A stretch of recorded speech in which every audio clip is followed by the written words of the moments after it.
Hey, how's it going, everyone? I'm the very best. I know I can't type for some reason. How is everyone? Hi, I'm ConquertheJohn. We're doing Cult Topic episode 21 today. I have with me here the bestest co-host in the world, Mr. Hi, I'm Sacrabalic, your envoy of hope. And tonight is a drinking night, so I have whiskey. Sac, what are you drinking? Well, in light of Cold Topic turning 21, it is now old enough to drink. I found this at my local grocery store. This is hard Mountain Dew watermelon flavored. Oh, those are the new like seltzers or whatever. No, this is hard Mountain Dew. This is straight up like a beer and a Mountain Dew combined. Oh, okay. I drank the regular flavored one on stream a while ago. But this is the watermelon flavored one. They had multiple flavors, but I only got two of them. This is the watermelon flavored one. So I'm going to warn everyone, this is a malt beverage, which I discovered in last stream, hits me like a truck. And I'm just drinking straight up whiskey because I was not aware of the drinking. So all I have is whiskey. So cheers. Yes. Pumpai. Oh god. I don't even have any fucking soda. That one's actually better. That one's better. Fun fact, I hate watermelon. Huh? Fun fact, I hate watermelon. Interesting. Good to know. Well, my dad was black, so I'm not allowed to hate watermelon. Hey-o, racism. But it's okay. No, because the regular version just tasted like have you ever had Diet Mountain Dew? Maybe once, yeah. It tasted like a flat Diet Mountain Dew. Fun fact, John has shit tasting melon. I don't like any melons actually. I mean, except for I'm a melon fan. I like all. I don't know if there's a melon I don't like. What's up, Maid though? Giraffe, hi. What's up? How you doing, man? Hope you're doing good. Watermelon. Pache. Honeydew. Yeah, I'm not into melons unless they're attached to a woman. Anthony. Titties. Titties. Who doesn't like a good set of titties? Apparently, from this angle, it looks like I have them, and you know what? I'm okay with that. That's fine. I have new shirt. I went to a concert last before between podcasts. So John does not like titties. That is a fucking bold lie. I'm gonna be so drunk by the end of this stream. I'd like if mine were a bit bigger. I mean, hey, boobs of any size. I'm like, not to be like, gross or anything. Boobs of any size are great. You know, they can be big or small. Like, you know, as long as they got a nipple, right? That's all that matters. The nipple is like the quintessential part of the titty. Lad is justice. It's okay. Pride Month. I can't say the G word. Yeah, happy Pride Month, everyone. By the way, for everyone. Happy Pride Month. Happy Pride Month. No, love is love. Doesn't matter. All right, so recap. What have you been up to in the last month? Well, let's see. As far as personal life stuff, nothing of note.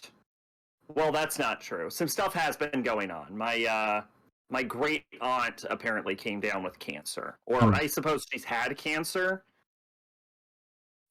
for a year, and her incompetent doctor was not aware of this. And my second cousin, once removed, I call her aunt. I just call her my aunt usually because it's easier, but that's closer to our actual relationship. She got really bad off by like COVID. This is a downer way to start a podcast. And now she's like looking for like a liver replacement. Oh, jeez. Yeah. So, I would offer mine, but a former alcoholic, so.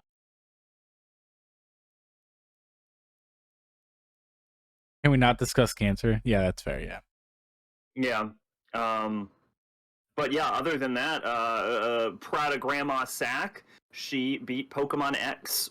Ooh. So there you go. So I went ahead and lent her son. I love that your grandma is like totally into that. That's awesome. And Zach is a current alcoholic. See, you know, balance, perfectly balanced, as everything should be.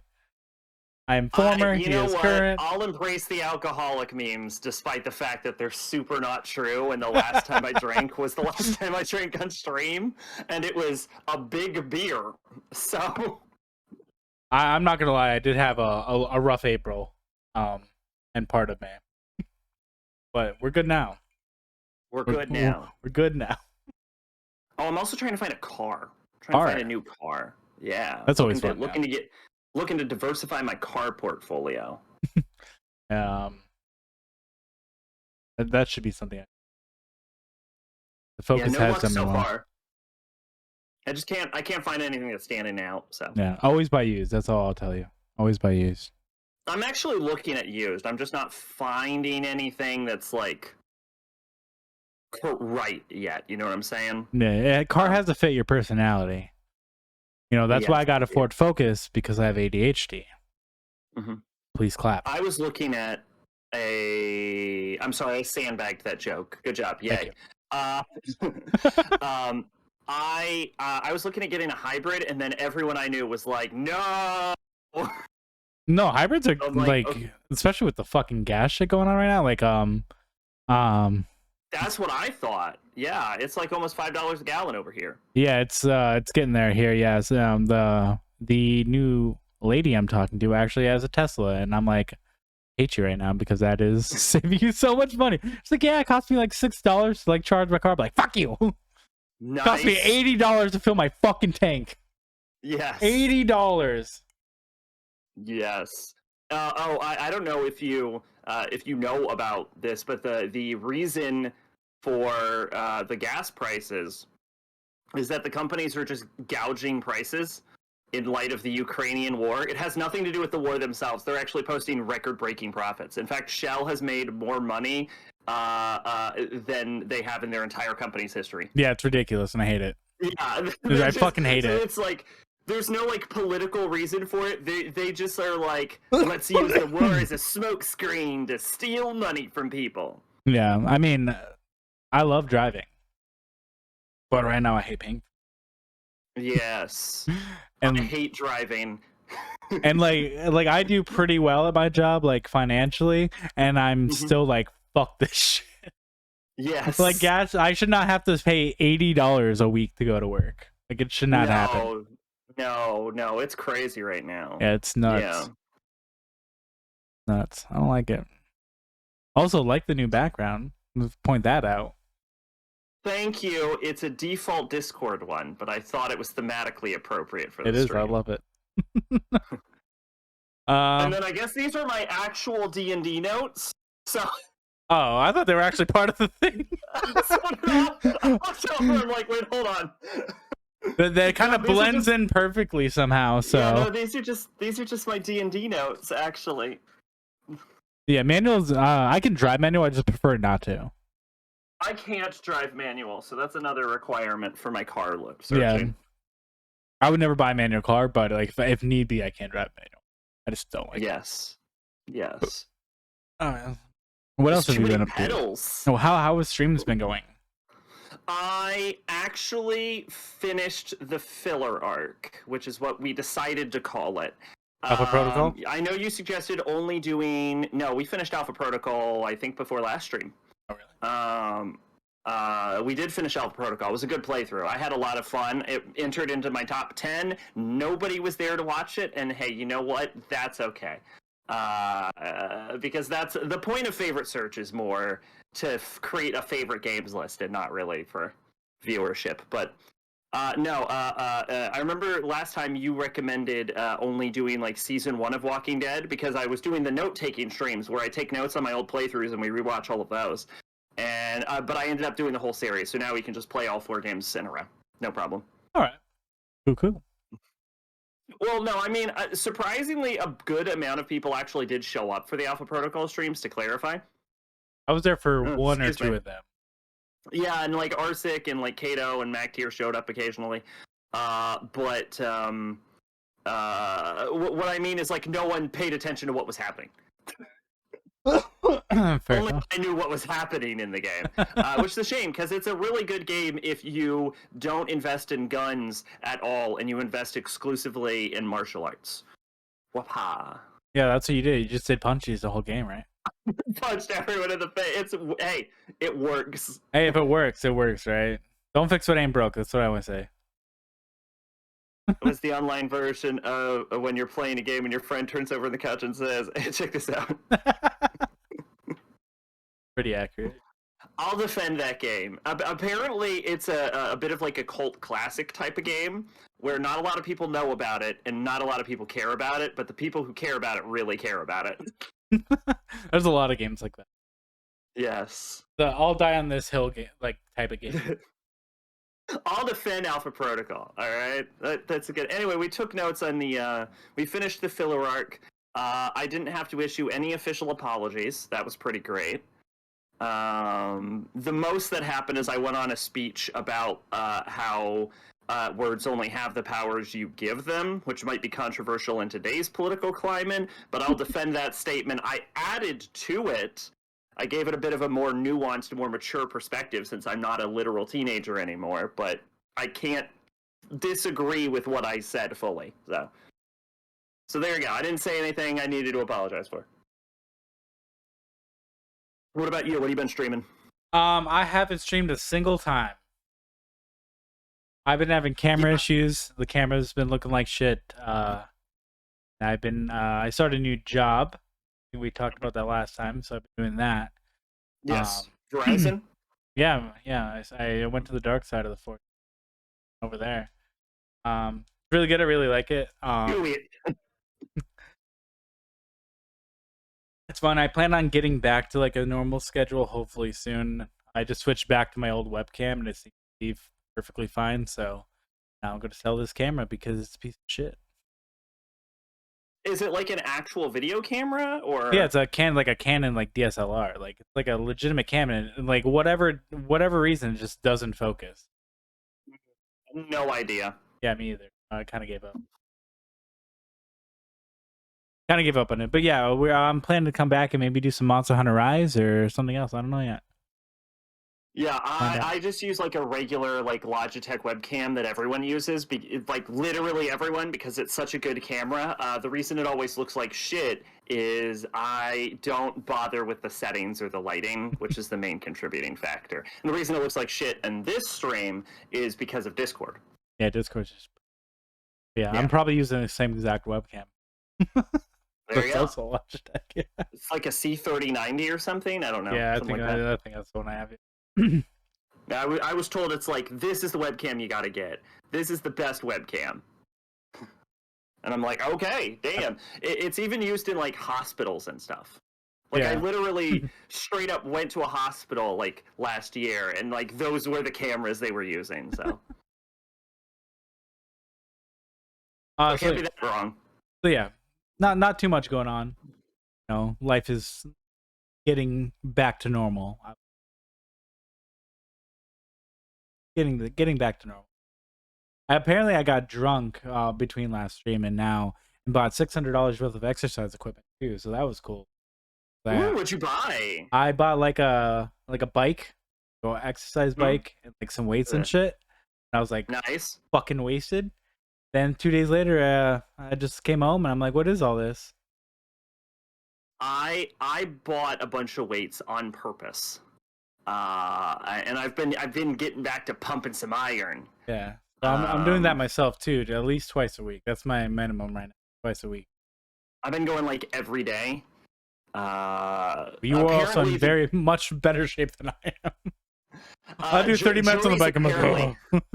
Well, I used to like worry about like overtaxing my muscles, but apparently the jury's actually out on whether it does anything if you work out while your muscles are still sore. So I'm like, well, if we don't know, then I might as well make a habit of it and work out every day then. You know what I'm saying? Ajay, let me be very clear. I don't have money like that to burn, but I do have a credit card that is attached to my Amazon account. There you go. But yeah, I've been pumping some iron lately as well. I remember when I got my weight set in the mail, it was also Amazon, and the delivery man like knocked on my door and was like, "I can't lift this."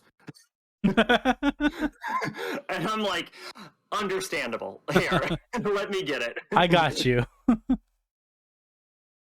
I don't know if I ever told this story, but I briefly worked at Walmart once, right? We all have.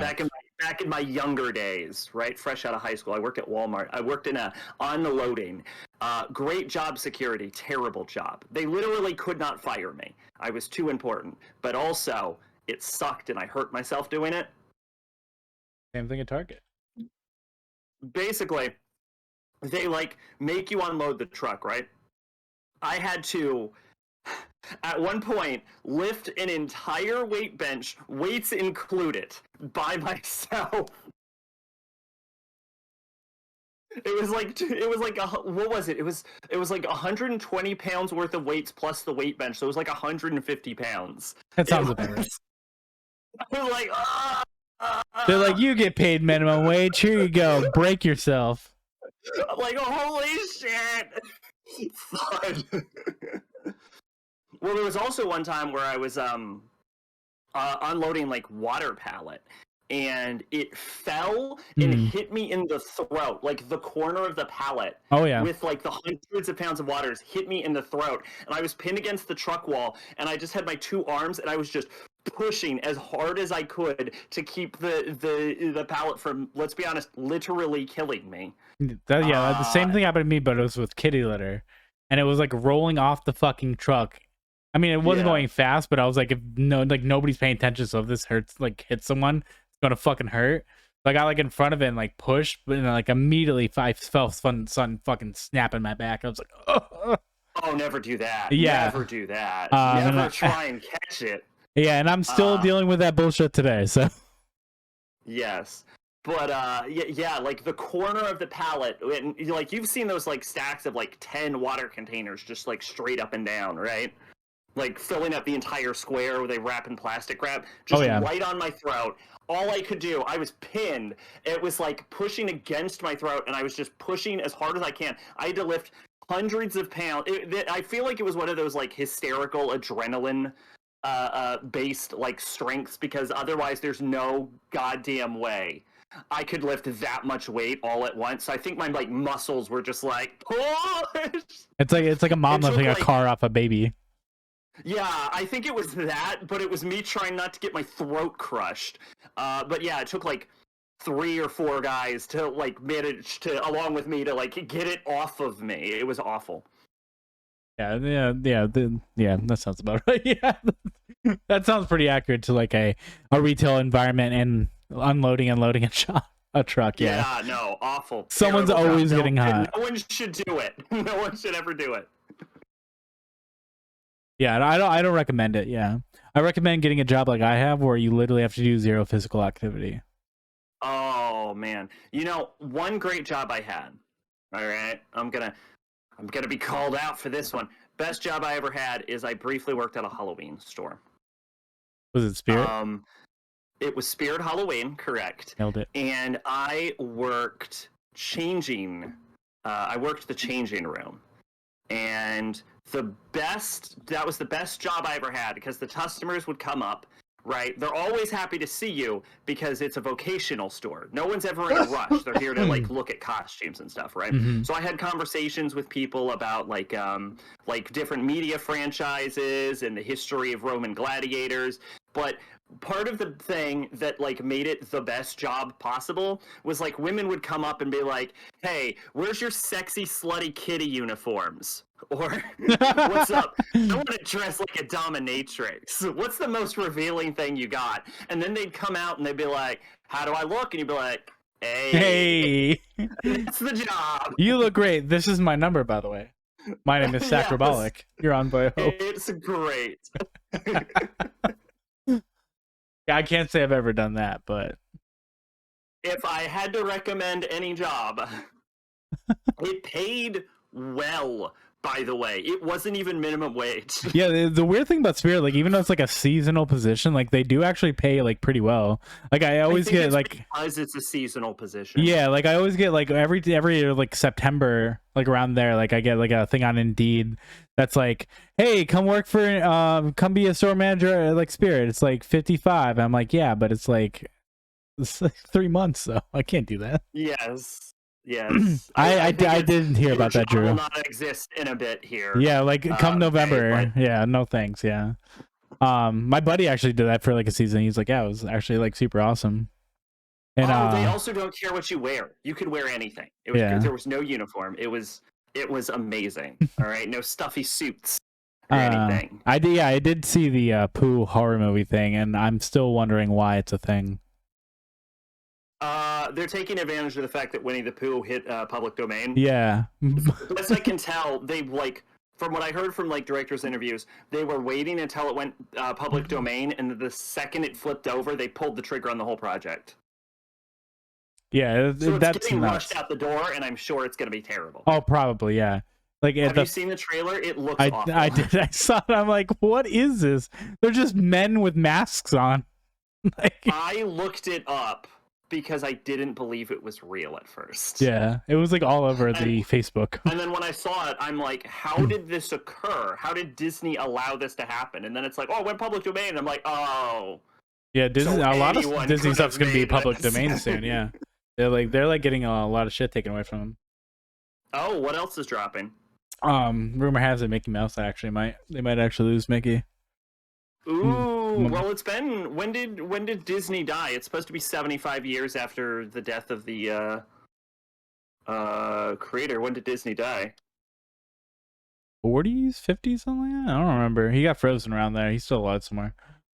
66. My dream project would be for this to happen. Doug and Doug growing up as serial killer due to being so fed up with being a cock. I'd watch that movie. They're all tattooed and jacked and shit. Oh, great! Disney is gonna ruin copyright again. Probably, yeah. I mean, the government. Died in 66. It's supposed to be 75 years after the creators. It shouldn't expire until 2041. Yeah, and that's what I knew they were losing a lot of like privileges, like in Florida and shit. I guess. Oh. Because they're like almost like a self-governing type thing. It might be, yes, Yeah. because Disney World is almost a city unto itself. Yeah. It might not be necessarily the copyright for Mickey Mouse itself. It might be like certain rights that Mickey Mouse has that's expiring. It was something like that, yeah. Yeah. But yeah, I know they're getting their like city status taken away or something. Like they have their own like governing district because they're so large, so... I'd enjoy like a darker version of Peter Pan. I feel like that would be like an interesting, like if we're talking darker versions of Disney, I feel like Peter Pan would be like up there with like something that would be fun to watch. Disney doesn't own Peter Pan. Yeah, I know, but it'd be fun to watch, you know? Sure. I don't know if we need a darker version of Peter Pan. Like where Peter's just like a psychopath and he's like, I don't know, killing the kids and shit. He's like abducting them instead of taking them to Neverland. Something crazy. I think that sounds awful. I actually forgot to put the put Chip and Dale on tonight, but I did watch that, so I'm just gonna briefly talk about it real quick. Chip and Dale Rescue Rangers on Disney Plus is one of the fucking greatest things I've seen in a while because there's so many crazy cameos in that movie, and it's funny. Like it's written by like the Lonely Island Boys, and it's just good. Like John Mulaney is in it, and I love John Mulaney. He plays Chip or Dale, I can't remember. He plays one of them, but it's fantastic. If you got Disney Plus, definitely go watch it. There's quick review. Go watch it. There's a huge controversy about the Peter Pan character in that movie because of something to do with the original child actor who portrayed him. I don't know all the details because everyone is just like, it's awful. And I'm like, okay, but no one explains why, and I didn't care enough about. I liked it. I thought it was great. Yeah. So apparently they exploited some like dead kid's horrible life or some shit. I don't know all the details. I guess go look it up. That's what everyone else told me to do. But well, if you look past the dead kid stuff, it's a great flick.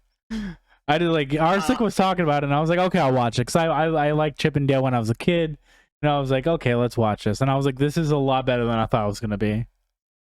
I know Your Movie Sucks did a review of it, and he did not like it. But Your Movie Sucks is, I love him. He's a little up his own ass. So, I mean, with a YouTube channel called Your Movie Suck. yes, he's into like higher concept, like more artsy films, but not too artsy. It's very like he's what it's hard to describe. I don't know how much you've watched of Your Movie Sucks. He's actually, I think I've seen like one or two of his videos. Yeah, I would actually argue he's one of the better movie reviewers. The most important thing for a movie reviewer is that when they make a review, you have to be able to tell their opinion. This is true for all reviews, by the way. You need to be able to tell their opinion, why it's their opinion, and if they genuinely feel that way or they're being influenced by something. And with Your Movie Sucks, even though I probably disagree with him most of the time, you can at least tell that he feels that way and he has reasons for that for those opinions. Your Movie Sucks is the name of a book by Roger Ebert. I did not know that. That is a fun fact. Isn't that the critic guy or whatever, right? Mm-hmm. Okay. Yeah, Roger Ebert, famous critic. I also watched, this is just like a weird tangent since we're talking about reviewers, Critical Drinker videos recently, and he is terrible. I used to watch him a while ago, and I liked some of the videos, but like the more I watch lately, the more I'm realizing, like, man, he's kind of a shitty reviewer. Because he's not influenced by the works itself. He's influenced by the like political leanings of the works. A lot of the times, like he'll just automatically hate something because of the message, and it's like, look, I'm not a big fan of the message either, but like, shut the fuck up and form a real opinion about the movie. And don't just complain about the politics of the movie. And and he also, the episode I realized how shitty of a reviewer he was is because he did a review for Midsummer and then did a follow-up review for that Midsummer review where he talks about how the themes of a movie don't matter when you review the movie.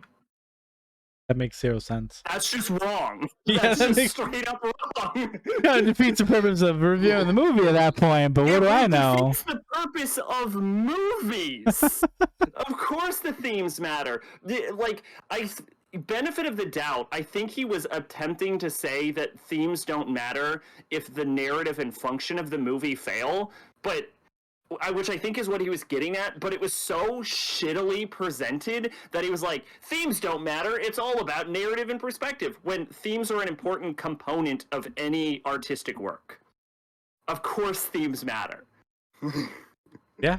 It almost was like, themes don't matter unless I care about them, because then you go into other reviews and he talks about the themes. So it's like, wow, what a fucking shit reviewer.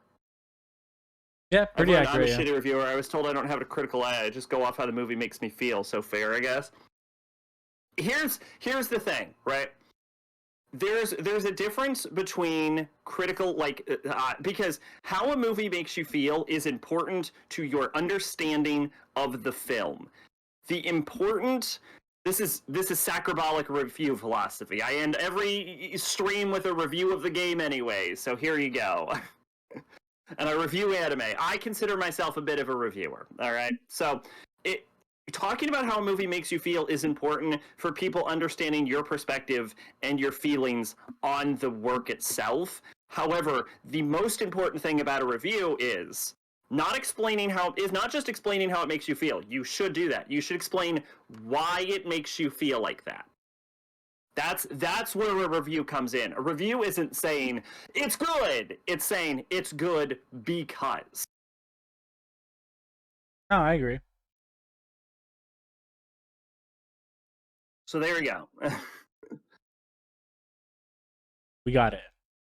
We got it. What I will say to critical drinkers' benefit is, as a reviewer, I notice I'm way better at reviewing things negatively than positively, because I have trouble articulating how positive things affect me and why things are good as opposed to why things are. I can go on for hours about why things suck. But he is, at the very least, very good at explaining why he likes things. He's very bad at explaining why he does not like things, but he's very good at explaining why he likes things. So I'll give him that credit. That's fair. There you go. Yeah. It's a skill I wish I had. I'd like to develop it a bit more, but Takes time. yes. Yes.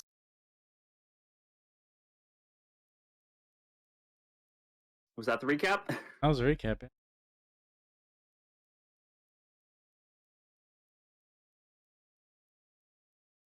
All right, moving right along. Moving right along. Excuse me. Boom. Nioh. It's Nioh. It's Nioh. I played 2 games last month, and I cut off the one I was playing before for Nioh because I got bored. And I never finished the DLC at the end of Nioh, and I wanted to see if Nioh was as bad as I remembered. And surprisingly enough, guess what? You liked it? Guess what? You liked it. No, it was way worse than I remember. All right. Plot twist. Plot twist. It was worse than I remembered. You've played Nioh, right? I played a bit of Nioh. Like I got maybe 3 hours in, yeah. Nioh is very loosely based off of real historical events, and I once described its portrayal of history and characters as being so boring that it's legitimately more interesting to read the Wikipedia articles about them. I will not take that back. Its story and characters are absolutely unlikable and uninteresting. But I now have more issues with Nioh now that my knowledge of Japanese history has expanded. For one, the game makes you side with Tokugawa Ieyasu, who I do not like, and I think was a shitbag. And what's weird is that Nioh makes you side with Tokugawa Ieyasu, and it is aware that he is a shitbag. The game does not hide the fact. No one has anything positive to say about the man at any point. One of your main characters is like his daughter, who talks about how mistreated she was under him. And at one point, the main villain takes the character hostage and is like, "Give yourself up to me, or I'm gonna kill the girl." And Tokugawa's like, "Okay, do it." And you're like, "Oh, Tokugawa." And like, I kind of appreciate that it portrayed him as a shitbag, but also I don't want to side with Nobody wants to side with Tokugawa. Is the thing. Are you okay? Your camera's going crazy. Yeah, I'm like messing with some settings real quick. Yeah, just continue. Okay. But I think like the kicker for me, where I like where the game just straight up pissed me off, is one of your allies throughout the entire course of the game is revealed to be Akechi Matsuhide, who is probably the worst goddamn person I can think. Like, Akechi Matsuhide, if you do not know, betrayed Oda Nobunaga and like led a rebellion against him when Nobunaga didn't have a lot of soldiers to defend his castle, and it resulted in Nobunaga killing himself.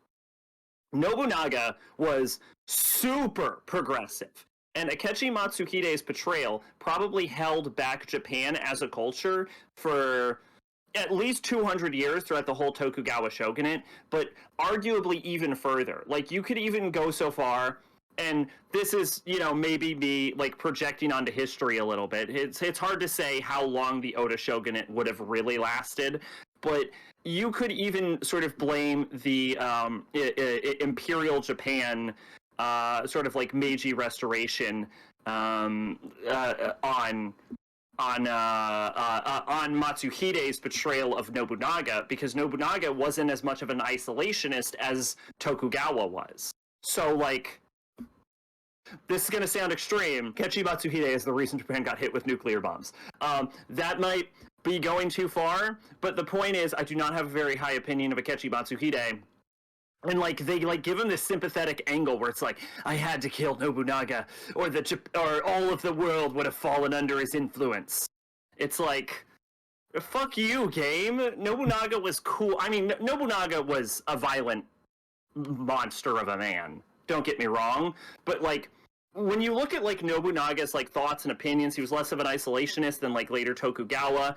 He was all about like promoting people based on merits. He didn't care if you were a noble or a peasant. He would promote you regardless if you could do your job. Like Nobunaga had like women working for him. He, this is true, had a black man working for him because he thought, because the guy was good at his job.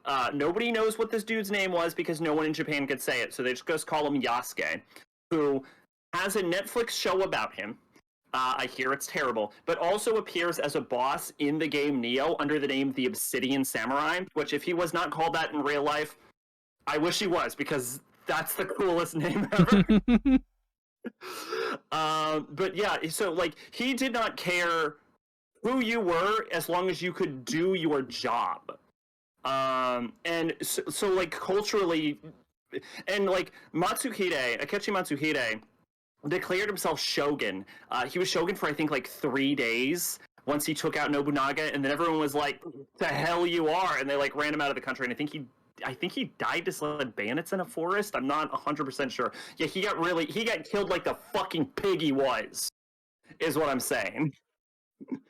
So anyway, I hate everyone I work for in this game, and I hate my allies. I hate all the characters. It's more interesting to read about the history of Nioh, and the gameplay is just, it doesn't feel good. The enemies do too much damage. So you'll be like walking, you're like, and you're just dead. It's really, really annoying. I did have that same problem while playing it too. I was like, am I just bad, or is this game just like too hard? It's just obnoxious. Yeah, no, it's very obnoxious. I heard 2 is a lot better. I have also heard 2 is a pretty good game. I also did the DLC for this game, and surprising everyone, the DLC is actually pretty good. The only issue is you have to get through the entire game to get to it. The levels are better. The monsters I felt were less obnoxious, weirdly enough, and the story was actually more interesting. It does end on a cliffhanger, though. They introduced like a Spanish woman named Maria, who, excuse me, looks and fights a lot like Bloodborne's Maria. And I looked up when the DLC was released for this game, because I wanted to know which one was ripping off which one, and you'll be happy to know this, John. Nioh was ripping off Bloodborne, because the DLC for Nioh came out like 2 years afterwards, I think. Bloodborne, still the best, baby. Yeah. So yeah, but the Maria fight was actually pretty fun. So yeah, the DLC is good. You just have to get through the whole rest of the shit main story to get there. So I don't know. Nioh sucked. But the DLC was good. That's what the moral of the story. And fuck Akechi Matsuhide and fuck Tokugawa Ieyasu! Pussies. There you go. Is that a rent, buy, or play it? What is it? Oh, I wish I could say rent the DLC but skip the game, but I'll just say skip all of it. Oh, and of course, I 100%ed this game and have all the achievements. Like a boss. All right, is that all? Probably. Do you have anything to add? I mean, I played like 2 or 3 hours of it. I mean, it was okay. I mean, oh, but the demon women are sexy. Yeah, I didn't get too far. I think I got to like the I have a weird thing where I'd fuck that spider. Full circle. Hell yeah. I mean, yeah, from what I played, I thought it was like okay, but I was like, I don't know if I'm gonna actually enjoy this. Maybe I'll go back to it someday and actually play it. I have it on PC and PS4, so eventually I'll I have it on Steam. I'm really not a fan of the like looter aspect for it. For like the weapons have like random drops. Yeah. I think that really subtracts from the game itself. I think Dark Souls kind of does it better. Like Code Vein does it better, where you find the items and then you upgrade them yourself. Yeah. I feel like the like looter multi like ability aspect really holds the game back. Yeah. That's understandable. So, I mean, as someone who likes games like that, I mean, that probably wouldn't be a huge deterrent for me. Like case in point, I was like literally like playing Diablo like all day today. I was like, well, fucking want to play Diablo 3? Why not? I just started a new character. Speaking of, did you hear about the estimated costs for beating Diablo Immortal? What's that? $100,000. How? For loot boxes. Oh, I mean, I started playing that on my phone. I haven't spent $1. That's the estimated cost of beating the game. Oh, I will never spend $1 on that game. Stop playing that game. It's fun while I'm at work. It's a good thing to just kind of like fuck around on. Yeah. But other than that, I ain't spending a damn dollar on it because I'm cheap. What's up, Polsum? How you doing, bud? Yeah. Eventually I'll go back and play Nioh. Then eventually I'll play Nioh and then probably buy it. It's not worth it. It's really not. The DLC is good, but you can't just skip to the DLC. It'll be too high level. So you have to get through like an entire like 40-hour game to get to the shitty ass deal. Honestly, you probably have more fun. I hate to suggest this. You probably have more fun with Nioh if you skip all the cutscenes. Well, we both know I never watch cutscenes.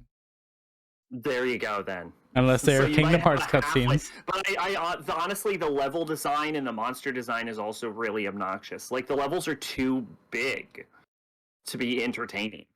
Yeah, that was one of the like the first area, like right after you get off like the And that's like the smallest one. Yeah, like right after you get off the boat or whatever. Like I was like, oh, this is cool, and I'm like, oh. Yeah, Demon Island. Yeah. Well, I had to play all the way through like Way of the Nioh, so I am very familiar with the levels.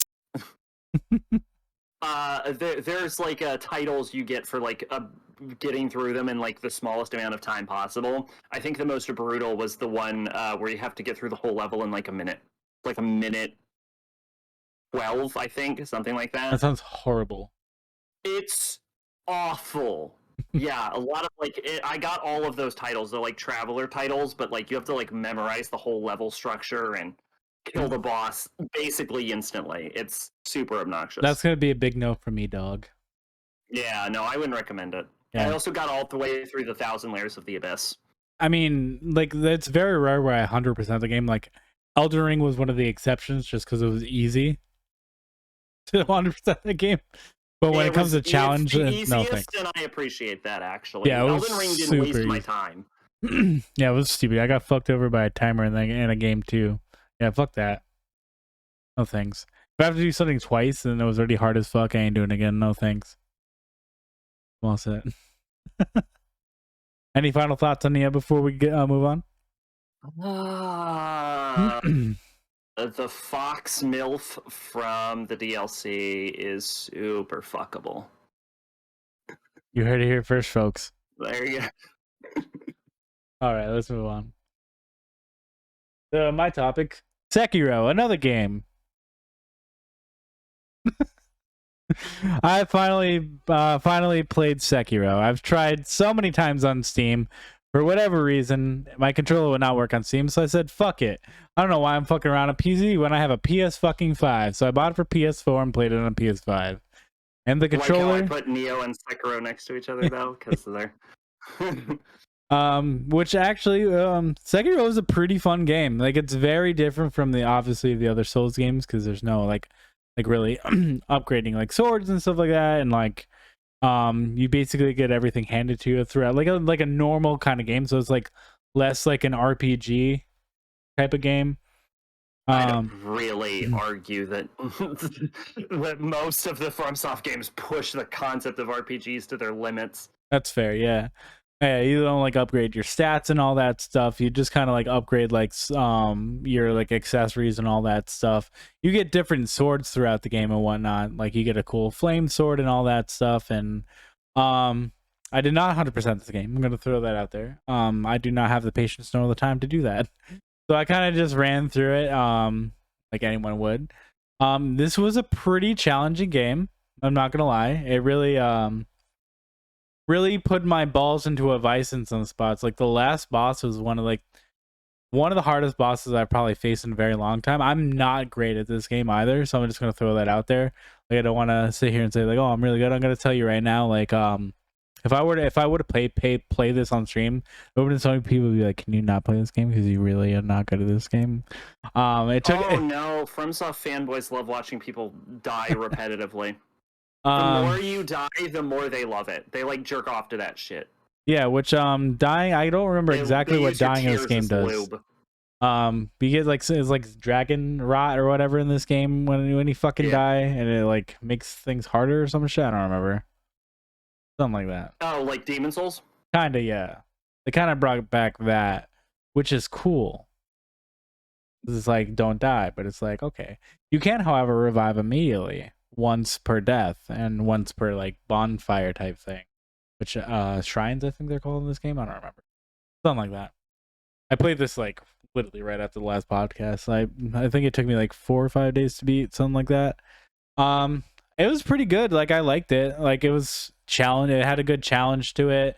I couldn't tell you what the fuck the story was because again we skipped all the cutscenes due to time restraints. But I mean there was an actual story behind it. Like this guy was like protector of like the fucking prince king or whatever. I don't remember.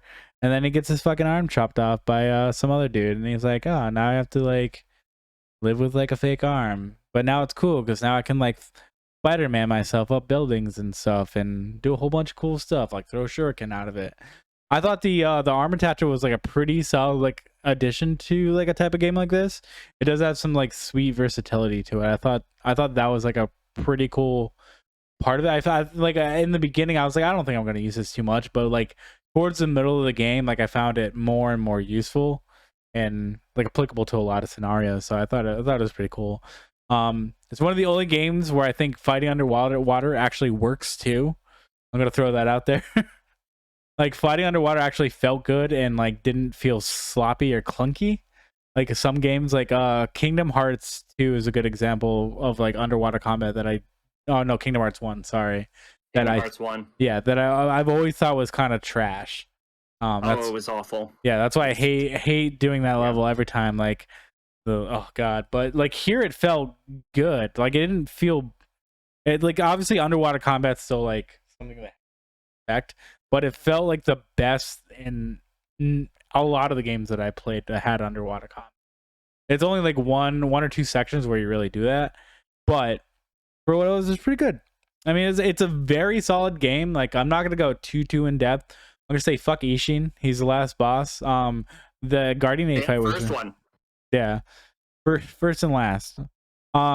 He was just ridiculous. Guardian Ape was another one too that was kind of bullshit, but it was a lot of fun. Like a lot of the battles are very cinematic too. Like it wasn't like your typical Dark Souls like fight. Like it felt like it had like weight to it.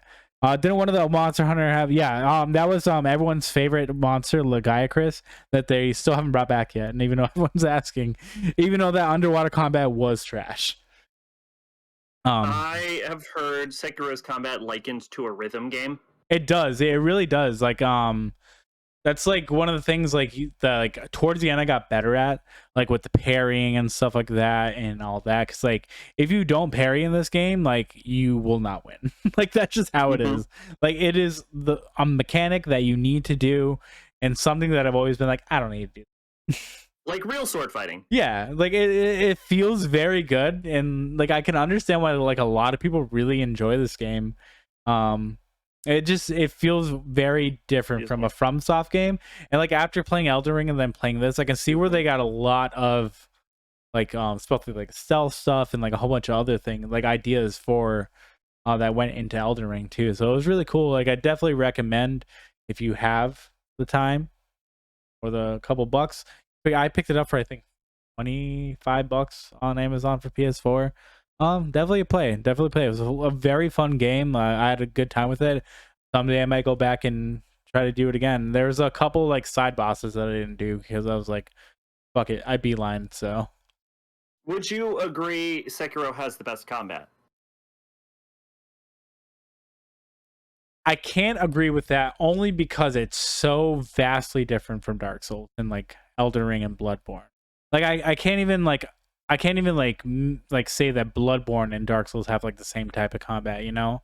Like it's the same concept, but it feels different. You know what I mean? Like, but okay, but put them in a box though. If I put them in a box, Sekiro has the best combat. Okay, because that's what a lot of people say. Yeah, it's the most like you got to think when you're actually like fighting. Like Dark Souls, Elden Ring, Bloodborne, you can kind of just go on and be like, yeah. But with like Sekiro, like when you're doing like these 1-on-1 like 2v2, 3v3 fights, you kind of got to like be meticulous and like plan out what you're actually going to do. Because if you just go in there like swinging, you're going to fucking immediately die. Like the enemies in this game are no joke. Like it's probably the hardest FromSoft game, honestly, in my opinion. Just because of like the mechanics you have to learn and have to do. I give Sekiro every time I'm trying to get into rhythm games. Yeah, like it's like sword fighting, like they always talk about being like very rhythmic. And like this is how the game feels. And it's one of its like that's probably what makes the combat so good. Because you definitely can't like go in there blind. You can't rush in. You have to be mindful and thoughtful of what your actions are going to be. Because like if you fuck up once, they'll like fucking like stun you and you're dead. Like it's just like that. Like it's pretty damn good. Like I recommend it. If I could give it a like out of 10, it's probably like a solid 8.5. It's no Guardians of the Galaxy, but it's a pretty good game. It's about 85% of Guardians of the Galaxy, though. About 85% of Guardians of the Galaxy. Gotcha. Yeah, I'm just gonna say this right now. I never go into an encounter in any of the Soulsborne games being like. I never go in half-baked. I'm always going in there with a plan. Oh, I never do. Maybe that's why I'm so good at them, because I always planned it out. Yeah, I wing it. There is a clip that I think is still available of me in like one of the DLCs where I did it for the first time, where I like look at a group of enemies and I say out loud, which is why I think the clip is like sort of interesting, what I'm going to do and what every enemy is going to do in response to me, and then how I'm going to counter that. And then I go in and all of it happens. That sounds like Sherlock Holmes, like the Robert Downey Jr. ones, where he's like, well, I could punch you in the throat, but you could also do this. That is actually that is how I play. That's how I play Dark Souls. Is I'm Robert Downey Jones as Sherlock Holmes. I go, all right, I'm gonna do this, then you're gonna do that, then I'm gonna do that. See, when it comes to most games, I just go in like, ha ha ha ha, guns blazing. Halo, any of the Halo games. I don't think anyone's ever seen me play any of the Halo games like on stream, because I haven't done it yet. But eventually I want to do. Like I just fucking run in and I'm just like, yeah. Whatever. They're like, you could use that sniper rifle. I'm like, fuck the sniper rifle. I got a battle rifle, bitch. I don't need that shit. Get out of here. But yeah, good game. Definitely recommend. It looks kind of interesting. I'm not a fan of the fact that everything is just brown and gray like all of the other games. It is a very boring game to. There are some really cool areas that are like nice. There's like some cherry blossom shit and all that. Mm-hmm.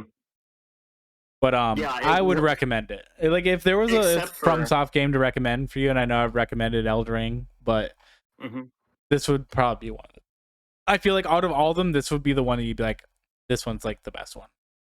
Oh, me personally? Yeah, personally, you. Yeah. Oh, well, I have to say that with the exception of Demon Souls, Dark Souls 2, and Elden Ring, so I guess half of the games, they all look super boring. Like aesthetically, it's just like, here's our browns and grays and our dull greens. Like that's all of them. That forever, always, constantly. That's Dark Souls 1, Dark Souls 3. That's Bloodborne. All of Berserk. Yeah. No, Berserk's black and white. Fair, yeah. Berserk would probably have significantly more color if the manga was colorized.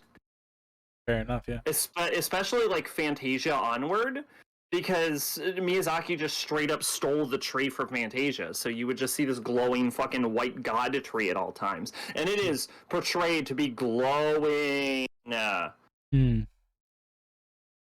that's where we got the Earth Tree. That is where we got the Earth Tree, yeah. No, yeah, it wasn't until after I beat Elden Ring where I'm like, wait, did Miyazaki just rip off Berserk again? If you have to ask yourself that, you know it's I will say it's the fact that I didn't mention it until after it's blatant, but it's also like one of the like only main blatant ripoffs of Berserk I could see. Bloodborne is still the most egregious because he just stole the entire city. Yep. And then drained the water out of it. Like, no water at all, but yes. Well, if you look at Bloodborne's early Yharnam level design, you see like these like large like trenches, like the sewer area. I bet you a very early concept of Bloodborne had the gondolas, had the water, and then Miyazaki just could not make water combat work. Yeah, he did in this game though. He did. Yes, he did. I feel like he was determined. And yeah, they nailed it. That all of the Soulsborne games are just Miyazaki trying to develop his skills to make a Berserk game. All right, we're gonna need water combat for the Fantasia arc. We're gonna need to get our forests down. But that's the next game. They haven't announced it yet. But Fairy Children arc. We're gonna. That'll be the next game. They won't even do Elden Ring DLC. They'll just be like, "Oh, guess what, motherfuckers, Berserk." We finally got Berserk. I mean, I genuinely, I kind of said I was done with FromSoft. If he made a Berserk game, I would play it. Because I genuinely want Miyazaki to get his heart's desire of a Berserk license for one game. I want to see it. I want to see his vision of a Berserk game. It would have everything in it, rape and all. Sekiro has a goddamn prosthetic arm that shoots bullets. Shuriken. Not bullets? No, it's Shuriken, yeah. Oh, okay. Yeah. Do you know the signature weapon of ninjas was actually guns and bombs? That makes sense. Yeah. Well, yeah, they discovered... Oh, fun fact, Oda Nobunaga was the one who introduced guns to primary Japanese military combat. Full Man circle. literally bought a gun to a sword fight. And won. He won until he was betrayed by that shithead Akechi Matsuhide. But yeah, I would recommend it. Also, fun fact, Persona 5 makes a lot of name references to like the naming of the characters is based on like a lot of historical figures. Like, for example, Shinya Oda, who teaches you how to use guns. Oda Nobunaga, get it? Get it? And you played Persona 5. This isn't a spoiler. Akechi Matsuhide betrayed Oda Nobunaga. Mm-hmm. Wink. You get it? Fuck Akechi. Yeah, you get. He's actually really good in Royal. Oh yeah, so I will say that Sekiro has looked interesting to me in the past, and I'm like, if it ever goes like $10 or something, maybe I'll look into it or something. I've only seen it lowest $30, but I got it on pretty cheap. It was like on sale on Amazon. Randomly, yeah. I'm not gonna give them $30. But one thing that drives me crazy is whenever I watch videos of it, other than the very limited color palette like most FromSoft games, I thought Akechi was based on Kogoro Akechi. Maybe some column A, column B. I'm not fully sure who Kogoro Akechi is. Yeah, one thing that drives me crazy besides the very limited color palette and not very pleasing art aesthetic is whenever you watch videos of the combat in the game, it just goes ping, ping, ping, ping, ping. And I'm like, that sword effect sound would drive me insane after like 1 hour of gameplay. Because it's the same sound effect every time the blades hit. That's fair. I always listen to music when I play games though, so it never bothers me. Yeah, every time I see it, I'm like, I would go crazy if I had to play this game. A detective in multiple books and Edogawa Rampo. Here's the brilliance of Persona 5, actually. And I don't see a lot of people point this out. Persona 5 is very good at its symbolism and its references. So chances are, and I have every faith that they did this intentionally, he is a reference to both Kogoro Akechi and Akechi Matsuhide. Because they did something similar with like the Phantom Thieves of Heart representing the... Because Heart is references to the Hearts cards from playing cards, which represents the cup cards, from tarot cards, which represent the Holy Grail, which is, of course, a representation of Yaldabaoth. Like, Persona 5 plays with multiple layers of symbolism and reference, and so he probably is a reference to Gogoro Akechi, but I am no doubt in my mind he is also a reference to Akechi Matsuhide. I think the name Akechi was very intentionally chosen, just like all of the names in the game. That's fair. Yeah. So this is a malt beverage, right? Real quick, before we go into the subject, this is a malt beverage, and what's important about that is, unlike more pure spirits like vodka or whiskey, malt beverages hit you quick and hard, and then they get out of your system very quickly. And the only reason I bring this up is about midway through Sekiro's discussion that you were having when you were talking about it, I was briefly just like making humping motions at my desk, and that is my ability to, that was me attempting to keep my brain in place, because this hit me all at once and I'm now tipsy. Hell yeah. I was just like sitting here and I'm like, and I'm drunk now. And it's Scott. And there it goes. Well, but yeah, definitely try it out. I mean, it's reasonably cheap. Pick it up. If the price goes down, I'll look into it. But I'm not gonna give them $60 to $30. I don't care that much. That's fair. That was a good drunk dance, though. You should have seen the pre-stream dance. I was going. He was going. I was downstairs and I could hear it, and then I came back up and I saw it, and I was like, you know what? Yeah, there we go. Sax forks aside, blowjob robot. I mean, what? Blowjob robot. I have a blowjob robot? I mean, if you did, kudos. Oh, cheaper. I don't. Yeah. I don't. They say by like 2040 you could get blowjob robots. I'll be down. Yeah. I'll be dead. By 2040? I'll be 60. Yeah, I'll be dead, man. Well, I won't be. Yeah, you live forever. So. I'm gonna give me a blowjob robot. I'm gonna get me one of them BJ robots. I'll be getting my dick sucked like there's no tomorrow.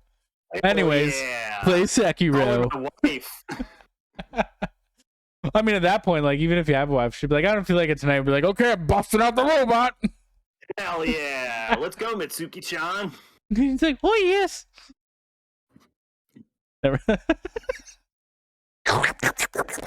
She responds exclusively in French. Well, I diversify my language profile. Yeah. It's hot. I don't know what she's saying. Great. Where's Babel when I need it? Anyways, let's move on.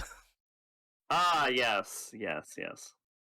Devil Summoner Soul Hackers is stacks. I played Devil Summoner Soul Hackers. I did not. I'm too drunk to review this game. Perfect. Let's get into it. A second stationary elliptical under his desk. Keep fit its turn. Honestly, that wouldn't surprise me. No, I have a mat, actually. I wouldn't mind a stationary elliptical under my desk. Yeah, I played Devil Summoner Soul Hackers. This game came out in 1996, but I played the 3DS version. Did I beat Rido? No, I didn't beat Rido. I have that on stream. We'll do that on stream. Yeah, this game came out in 1996. So one thing I want to talk about Devil Summoner Soul Hackers is it's actually fascinating, because the game was sort of cyberpunk at the time, but it has now been so long that the game is no longer a cyberpunk game. Because the most cyberpunk elements of this game are that everyone has a computer. Okay. Pretty standard now. Pretty sure everyone in chat right now has a computer, so it takes place in like a metropolis experimental city where everyone has a computer connected to the internet, and that's the cyberpunk element of the game, basically. And it's that's the cyberpunk element, and it's like, good job, Soul Hackers. It's been so long, you've been alive for so long that you're not even cyberpunk anymore. You're just kind of contemporary fantasy. You could make an argument that the city's graphics look vaguely neon, but hey, guess what? We've had neon since since the 40s, I think, if not longer. So this game isn't even cyberpunk anymore. It's just kind of modern. If anything, like at one point your character like hacks a phone booth. So Yeesh. That's that's dated, yeah. yeah. Well, the game came out in '96, so yeah, no, it's actually kind of fascinating. Well, thank you very much for the raid, man. I appreciate that. Sorry to cut you off, Sack, but I appreciate you. How you doing, man? Continue. Hey, I'm slightly drunk. Yeah, I've never seen a game Slightly drunk, slightly Sack. Go on for so long that it just stopped being the genre it was intended to be. But so I'm just gonna set the tone for the Soul Hackers review. Soul Hackers is not a very good game, and this isn't a fake out like with a Strange Journey. I will say it's not a bad game. It's just very, very mediocre. It's like okay. It's okay. It's like a 5 out of 10 game. I was honestly a little disappointed with it. So one thing I will talk about real quick is the soundtrack. First off, the opening theme of the game, I don't know if this is 3DS exclusive, is fire. It is possibly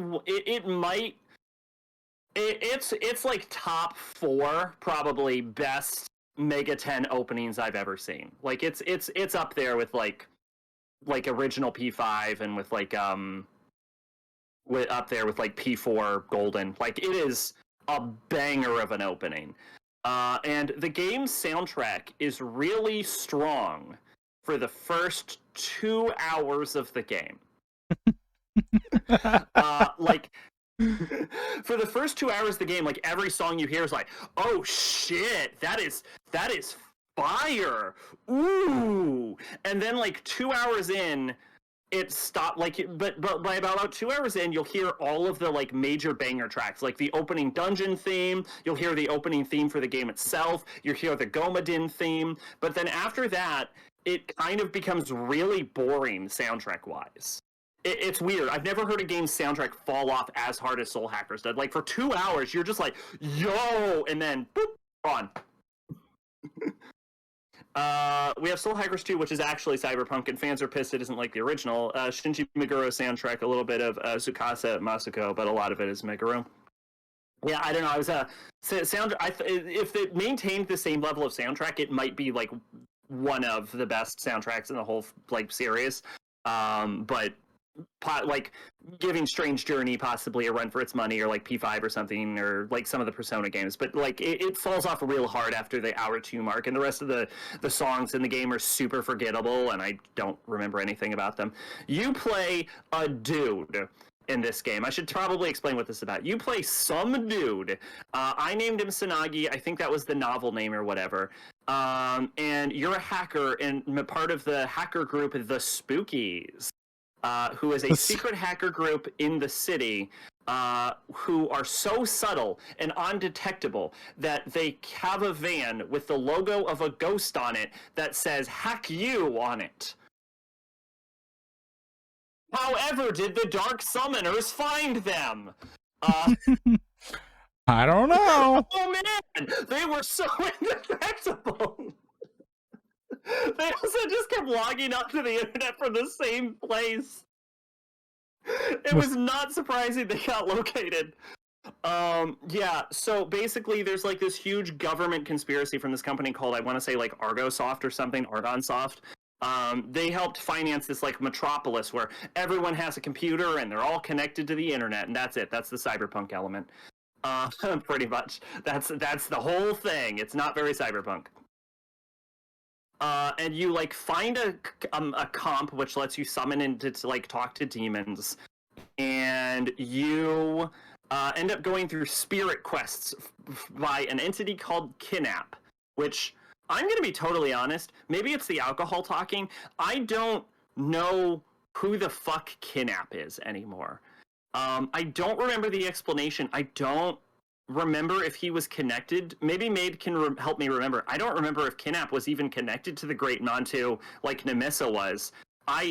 He just showed up and gave you spirit visions and explained the plot of the game at the end. And I don't remember who the fuck he was, other than have a spirit vision.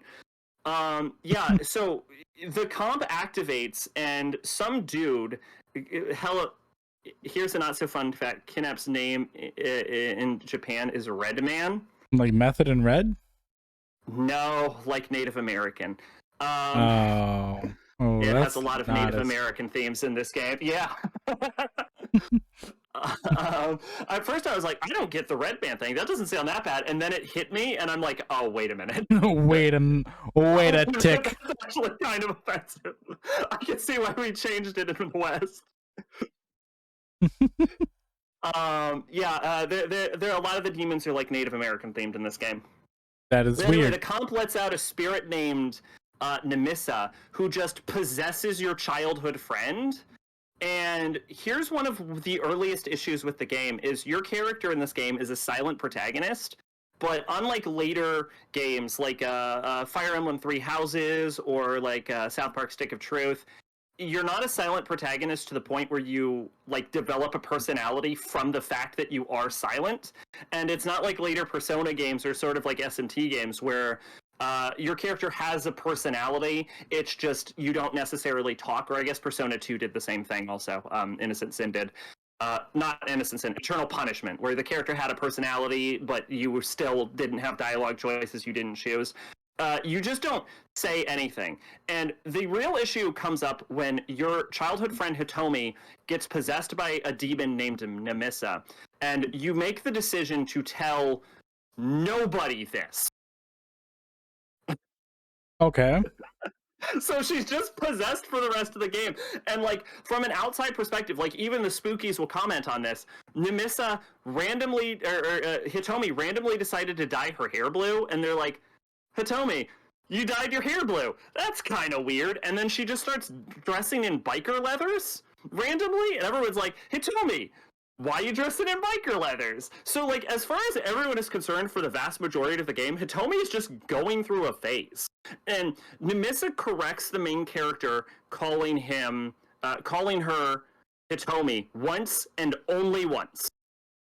Because she'll be like, Hitomi? And she's like, no, I'm Nemissa. But when anyone else calls her Hitomi, she doesn't bring it up. So for the vast majority of the games, no one is aware that there is a demon possessing your friend until the very end of the game. And then they're like, wait a minute, you were possessed by a It's like literally the final dungeon where they're like, wait a minute, Hitomi was possessed by a demon?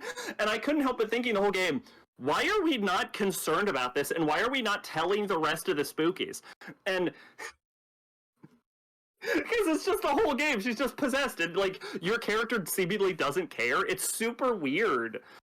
Little backstory: Kinap is in the game because the original Devil Summoner, you got advice from a guy on a website called DDSNet called Redman. So that's why Kinap is in the game, a callback to the original game. That's also why Ray and Madame Ginkgo are in the game, even though they don't do anything. Yes, they very definitively do not do anything. Although, talking about Ray and Madame Ginkgo real quick, what I will say is you go into a program called Paradigm X, which is basically just that's one cyberpunk element. I want you to imagine like the metaverse, but on your computer. But I will also say that PS3 had a very similar thing. It's like a virtual world where you can interact with shops and talk to people on forums. It's not that futuristic in a modern sense. It very much outlived its genre. But there is a love checker in Paradigm X that will like ask you questions based on like your ideal match, and then it'll be like, this person right here, and then it'll be like, this is the kind of person for you. So I decided to do that. I decided to do the love checker in the game just for funsies. And I was like, oh, this is just going to be a dumb thing. This isn't going to, like, I thought it would just be like a dumb mini game, right? The love checker in this game. And then I got to the end, and like Madame Ginkgo shows up, and I had never seen her Soul Hackers design before, and I was like, damn. Never mind, there might be something to this. Oh, fuck. I was like, ooh, girl, hello. Oh boy. So yeah. So what I will say is, I believe the character designs were in this game were by Kaneko. And Kaneko is a pretty good monster designer. He's like the polar opposite of Sojima, where he's a pretty good monster designer. Most like demons / personas you can think of that you encountered in Persona 5 that weren't used by the main characters or weren't like the final boss or something, like the generic demons you find in dungeons, those were probably designed by Kaneko, right? So he's a pretty good monster designer, but his character designs generally range from mediocre to absolute eyesores. Like, if you've ever seen the character designs for, like, Persona 1 or SMT If, they are, especially If, that school uniform is vomit-inducing. Why is that?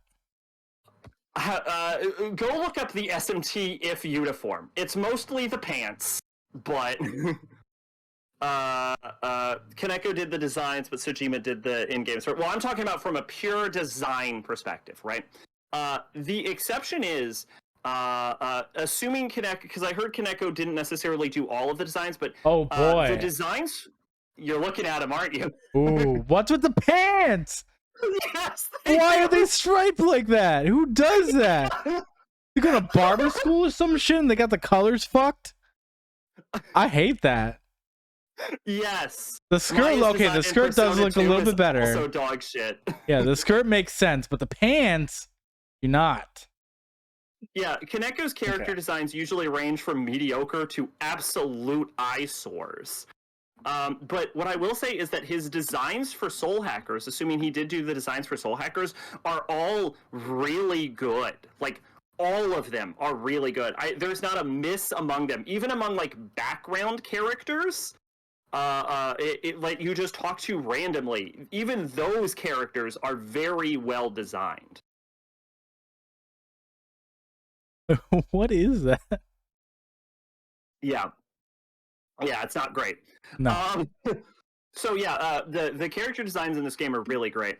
My issues. Oh, this is also the first Mega 10 game I played with Magnetite, where you have to have this like specific like pseudo currency required to summon your demons and carry them around with you. And I always thought it was a terrible mechanic, and it is a terrible mechanic, to be clear. But this is the first game I've ever experienced with it, and I will say that the Magnetite, I don't remember offhandedly, drop rates in this game are actually pretty high, so it's not that obnoxious. It doesn't really get in the way of the gameplay, I found. But the thing is, like, if it doesn't get in the way of the gameplay, and it doesn't add to the gameplay, it has no business being in the game. That's fair. Yeah, that's fair, yeah. So it's still annoying. It might as well just be yen, which is probably why they got rid of it. And when did they get rid of it? SMT3?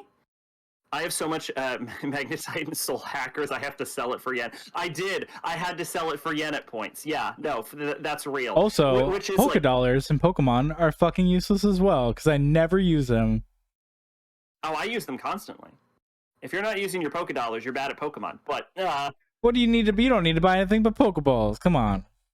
Pokeballs, items, TMs, and HMs, so you can diversify. Potions for pussies. Oh yeah, speaking of Soul Hackers, this is the easiest Mega 10 game I've ever played in my entire life. I didn't even have to grind in this game. I just like breezed through the entire time. It was. Was this originally on PlayStation? Like original PlayStation, or? I think it's older than that. 96. Yeah, that's what I'm saying. Yeah. I think it was like I think it was a Famicom game. The last game with Magnetite is Raido Kuzunoha versus the Soulless Army. There you go. Yeah, they kind of SMT wise, the last SMT game with Magnetite is If. There you go. Yeah. So you just replace it with yen, which they later did. Magnetite doesn't add anything. It doesn't subtract anything to the game, so I can't really hate on it too much. It's very easy. Demon negotiation in this game it's weird because you need to use apps in order to properly negotiate with most demons, because your character can't like talk to most demons. You can only talk to like a small handful. That's very futuristic. Huh? That's very futuristic, using apps to talk to things. well, they also did that in like several of their later games. But the apps you use to once you gain the ability to talk to the demon, I never failed a negotiation. Like if I had the ability, I never failed it. I still like Nocturne's method of just throwing money at them better, but it's as far as like demon negotiation, it's not terrible. Um, Demon Fusion, I found myself constantly hitting the level cap, probably because the game was so easy. I might have always been underleveled. I'm not fully sure, but so there is a level in every Mega 10 game that you absolutely hate and cannot stand. I've said this before. That's just like the worst. I did not encounter a level in Devil Summoner that I actually hated. I didn't encounter a level in Devil Summoner that I loved, but none of them bothered me. I felt very neutral about them. Like none of them were like Sixth Culpa, Strange Journey, but none of them were like Fourth Kalpa, Strange Journey. I'm calling them Kalpas. They're I forget what they're called, like the bonus dungeon area. Yeah, like none of them were terrible, but none of them were noteworthy. The worst dungeon for me is the final dungeon, which is very, very large. And there's like 2 save points in the entire thing. And it's kind of obnoxious how oversized it is and how little opportunity there are rests to save in it. Not even a Mamami Float or Algon Tower. Algon Tower, my only issue is how big it was. That's my main complaint. Is Algon Tower is gigantic and has no rest spots.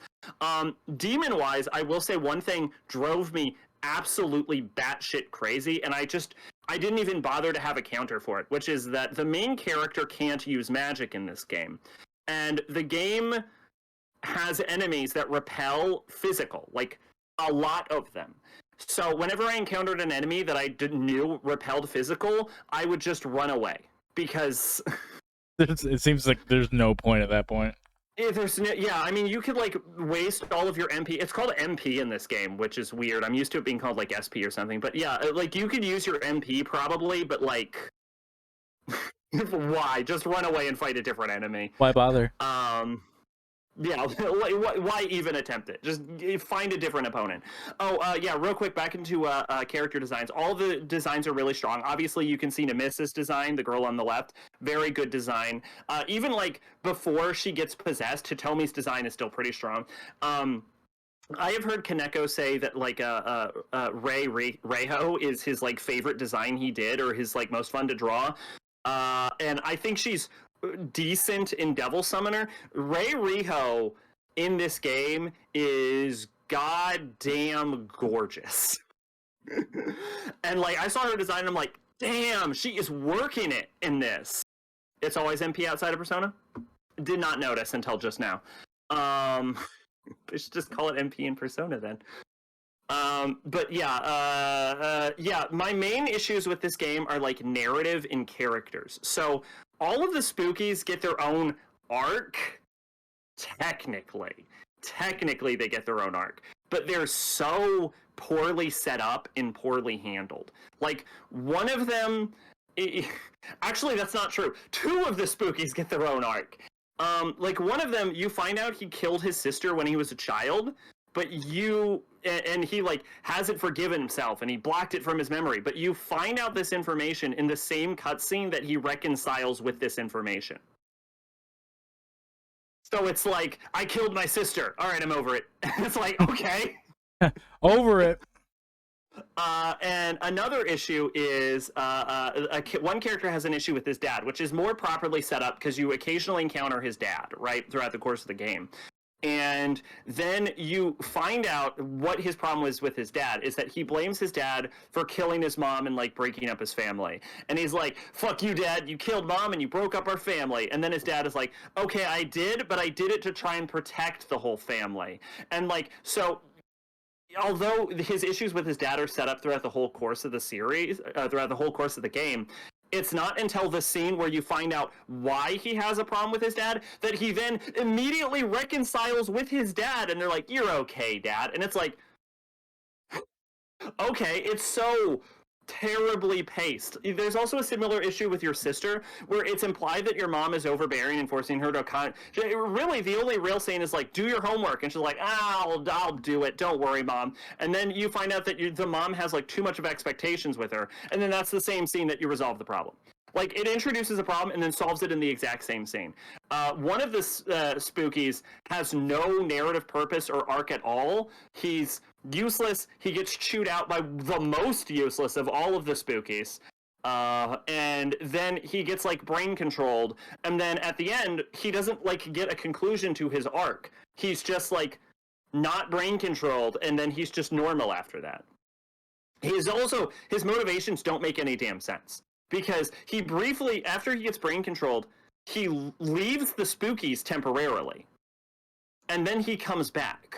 But if his entire purpose is to like break up the spookies and like keep tabs on them, he had no motivation to temporarily leave the group in the first place. It should have been, I'm mind controlled, now I'm inserting myself into the group. But instead he goes through this brief emo period where he leaves for no reason, and it makes no sense narratively. And the only reason I can understand that this might have happened is if they made the decision that he was mind controlled later into development, and they just needed some way to manipulate the spooky, who's like the leader of the spookies, like plot twist where he's not actually on your side the whole time. I do want to say that twist was super predictable, and I saw it coming immediately. That like, what's his face, Yuichi was like mind controlled. It was super obvious. The whole time. Combat gameplay is fast and swift and very minimal animations, and I love that. It's actually a little too fast, and I had to put like text speed down to slow because I always like multitask whenever I'm playing a game, and I didn't find, even on normal speed, I found myself not having enough time to look back and read what just happened in combat. A lot of games were on those times were like that. Like even like at like medium speed, it was like fucking stupid fast for no reason. And you'd be like, consider this. It's 1996. I'm a 6-year-old kid. I'm just learning how to fucking read, and it's going a mile a minute. And I'm like, I have no idea what the fuck is going on in this game. Very common back then. Yeah, so I put the text to slow. It was fine. I read very stupidly fast. So, but the problem is I always multitask, so I didn't have enough time to like see the animation play and then look over. It would just go, and I'm like, well, I'm not fully sure what just happened in this battle. Something happened though. You can buff to 4 in this game. Dakaji and Dakunda do exist, but they're not super common, so that's pretty good. Which is part of the reason why it's super easy. But what I will say, speaking of text speed, is although combat text speed is super fast, actual dialogue text speed is painfully slow. And there's no way to adjust the text speed. And because I read so stupidly fast, like over 1,000 words a minute, what I have to do is, and this is why whenever I play a game, you'll always see me instantly put, like, the first thing I do is I turn text speed to instant, is because I can't stop myself from reading for whatever reason. So when the text is crawling across the screen, I just keep reading the lines of dialogue over and over again, and I can't stop myself as each new letter appears, and it drives me insane. And there's no way to adjust the text speed, and it goes, and I'm like, hurry up! Hurry up already! Jesus! So I'll read it like 5 or 6 times before the full text appears. It drove me up the wall. And it's really obnoxious you can't adjust the text speed. Yeah, I'm the complete opposite, where I'll just skip all the text and say, fuck it. If you double click, the full text appears instantly, but the problem is, like all games, if you double click and the full text appears instantly, you sometimes run the risk of skipping the text. Yeah, which is what I do. I just mash right through it. So the story and characters are kind of the point, and the gameplay is supposed to take a back seat, which is actually why Soul Hackers is so mediocre, because the story and characters aren't very good in this game. There is a cute little arc with Mary where she learns to smile and theoretically develop a soul. That's cute. That's interesting. But the main focal character, the main focus of this game is the main character who is a nothing burger, and Hitomi slash Namisa. Now, you've watched Dragon Ball Abridged, right? Of course I have. Multiple Excellent. times. You know how when Piccolo fuses with Nail and Kami, their voices stay in his head? Yeah, the best part. In a brilliant decision by the Soul Hackers creators, Hitomi and Namisa both get speaking roles because they both control the body.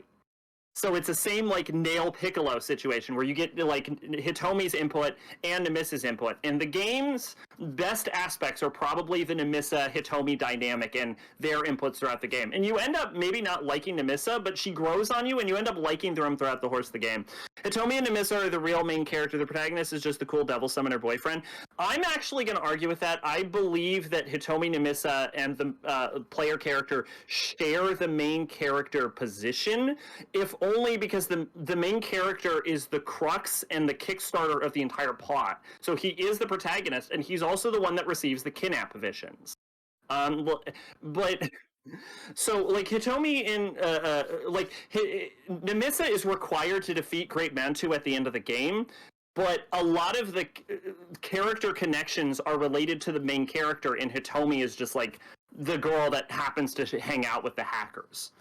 But that is also another issue with Soul Hackers as a series, and this is probably going to be my last complaint, and I'll stop boring you with the Soul Hackers review, John.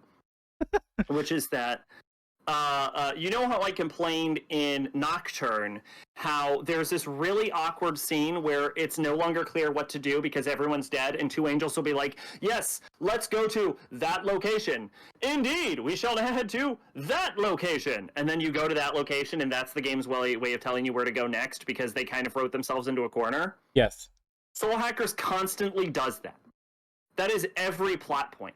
Every plot point is acquired by you, almost in the entire game, up until the very ending, is acquired by a kidnap vision quest, you getting a text message, or you getting an email.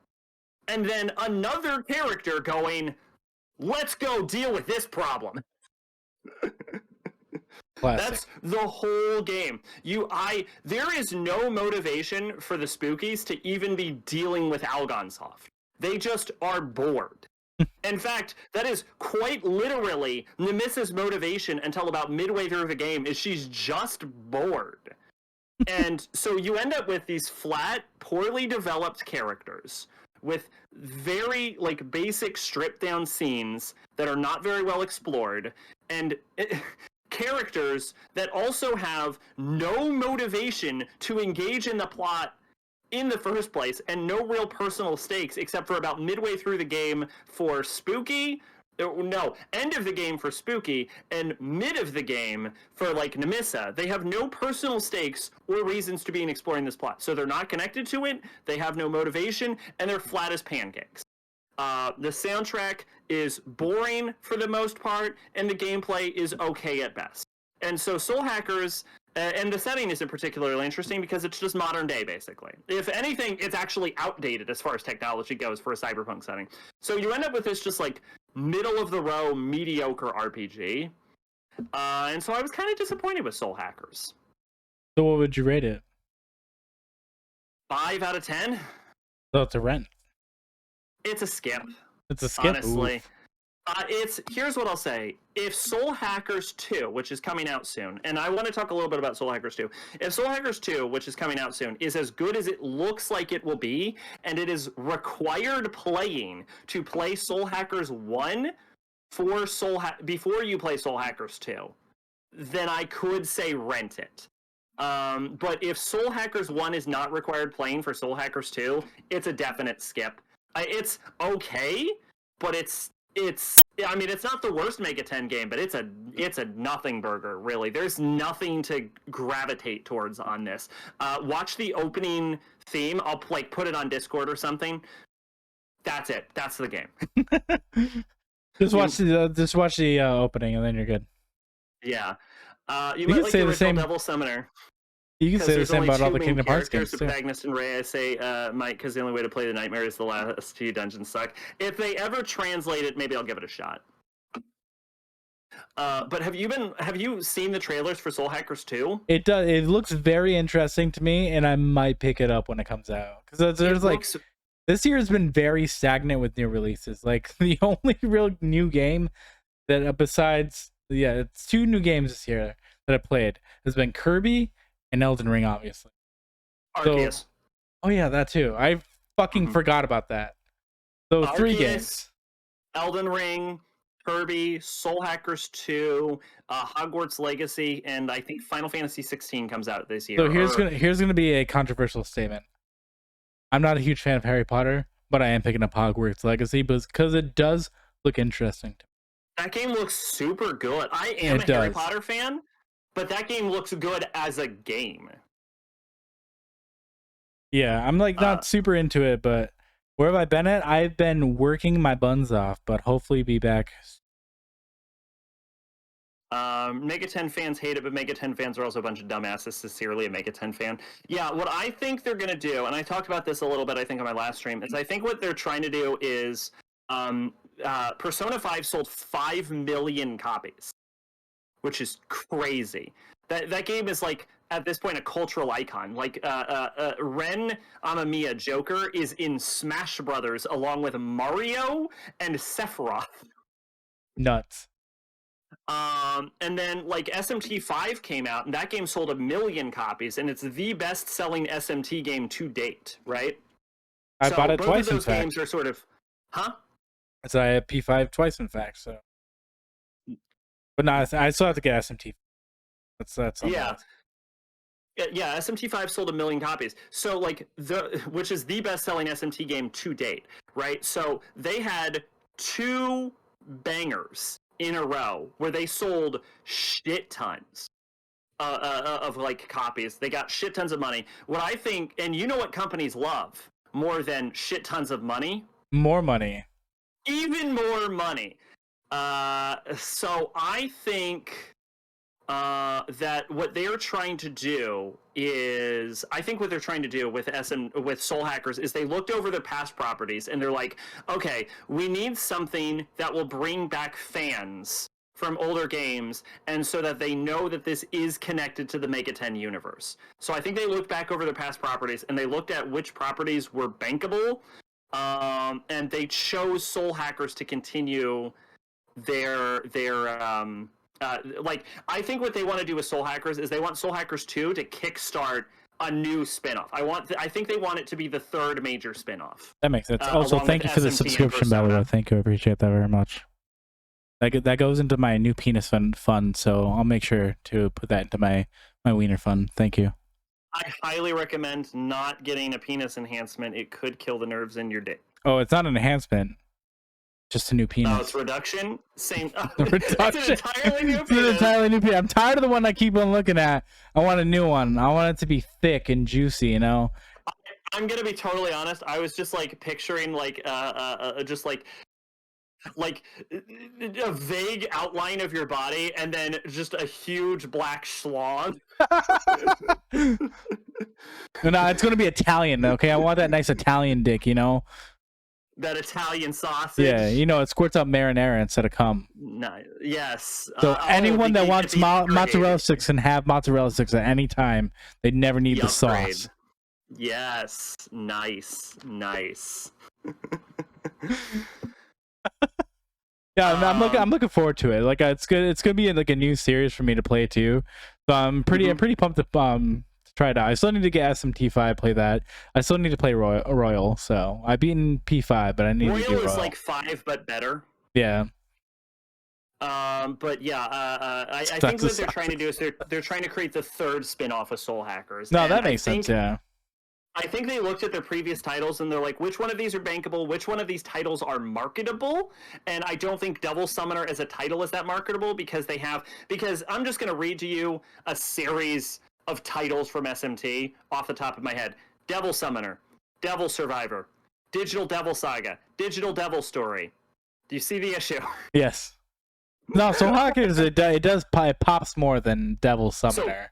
Yeah, cut Devil Summoner out of the title. Shin Megami Tensei isn't even in the title. They add Shin Megami Tensei to a lot of the older games because they're trying to bank off that SMT title recognition in the West. But I believe the original title is just Devil Summoner Soul Hackers. Kick that out of the title.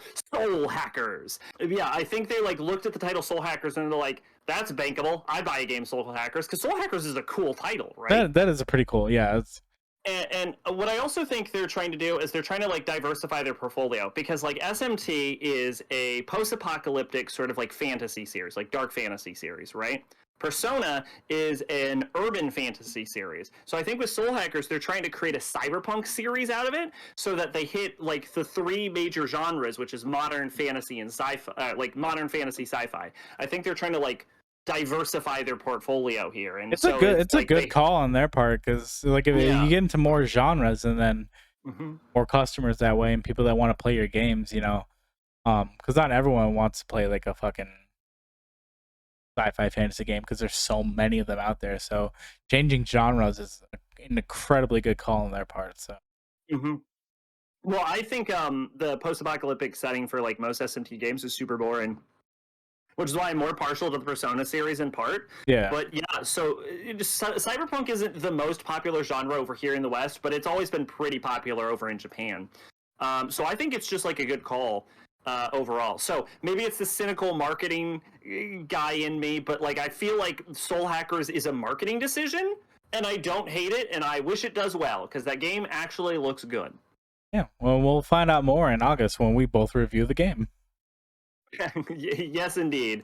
Is it August? I thought it was like November or something. No, it comes out in July, so we'll probably we'll play. Probably get I'll try and get the game at lunch. Yeah, I'll probably buy it at lunch. I think I already have it pre-ordered. Yeah. Remember. There you go then. Yeah, and it's on Steam. So it is. It is. I believe it is coming to Steam. Yeah. Oh, I'll probably just buy it on Steam.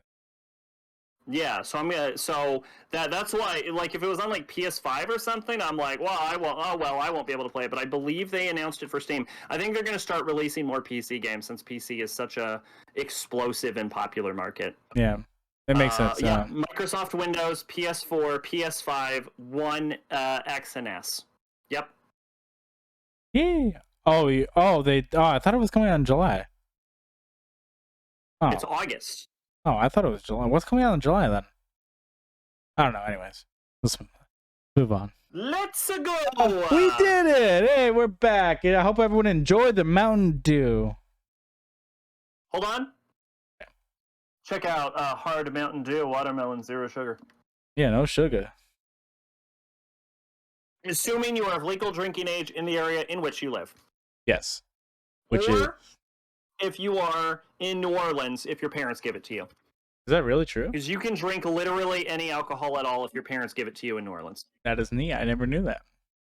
Yeah, so if you're there during like Mardi Gras, you'll see like a 10-year-old kid with just like a beer the size of his entire damn torso. That shit's lit, and I love it. Yeah, that city sucks. Actually, don't ever go there. Don't plan on it really, unless somebody tells me to. It is wild. What up, Headshot? All right. So. Oh, yeah. Are you ready? This is one of our famous sections of the show. You know. Correct me if I'm wrong. Is that the segment I believe it is? Yes, it is. All right then. I'm very excited for this. Let me know when you want me to pop over.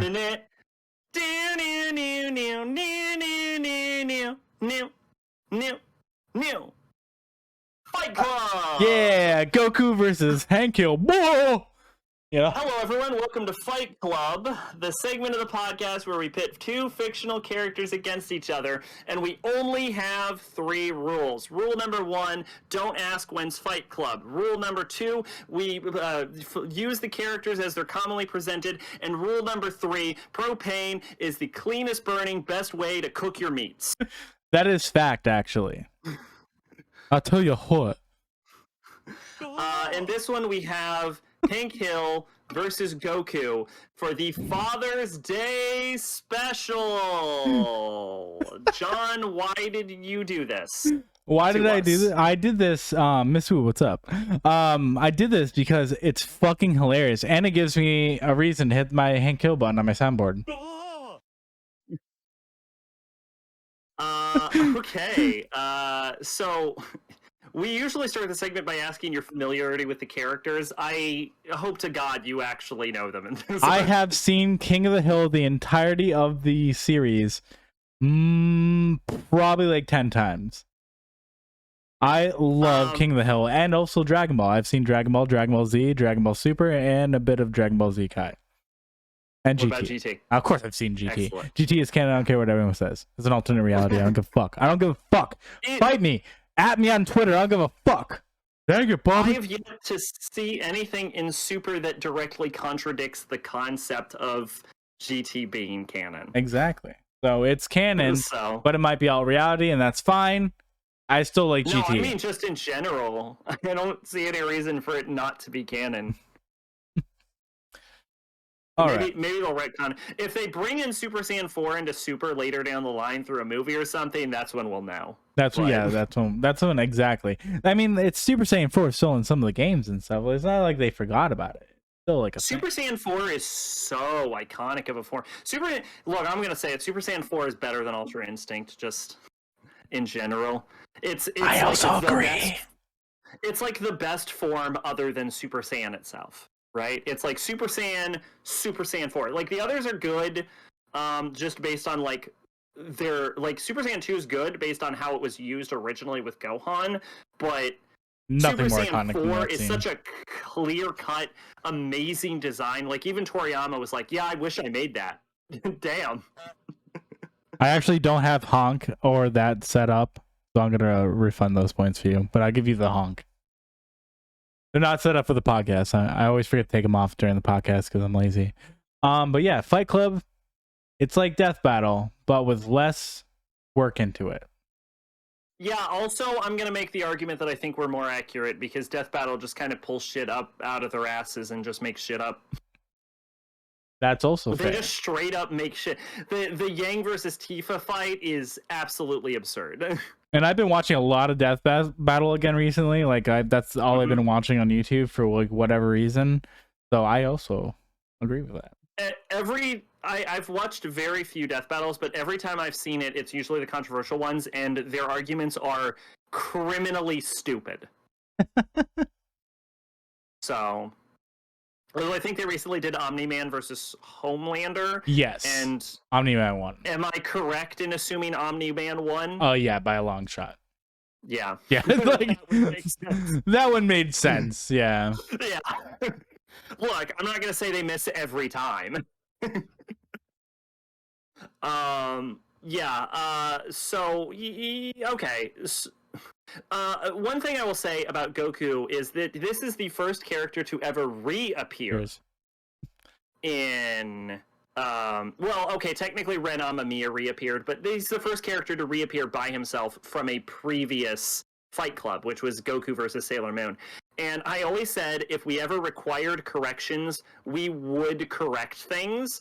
And I have to say that I probably got a bit wrong during Goku through Sailor Moon.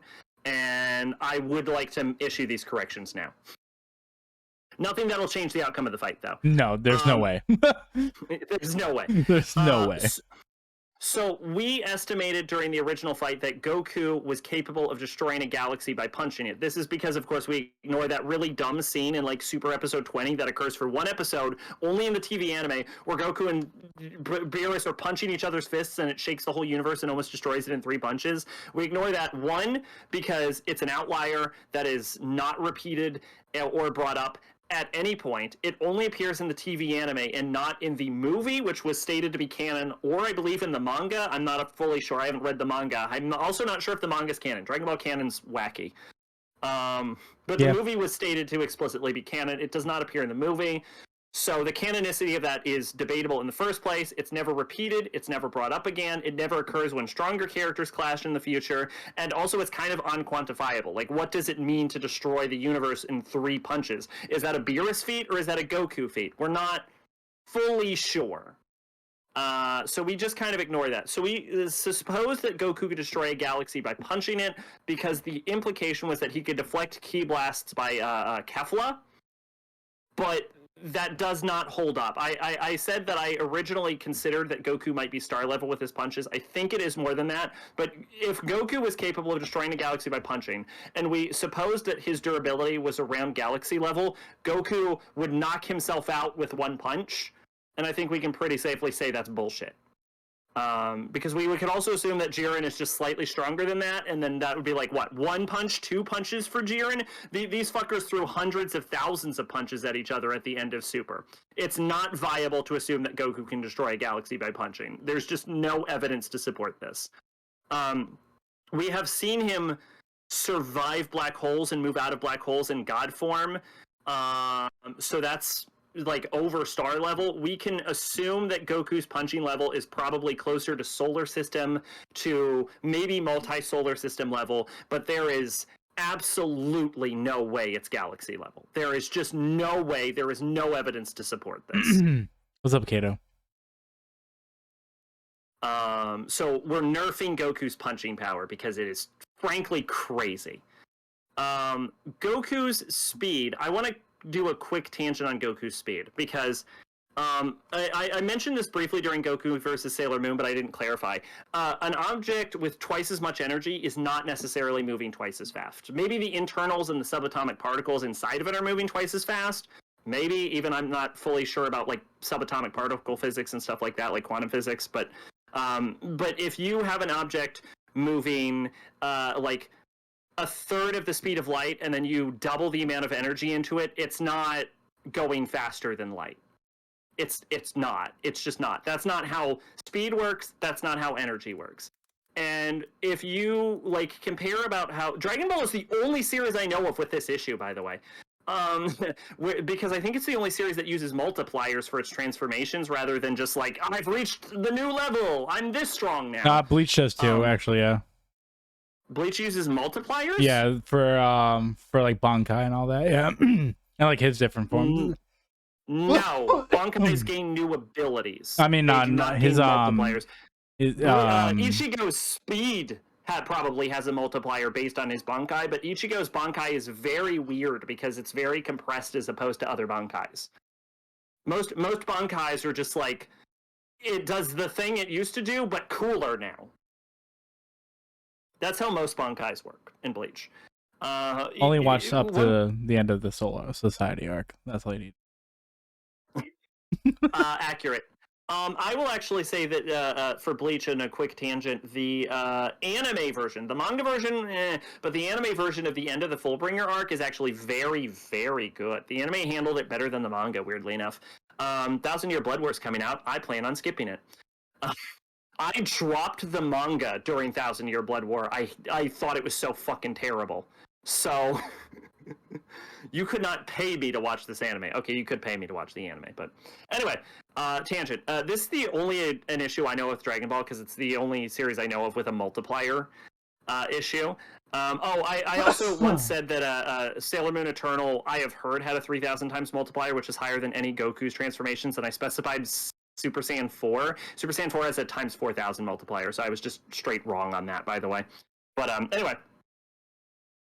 So yeah, one would make the assumption that if Goku has a times 50 multiplier for like Super Saiyan, or we'll say Super Saiyan 2 because it's a clean 100 times, he's not moving 100 times faster, and that would make sense because if I throw a punch at like 5 miles per hour, which is a super slow punch, right?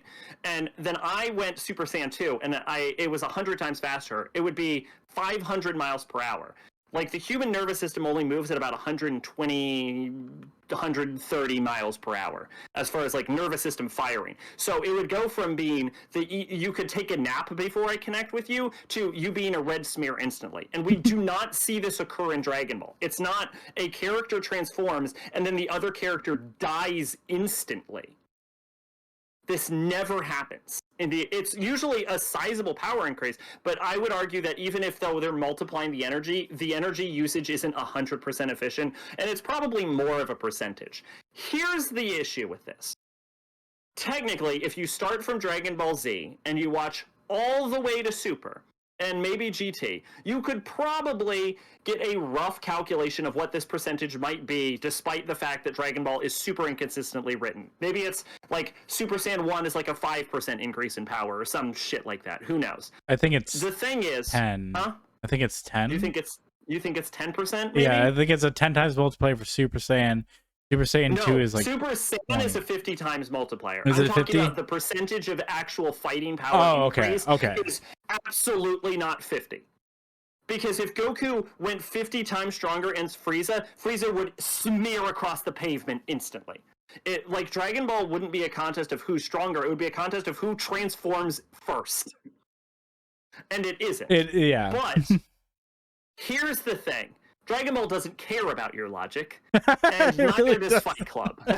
Fight Club doesn't give a fuck.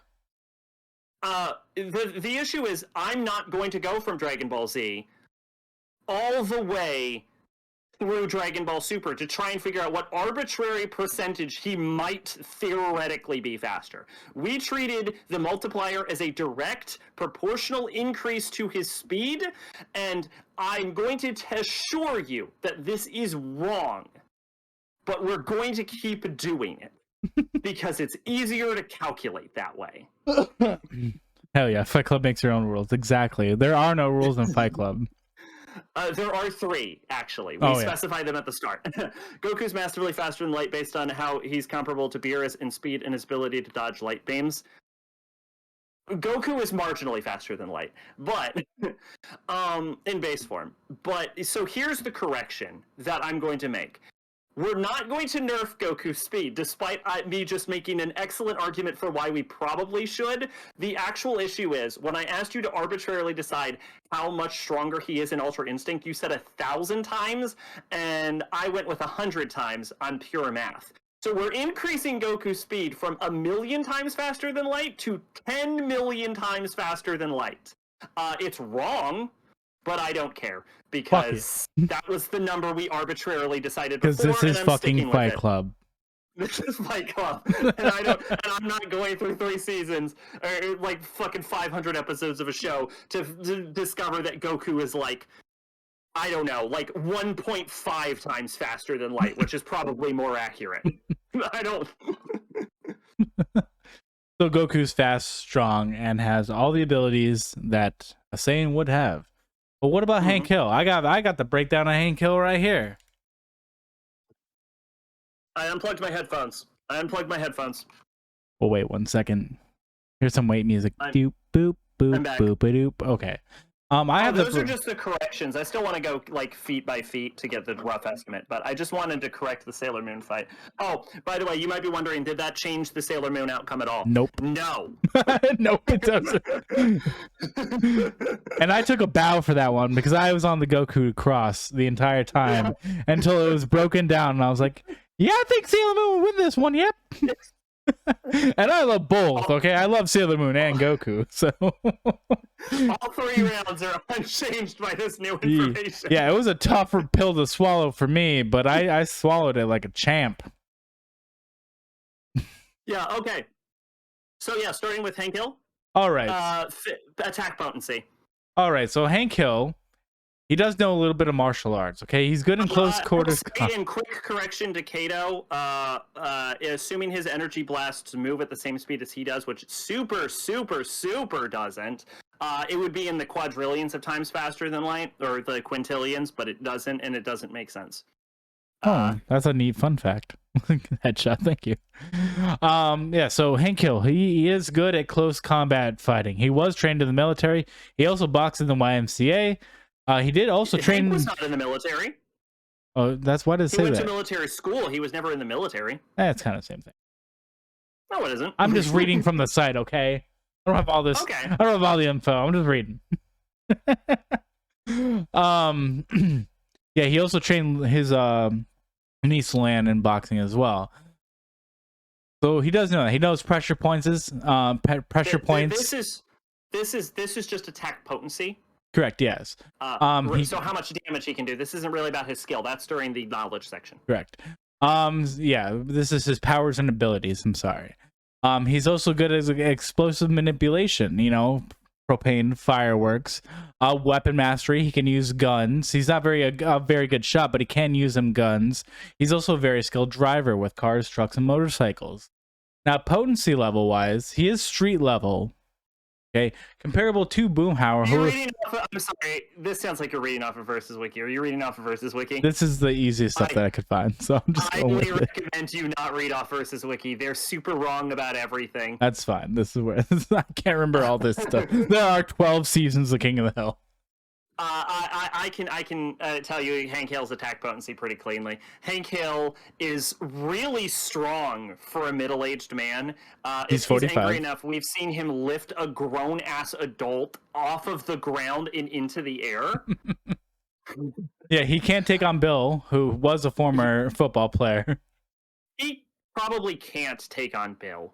Like, if Bill wanted to, I feel like Bill could probably beat his ass, but I don't think that situation ever occurs in King of the Hill.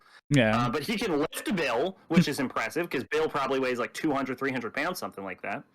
That is true. But he can also kick a person hard enough to lift them a foot off the ground. Correct, yeah. His main two attacks are punching you in the fucking mouth or kicking you in the ass. Yes. And he'll even announce it before. He's like, I'm going to kick your ass. He'll announce it. So you've been warned. I believe, correct me if I'm wrong, Hank Hill also carries a pocket knife with him. It's not like a self-defense knife. I think he just uses it for like twine and shit. That is correct. Technically, I believe, own a knife that he carries on him. He does have a knife, yes. He does in fact have a knife. We can assume the knife does knife level damage. Durability wise, he has busted his own ass once. It's speed. Speed's next. Speed. Where? It's speed and movement.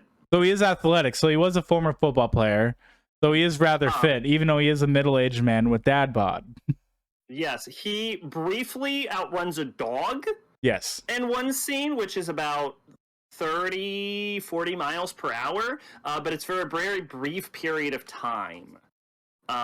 So he's actually shockingly fast in brief bursts.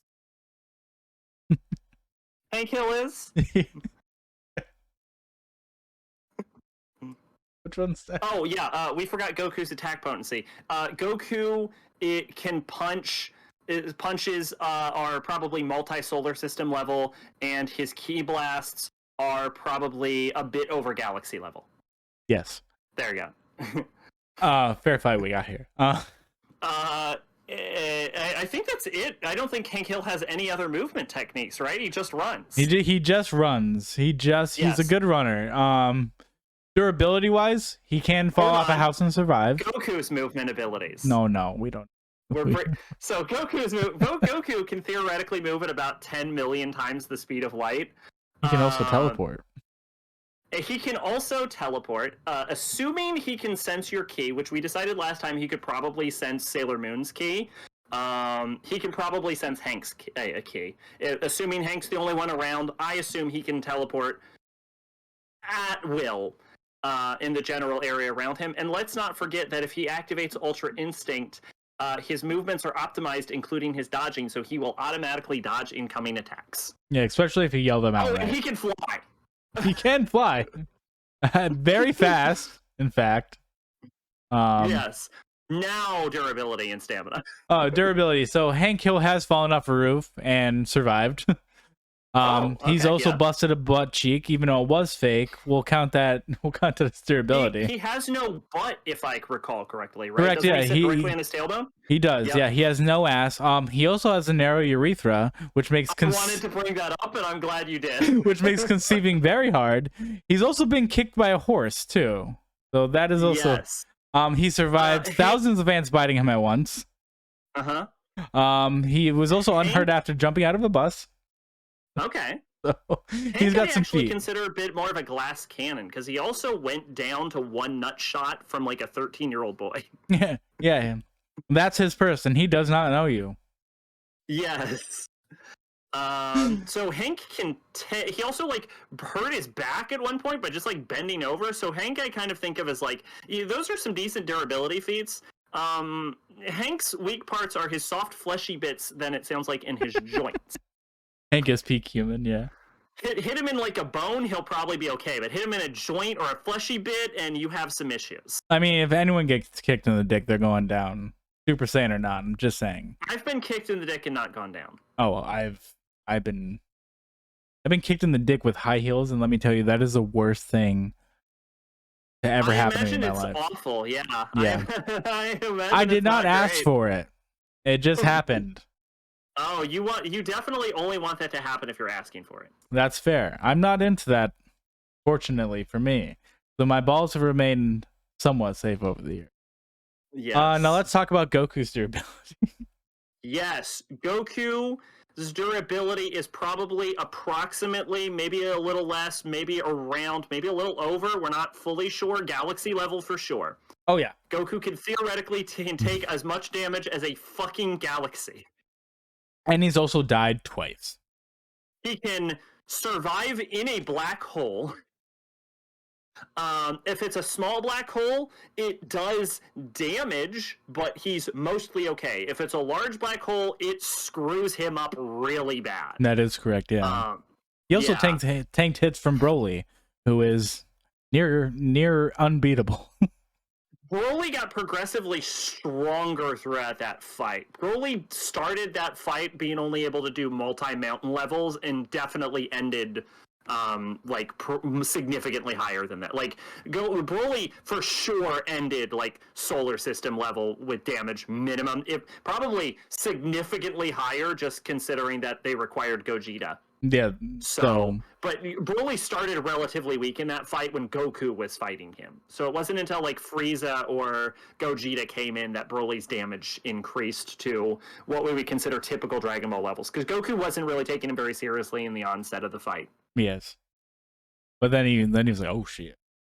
Also shout out to them making Broly. Also shout out to them making finally Broly canon. So that's really nice. Yes. And from what I understand, because I didn't watch the original Broly movies, making him better. Yeah, well, his backstory is a lot better. It wasn't stupid. If Goku's ki is down, his durability is significantly reduced. He gets bruised and minorly bloodied by bullets.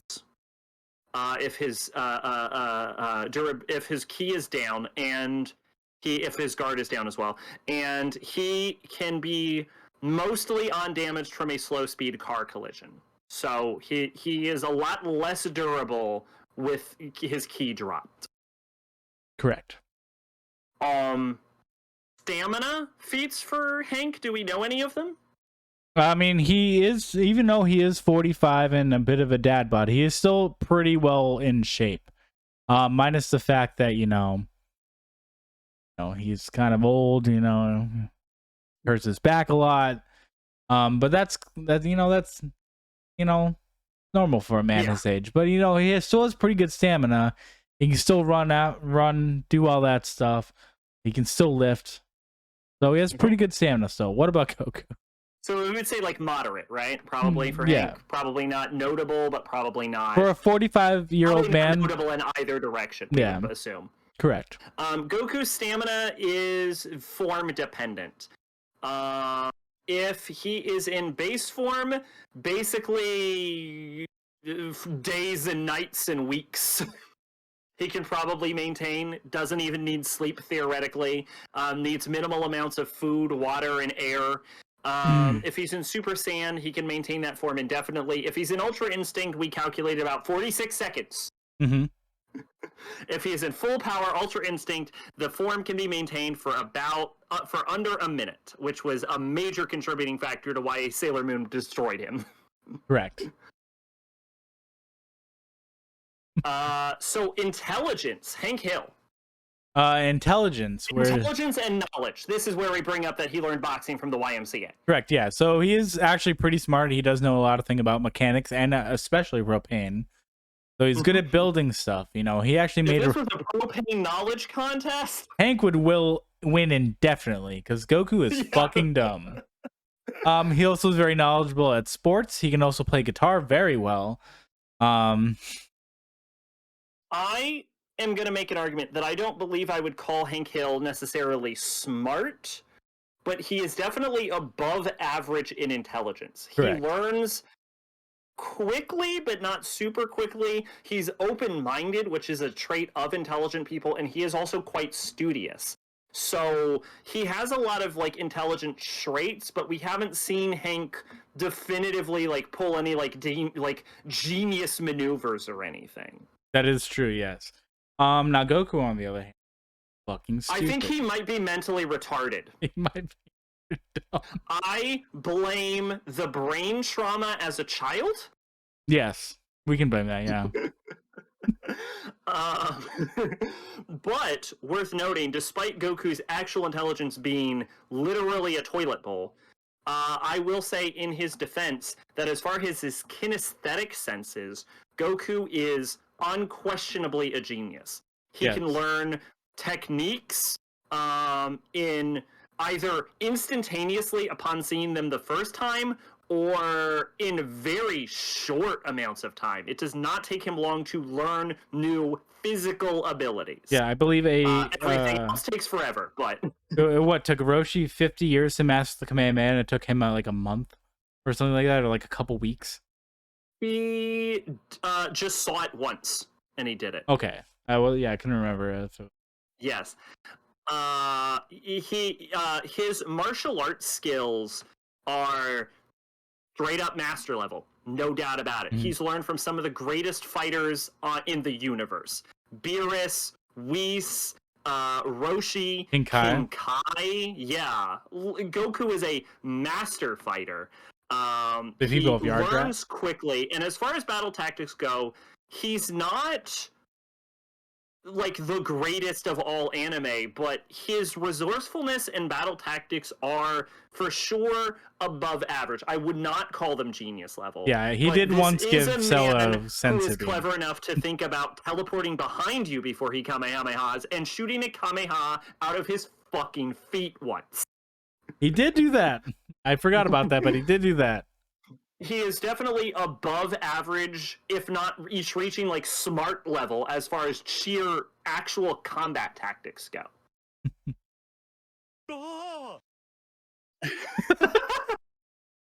Appropriate. Thank you. I believe are fine. Anything else to add about Goku's intelligence or Hank's intelligence or any of the other previous feats? No. I think the only thing we have abilities? special abilities and weaknesses are like the only two we have really. Now for Hank's special abilities, he doesn't really have any. He is a master. He's about propane and propane experience. Exactly. He is a master grillsman. And he can also play guitar like a damn boss. That would be his two special abilities. And he's also a very good husband, unlike Goku. He's also a very good. Well, hold on. Put a pin in that for a second. Because that's round 2.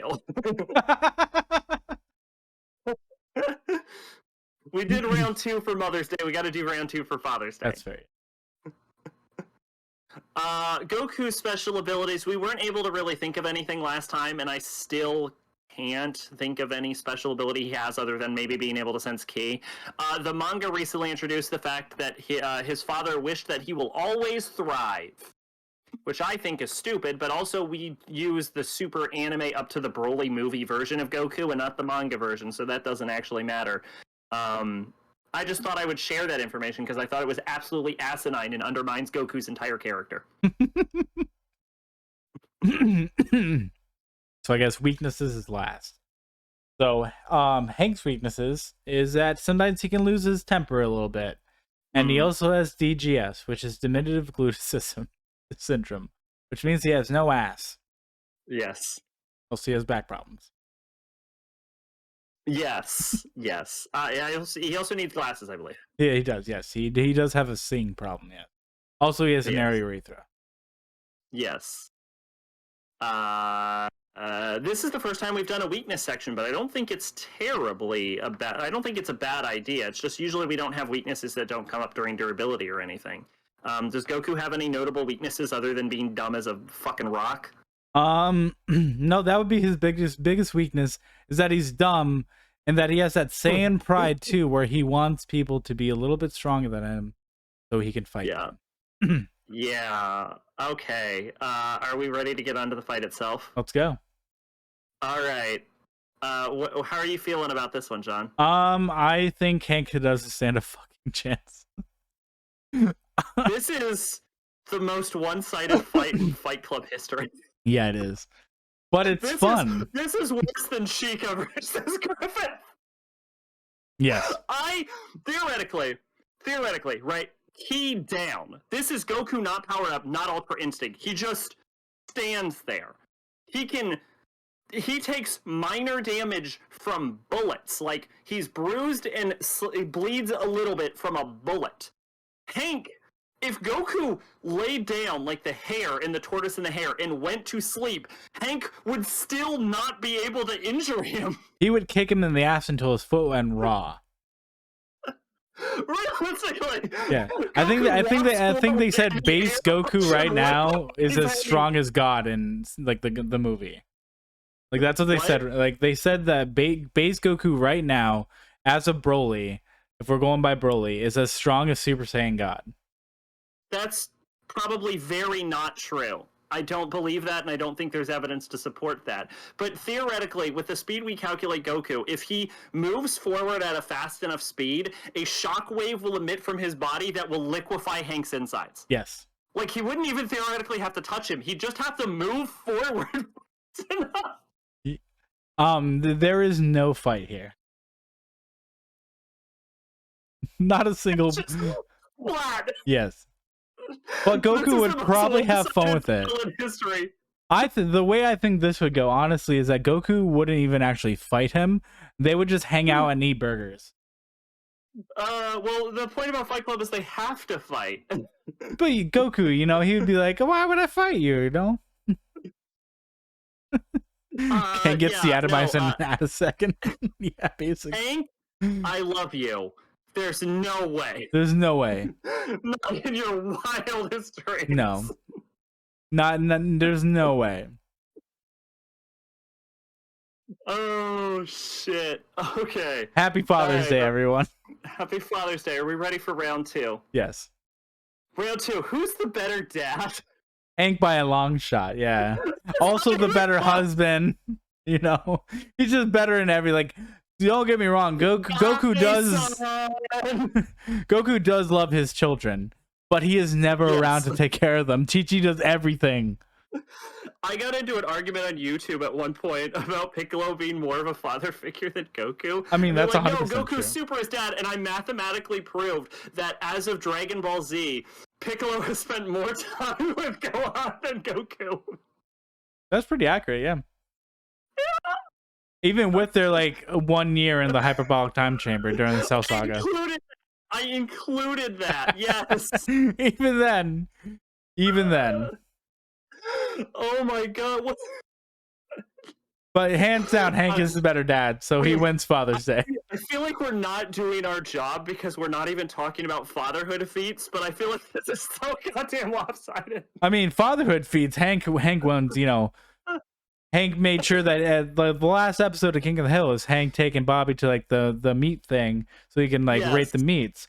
So hands down right there, the show ends with Hank being the perfect dad. Let's you know what, just for the sake of argument, right? Fight Club season 2. We won't list round 2 for this fight. Let's not even list all of the feats. Let's do select ones, right? Hank Hill, final episode of King of the Hill. All right? Yes. Goku. Hey, Cell, have the senzu bean. Yep, exactly, yeah. I think that's enough. Yeah. Hank supports his children and tries to understand it. Scene is enough to create the difference. Hank even was a father figure to Luann, his niece. Like, so he took an extra child on top of the one he had because he does have a narrow urethra. Yes. Hank wins. Oh. Yeah, unquestionably. Hank All wins. right, there we go. That's Fight Club 6. That's Fight Club. Holy shit. Bye, son!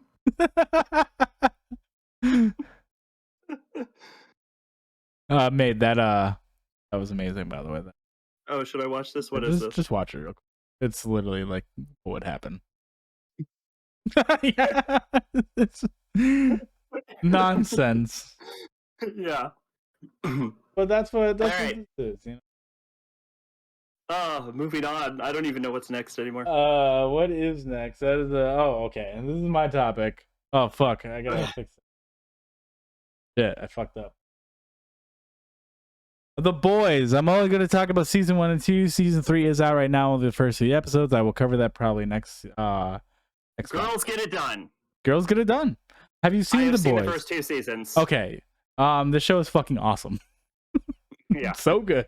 I didn't watch it until recently just because I'd been busy. I've also read a bit of the comic and I think it's terrible. The comic's terrible? Yeah. Okay. Yeah. It was done by the dude that did Preacher. Hank Urethra sports a massive black hole that he can shoot out like instantly damage Goku. That's scary. It was Garth Ennis. Yeah. I am not a fan of Garth Ennis. The comic was done by Garth Ennis. I think it's terrible. I like most Garth Ennis comics. I think it was terrible, but I've not read the comics, but yeah. So this has been on my back burner for a while. Everyone's been hyping it up. Season 3 looked really cool. I watched the trailer, so I was like, you know what? It might be time to actually watch this. This is fucking brutal, and I love it. Yeah. Spoilers for the first episode, but it literally opens with Huey and his girlfriend talking, and then she just gets obliterated by A-Train, which is like the Flash of this universe. Like he runs through her, and it's fucking nuts. That's how this fucking show opens. So you know this show is gonna be awesome.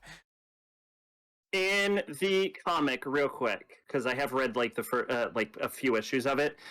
In the comic, it's a similar situation. They're at like a county fair, and A-Train is fighting a villain, and A-Train explodes her ass in a very similar situation. But instead of like Huey just standing there with her like severed hands, A-Train defeats the villain, and then like a group of people come by as he's like smeared with her blood, and like they congratulate him. We're like, "Good job, A-Train! You really took that villain out." Yeah.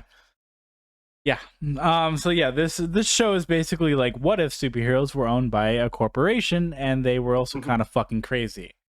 The main guy is Homelander. He's basically dickbag Superman. I would argue it's actually kind of, in the show, not the comic, it's actually kind of more realistic than that. I think because not all of the superheroes are awful. True, yeah.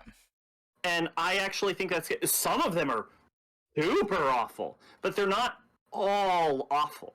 And right. I actually kind of appreciate it. Like, Maeve's not that bad.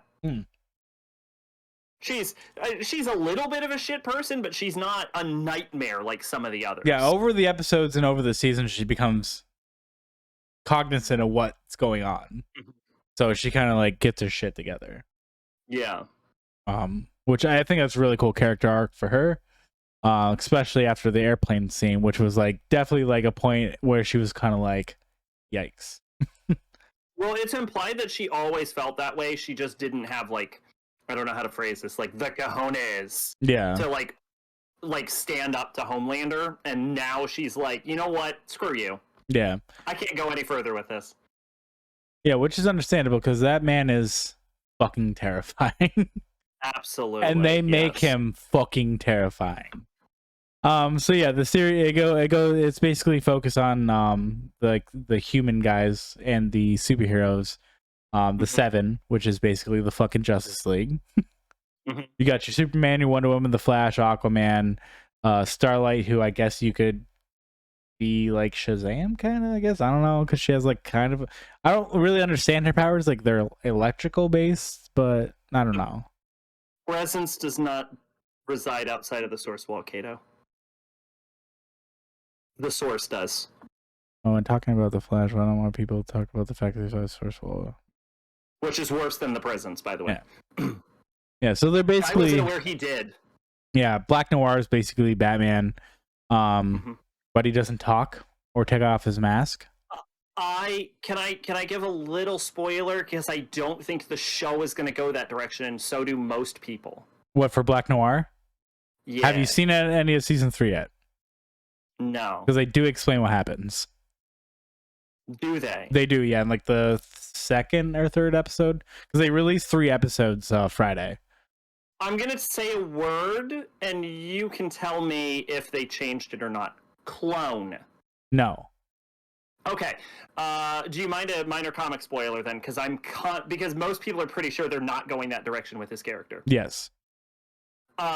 In the comics, Black Noir is a clone of Homelander, and he's the one that's absolutely batshit crazy, and Homelander is relatively normal.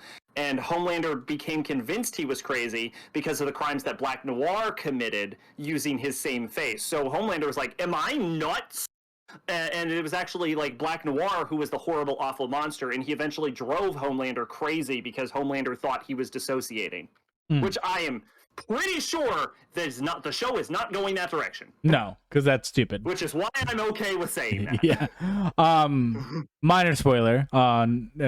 Black Noir is a African American man, and he gets basically blown the fuck up, and that's why he wears a mask all the time and he can't talk anymore. We don't fully know what the source is. It's implied that the source might be like sort of like the writers of the comics itself or something like that. That's probably where the presence came from, but I believe Lucifer came from the presence. It also gets weirder when you talk about like the new cosmic entities that they introduced during DC Metal, because I'm not very up to date on DC Metal, but yeah. But yeah, the show is awesome. It's very violent, very gory. You see exactly what Superman would look like in just a pure injustice world almost, because he is fucking brutal.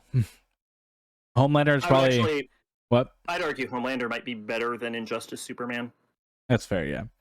Homelander is one of the best written villains I've seen in a show or movie in a while, because there's a lot of depth and layer to his character. Like, especially when they bring like the kid in. I'm just gonna go full spoilers because I mean season 2 has been out for a while now. Spoilers? Yeah, full season 1 and 2 spoilers just because it's been out for a while now. So if you haven't watched it, I'm sorry, but go watch it because it's really good.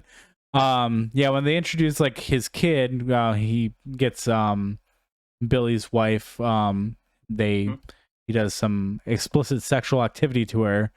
Against her will, and they have a child together, and then she's presumed dead, but she's actually hiding with a child who is basically a carbon copy of Homelander, but not a dickbag. Yeah, see, it's I believe Black Noir in the comics. Oh, okay. I like it. No, it's a really stupid plot twist, and nobody likes it. Yeah, this is a lot better. This is way better than the comics. Yeah, the show is fantastic. Like, there was not a single episode that I did not like. Like, it's really good. It's very well written. Like, the cast is fucking spot on too. Like, it's really good. Like, Jack Quaid is Huey's really nice. I also obviously really like Carl Urban as Billy Butcher. He's really cool. There's a lot of new faces in the show too that I've never seen either too, which is really nice. But those would probably be the most known people. And Giancarlo Esposito is also in the show too, which he's fucking good in everything. So the Homelander actor, who you probably know off the top of your head, but I don't, is I don't remember his name. I would probably say like the best in the show. Oh yeah, he's hands down like so good at like the nuances of the character. Yeah, like as the seasons and episodes go on, you can see his like senility slipping too. Like he's just becoming crazier and crazier as it goes on. You know, like the three newest episodes, like Anthony Starr. Yeah. Like the 3 new episodes, like I'm not gonna spoil those ones because those are brand new, but like he finally like kind of, he doesn't snap, but he kind of like realizes like why am I listening to these people that are like below me, you know, and like I'm a fucking god. People were really upset that the jerk off scene didn't happen in season 1, so there was a lot of cheering when it happened in season 2, where Homelander at the end is just jerking off into the city. Yeah. I was like, why the hell didn't that happen in season 1? And then when it came in season 2, they're like, oh, okay, all right, they do. Yeah, that's in fact, it might have even been a response to the criticism. So that's sexual stuff in the show is definitely there. Like yes. There's the stretchy guy that like jerks off 2 dudes in like the 2nd episode or something like that. There's also the whole mommy fetish thing with what's her name? I can't remember, the person who runs the super... I like that. I'm pretty sure the show added that. Yeah. I don't remember that. It was definitely interesting, but it made sense because this is a man who grew up with no parents. So that's like a clear gateway to that type of thing. It just came out of nowhere for me because I wasn't expecting it. So like he's like just laying around in her lap and she like just whips the titty out and she's like suckle on it and I'm like okay. um but then in the end like he fucking melts her, like literally melts her fucking face. Well, he's a child. Yeah. He's basically an adult child. He's very cranky, he's very moody. He's very like, I'm better than everyone else. And it's really good. But also the scene where he jerks off the skyscraper is really fucking hilarious. I loved it. I thought it was funny. Yes. It's really good. Mm-hmm.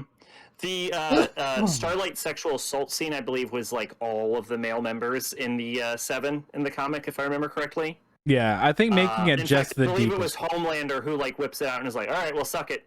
that's your thing now." Wait, the new gods were you talking about? I actually think the show is way better than comics. If I can say anything, watch the show. Don't read the comic. Yeah.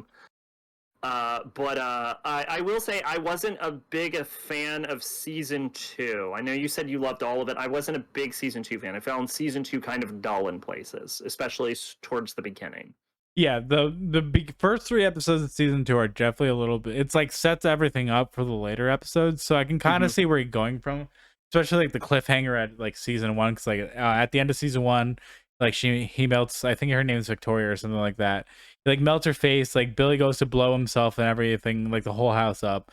But Homelander ends up bringing him to like his kid and his wife. And that's kind of where it ends. That seems a little awkward, honestly. It is kind of weird because like he kind of just wakes up on the lawn, and like he basically is like, I didn't kill you because like I wanted you to see this, and I was like, yeah, okay. Well, you could have killed him, but you saved him from an explosion, which is okay. It seemed a bit of a plot convenience, frankly. Oh, there's definitely because they needed Billy for the later seasons. Yeah, there's definitely some plot armor there. Yeah. Yeah. Like the stuff where they're going to now, it's pretty cool. Like I like where season 3 is going to. The trailer, I saw the trailer. Yeah. So like if you see the trailer, like he takes like the compound V that only lasts for like 24 hours and stuff like that, so you can introduced way earlier in the comics. Which is cool. That's another huge part of season 1 is the compound V. A-Train is taking it, so that kind of what causes the accident in the beginning, the beginning of the show. And it also complicates things later too because he starts having heart problems from it, which is also pretty fascinating to me because he's like, I can't run anymore. Which is an interesting aspect of the character. Kind of like helps flesh him out and gives him something to do. It also makes A-Train not a horrible monster. The one thing I really appreciate about the show is they really like elaborate on the characters and they don't make them all irredeemable. I would even say like early Homelander isn't that bad. He just progressively gets worse as his mental breakdown occurs throughout the show. He just loses his shit more and more each episode, which is like really fun to watch. Like it's really good the way they do it. Like the first 2 episodes, you're like, oh, this guy isn't that bad, and then you get to like I think it's the 3rd or 4th episode, like with the airplane scene, and you're just like, fuck. Actually, no. At the end of episode 1, he cuts the fucking plane in half. That's right. Yeah. Yes, because they're talking about how Homelander's an angel and doesn't do anything wrong. That's actually a good scene in concept, but the issue is how they're talking about how Homelander has near perfect PR, and then they go on to show instances of Homelander not having near perfect PR. So the show kind of undermines itself a little bit from that moment onward. But I actually like this more than Watchmen, honestly. Like I think it's way better than like Watchmen. Like I haven't read any of the Watchmen comic books, but like show and like movie wise, like I don't think Watchmen the movie is really good. I haven't seen the HBO show yet. Watchmen the comic is a whole different thing. Is it? Watchmen. Yeah. It is significantly better. Yeah. So I think like visual media wise, like The Boys takes the cake. Like I actually kind of appreciate the ending of the movie for Watchmen with the nuclear bomb rather than the squid alien better. But yeah, Watchmen the comic is way better. Watchmen the comic is its own damn thing. Read Watchmen. Read it. Don't read The Boys apparently. Yeah. I mean, like if we're talking just visual media, I hear Preacher is good. A lot of people And I like hear Preacher, yeah. maybe Punisher Max is an okay comic, but I would highly recommend avoiding basically anything from Garth Ennis, because I think he's just kind of shitty and like misanthropic. Don't read the spin-off shit? Okay. Yeah, like if we're talking just visual media, I think The Boys like beats The Watchmen by a long shot because it's incredibly well written. Show to movie, I'd agree. Yeah. Show to movie, I'd agree. Yeah. Like I can't say anything about the Watchmen HBO show because I haven't watched it yet. It looks like it comically missed the point of Watchmen. Yeah, I'd never really heard about it after it came out, so like I don't know if it's actually good, but like everyone's talked about The Boys since this came out, so that's why I finally watched. No, it's a good show. I think Stormfront's also different from the comics, but I think Stormfront in the show is a little clunky because it's like she's a racist Nazi, and then like their way of showing this is she just like murders a bunch of black people, and it's like, okay, I would have liked a little more subtlety in that rather than indiscriminately murdering black people. I think that's clunky. I think that's heavy-handed, and I would have expected the show could have done better to show sort of her like Nazi ideology a little bit more. I think that's too on the nose. I don't like where it's just like, oh, I'm fighting someone, boom, laser eye, die, black man. Yeah, I mean, it kind of gets more into it in like I think it's episode 7 when like she's having that conversation with Homelander, like we're like the pinnacle of human evolution now. Yeah. So like that's where it kind of goes into like the Nazism stuff, like we're like the superior race, blah blah blah, like all this stuff. And like that for superhero, sure, but I'm talking about this sort of like racism dynamic to it. Yeah, I mean that I think that's poorly explored. That stuff didn't click to me until she was revealed as an like, oh, that's why she murdered all those people. Okay, that makes sense now because she's a Nazi, which was I was like, okay, cool.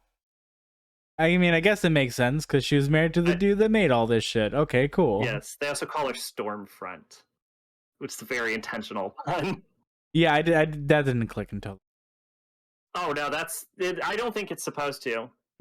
I'm not a major The Boys expert in the comic. I believe it's more on the nose, though.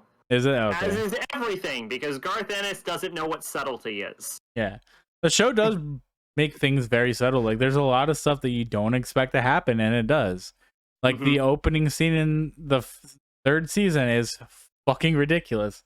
I'm not gonna spoil it because you need to see it for yourself. Okay, all right. I'll check it out way down the line, probably. Yeah, because it is. If anything, just watch like the first, the first episode. Well, I don't have Amazon Prime at the moment, so. Oh, okay. It's yeah, it's a scene. It's a scene. I did mention one scene about The Boys a long time ago when we had a conversation about having sex with Wonder Woman. And I just want to bring it up because I think it's worth reiterating because I actually kind of love the scene. It's like a superhero rehab group, like a recovery group for people who have encountered superheroes. Yep. And one guy talked about how he was having sex with a superhero that could turn into ice, and she turned into ice on him and like sheared his dick off. Yeah, and he works at Vought too. He's like one of the PR guys. Oh, really? I didn't catch on that. I don't know when that was said, but no, he's like the first or second episode, yeah. And then you see him in he's like in every season, yeah. I didn't recognize him. Okay. Yeah, he's the same guy, yeah. And somebody calls him a fucking eunuch. It's hilarious. Billy. Yeah. Yeah. Whenever it's that in your face, it's usually Billy. But yeah, I love that scene because it is kind of it was something I talked about like way back in the podcast about like why only superheroes in 90% of cases would be able to have sex with superheroes is because like if you take a superhero and any superpower at all activates in the middle of the sex, you are probably going to die. Yeah. Well, that's kind of like imagine like Superman's getting into it with Lois and he just goes a little too hard at one moment. Yeah. I mean, this is the man who delivered the famous "I live in a world made of cardboard" speech. I mean, that's right. Like they bring and they that's something they bring up again and then again because like when Huey and Starlight eventually hook up, like her eyes turn like to her whatever power. And then when Stormfront and Homelander fuck, Like he literally fucking like lasers her tits, and I was like, okay. Yes, she would be into that though. Well, she can take it. Yeah. That's the thing. Which The I thing thought is that was you see a lot super of, like, interesting. you see a lot of superheroes like with non-superheroes in like comics and stuff, and it's like, realistically, how does that sex work? Like, Barry Allen can't turn his powers off. Yeah. I mean, Green So Lantern and Batman are the only safe ones, in my opinion. how does sex with Iris West work? Like, that can't be stimulating. He's got to go soft immediately. Or he just obliterates her insides. Well, maybe he takes a couple Blue Chews, not sponsored. But we could be. Yeah, you hear that? Mm-hmm. Yeah. Looking at you, Blue Chew. Then there's like Wonder Woman. She's so strong. She's so stupidly strong. Yeah, like she's like near Superman levels of strength. Yeah, I feel like yeah, Batman would obviously be fine. Green Lantern's fine because it's just a ring. I mean, yeah. Batman's super strong, but not he's not Superman. No, he's definitely not. Green Lantern could probably bang and be fine. Yeah. Sex with Green Lantern. Any lantern. Sex with any lantern. Shazam, even though he's a child, that'd be fine probably. Yeah, sometimes he grows up to be a teenager. That's probably fine. As long as he's not transformed into Captain Marvel, you're probably safe. Yeah, like if he's like about to come, he's just like, Shazam!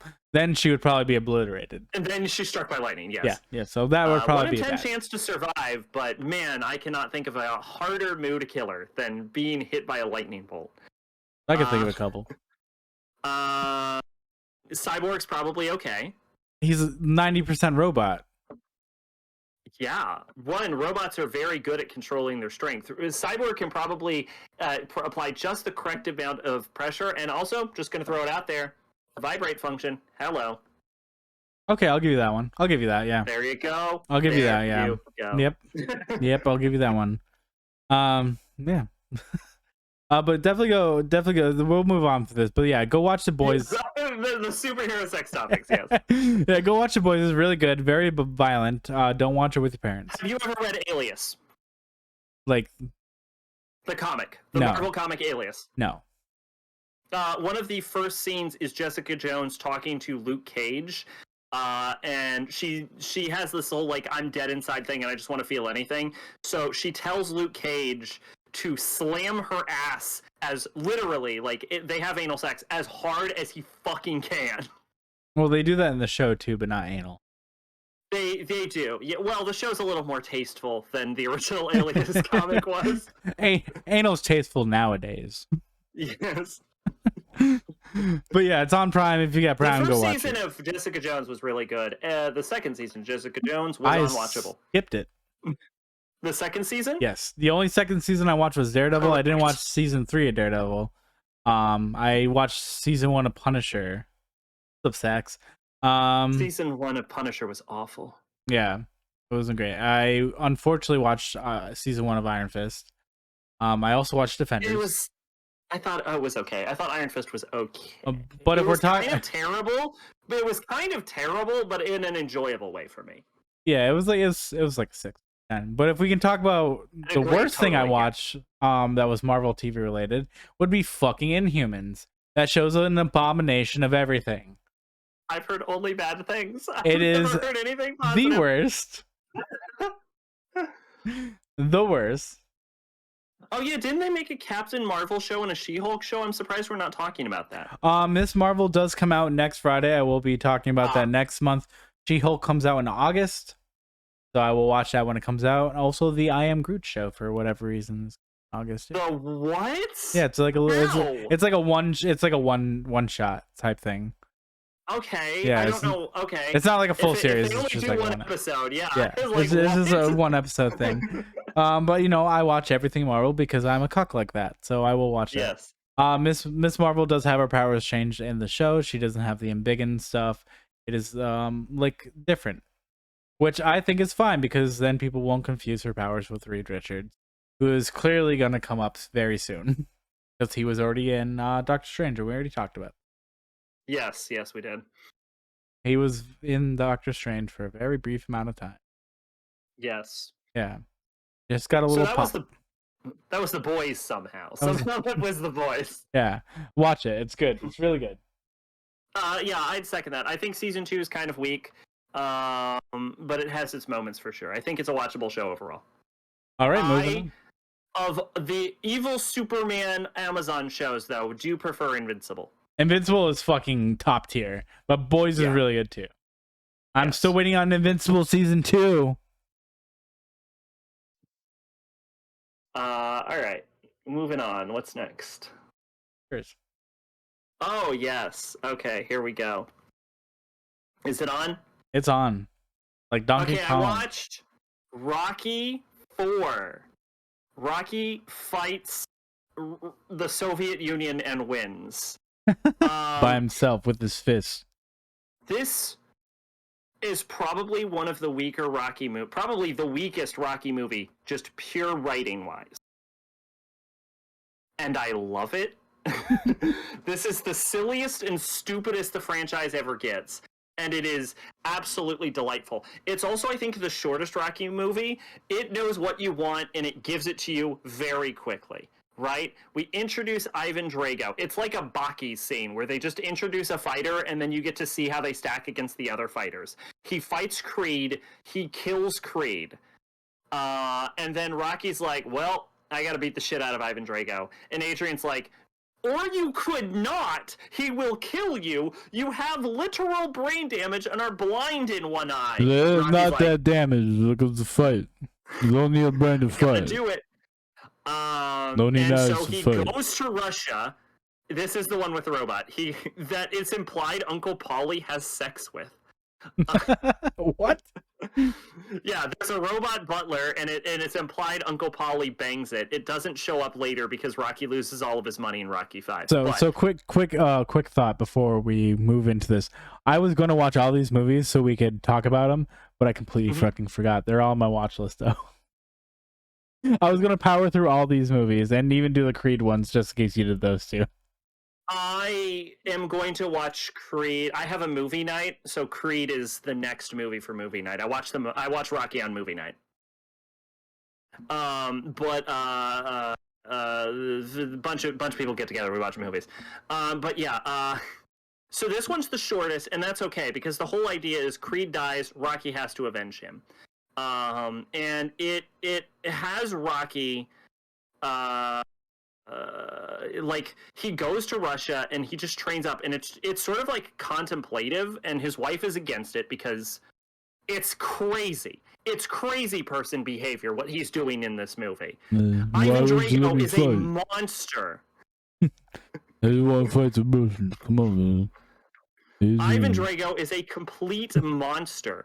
But so the fight against Ivan Drago is great. It's the most quotable of all the movies. It's probably the shortest. It doesn't deal with like a lot of Rockies are all about like emotions and where Rocky is as a character. Rocky as a franchise is actually about Rocky the character, and Rocky is an interesting character in his like thoughts and why he's doing things. And Rocky 4 is a lot less of that and a lot more, I'm going to beat the shit out of this man. Also, Uncle Paulie has sex with a robot. Yes. Well, not on screen. It's implied. But yeah, Rocky goes to Russia and he trains, and it is top 2 best training sequence, maybe top 3. It's the Rocky training sequences. There's one in every movie. They're all so good. It's one of the best training sequences than any of the Rocky ones. It's better than 2. It's better than 3. The Rocky one is very subdued, very stripped down. Because it's Rocky just trying to prepare to survive a fight with Creed. And then at the end, you have him jogging, and the whole town is behind him like, Rocky, Rocky! And that's great. And this one, it's a little more contemplative. It's just Rocky alone in the woods, and he's like, all right, I haven't fought in a while, but I'm going to get into shape. And you have him, like, chopping wood, which is actually, like, the hardest-hitting boxer in, like, boxing history was said that was, like, one of the main ways he chopped wood, was he just chopped wood. because it gets you used to like that fist impact, and he does his punching, and then he's like jogging, and like the Russian like KGB operatives are like driving behind him, and then he starts outrunning the car, and the car's like, oh shit, we can't keep up with Rocky anymore, and like it's cut between. This is the first time we get to really delve into the training of the opponent, which is Ivan Drago in this film, which I believe is portrayed by Dolph Lundgren. Correct. Yep. Yeah. And it shows Rocky in the snow, like mostly alone, like chopping wood, going on runs, doing all this like naturalistic training, like body weight exercises. And it shows Ivan Drago, this like machine of a man, in this like tested laboratory with like EKGs on him, and then like they show him shooting up full of steroids. Like it's this like dichotomy, like this opposition between Rocky's naturalistic, like natural athlete training and Ivan Drago's like mechanical laboratory training. And then it gets into the finale, and it's like the best boxing match in any of the movies. Very unrealistic. But easily the least realistic of all of the Rocky movies, other than maybe Rocky Balboa. But very good movie. Kind of the worst one, but kind of the best one. It's so good. It's so bad. It's good. It's so bad. It's amazing. Yeah, that's Rocky 4. Highly recommend that one. That's a rent. That might be a rent to own. Honestly, genuinely, what a good movie, and it's short, so it gives you what you want, and then you're done. I like that. Rocky 5. Okay, Rocky's retired now. He's been retired every movie. Yeah, he retires at the end of Rocky 1, and then Rocky 2 is a lot about getting him out of retirement for one last match. And then he's not retired in Rocky 3, but then he's retired in Rocky 5. Okay. They straight up tell him in Rocky 5, Rocky, you need to retire for realsies this time. They stop mentioning that he's blind in his right eye, but they do bring up the fact that his brain is just scrambled. It's soup. It's really bad, and they're like, you are retired. Like, the doctor's like, okay, you're done. This isn't, you are not allowed to fight anymore. And a big portion of this movie, this one is more contemplative than Rocky 4. It's also the least entertaining of the Rocky movies. This is, I would say, the worst one. I mean, like pure writing wise, 4 is the worst one, but this is the worst one in that there's not as much to latch onto that you would probably appreciate as an audience member for a Rocky film. But yeah, Rocky is straight up forced to retire. He loses all of his money, so he's forced back to his like old apartment. Like this, like he loses like his millions of dollars. Polly loses his sex robot. And he kind of like wants to get back into it, but he's just not allowed to fight anymore. So he trains up this guy.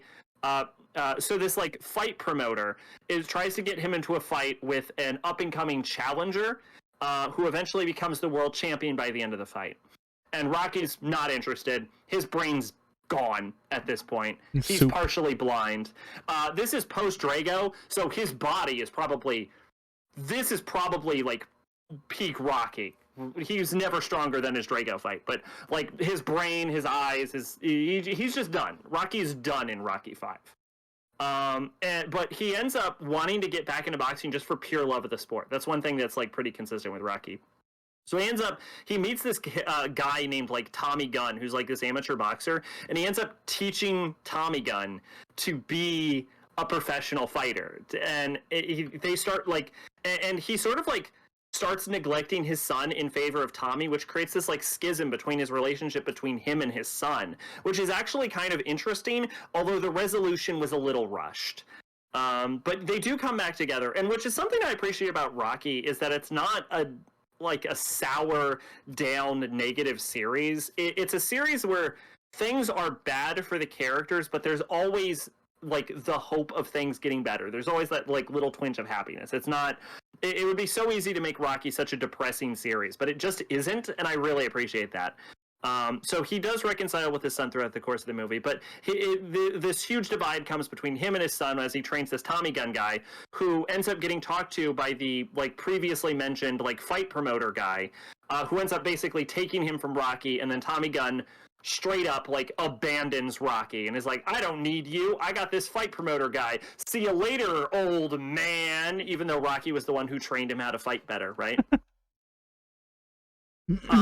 And so at the end of the movie, Tommy Gunn becomes the champion, but everyone's like, okay, but you didn't really become champion, you just beat a bunch of no names for points, you're not a great boxer like the previous champion Rocky Balboa, who retired. And everyone is I'm pretty sure Rocky's son is played by Sage Stallone, his actual son, in this movie, and Rocky 4 he is not in the next movie, but yes, in this movie he is played by Stallone's actual son. Yeah, the next movie he's played by the guy that fucks his sister, and that's my boy. That's good to know. That's good to know. I'm glad I know that information. You're welcome. But yeah, so everyone's like, you're not a real champion because you never beat Rocky. You're just some guy who managed to get through by points, because he kind of was. So Tommy Gunn gets so pissed off that he goes to Rocky's bar as Rocky was chilling out, and he challenges him to a fight, a straight street fight. And the final fight in Rocky 5 is not in a boxing ring, and it's not even a boxing match. It's two guys in a street fight as a crowd slowly gathers around, and the news reporters are because the guy is so bold that he challenges Rocky to an actual boxing match, and Rocky's like, I'm not going to give an actual boxing match, I'm super retired, Rocky says in this.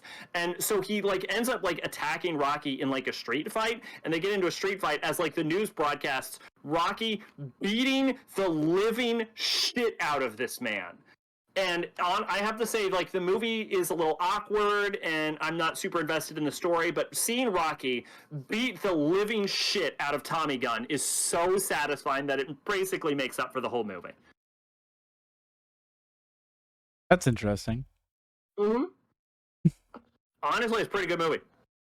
It's the worst Rocky. But it's a pretty good movie. It sounds like a very straight from the path type of thing, you know? Yes. Can't do the same movie every time, though. No, and that's the thing about Rocky, is they don't do the same movie every time. Good, though. It's surprisingly diverse as a film series. I'm ready to go for the last one, and then I'm really gonna have to pee. All right. Switched Excuse up. me. Are we ready? Yep. Okay.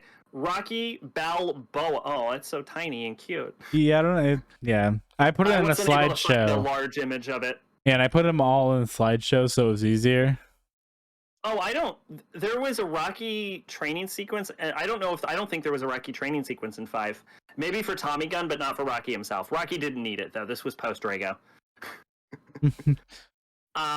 Rocky Balboa takes place, 20 years? 10 years, 20 years after the events of Rocky 5.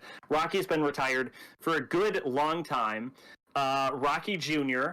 Has grown up, moved out of the house, and is and it now has a job. And Rocky's just this old... Adrian is dead now. And it opens up with long contemplative shots of Rocky just mourning the death of Adrian and going back and having flashbacks. If I had a complaint about this movie, it is that I feel like it could have improved its scene efficiency. Every scene has a purpose, and every character has a purpose except for one character. But I feel like scenes could have done more than one thing at once, and some scenes only do one thing, and it causes the runtime to drag on. So, some of the scenes are a little long, and the movie itself is a little long, and it kind of drags in places. I would have liked to see it, trimmed up and scenes rewritten to be more efficient, do one or two things all at one time, you know what I'm saying? But there's some really good... Sorry?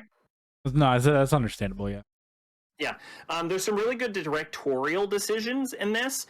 I think this one isn't directed by Stallone. No offense to Stallone. Stallone is good at directing action scenes.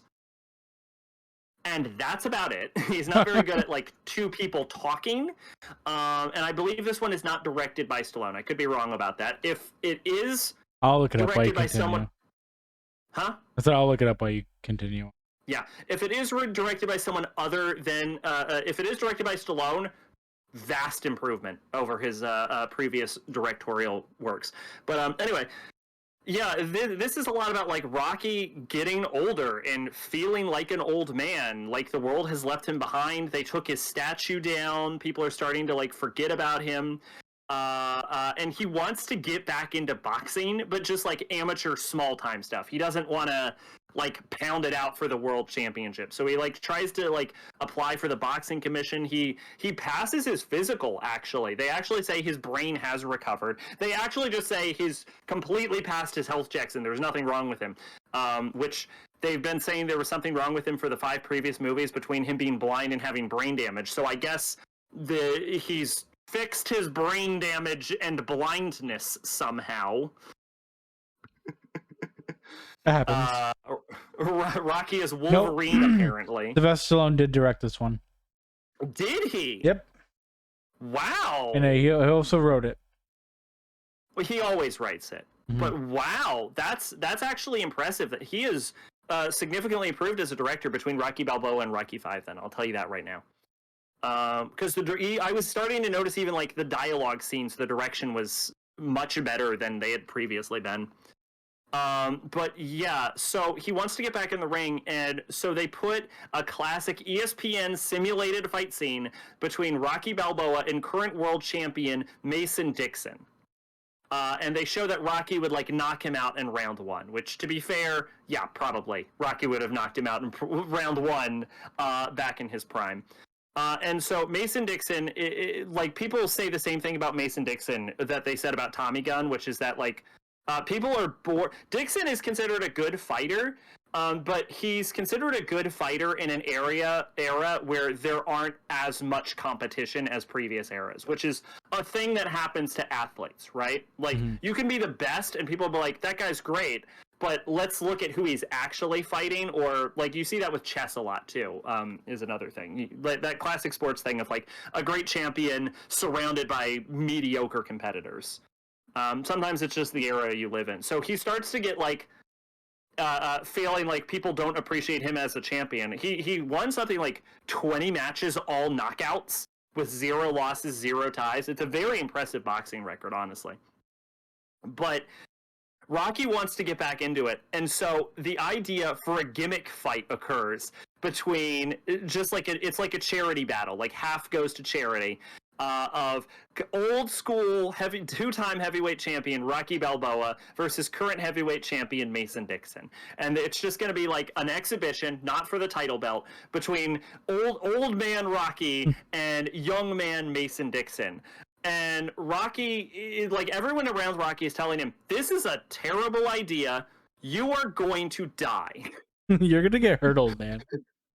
You are going to. At one point, they refer to him as like a Balboasaurus Rex. What? That was definitely a Stallone line. He's like, "How about Balboasaurus Rex?" Funny, right? Yeah. Take that, Iron Man. So they're like, Rocky's too old to fight. You're gonna die. And Rocky's like, you know what I kind of want to do? I kind of want to go for it. I just thought of a good matchup for the next Fight Club. Okay. Continue on. Yeah, Rocky's like, I want to give this my all. I don't want this to just be like a old man dances around the ring. I want to like fight Mason Dixon with all I got. And it's kind of like exemplified by the end of the film where one of the announcers says, and you've probably heard this before, all great fighters have one great fight left in them. And that's kind of what the movie Rocky Balboa is about, is Rocky having one last fight in him. So he has a training sequence, and it is one of the three, you know how I mentioned Rocky 4 has one of the best training sequences? Yeah. Rocky 1 obviously has one of them. Rocky Balboa, this movie right here, has the final one where I'm like, this might be the best Rocky training sequence. Because you get to see, now what I will say is it is preceded by Rocky talking to his trainer, being like, you can't run anymore and you can't punch anymore. So we're going to have to do different types of exercises. And then we show Rocky running and punching anyway in the training sequence. So the scene before it is just wrong, but the training sequence itself is amazing. And like, I remember like watching the training sequence because this is Rocky back at his hometown now, and like you see him like working out and doing his body weight exercises, and I'm like, yeah, this is a pretty good training sequence. And then you see Rocky running through the snow in his sweats, and I'm like, oh my god, is he gonna go up the stairs? And then you see him go up the stairs, and I flipped out. I was like, yes! Fucking full circle, baby. Woo!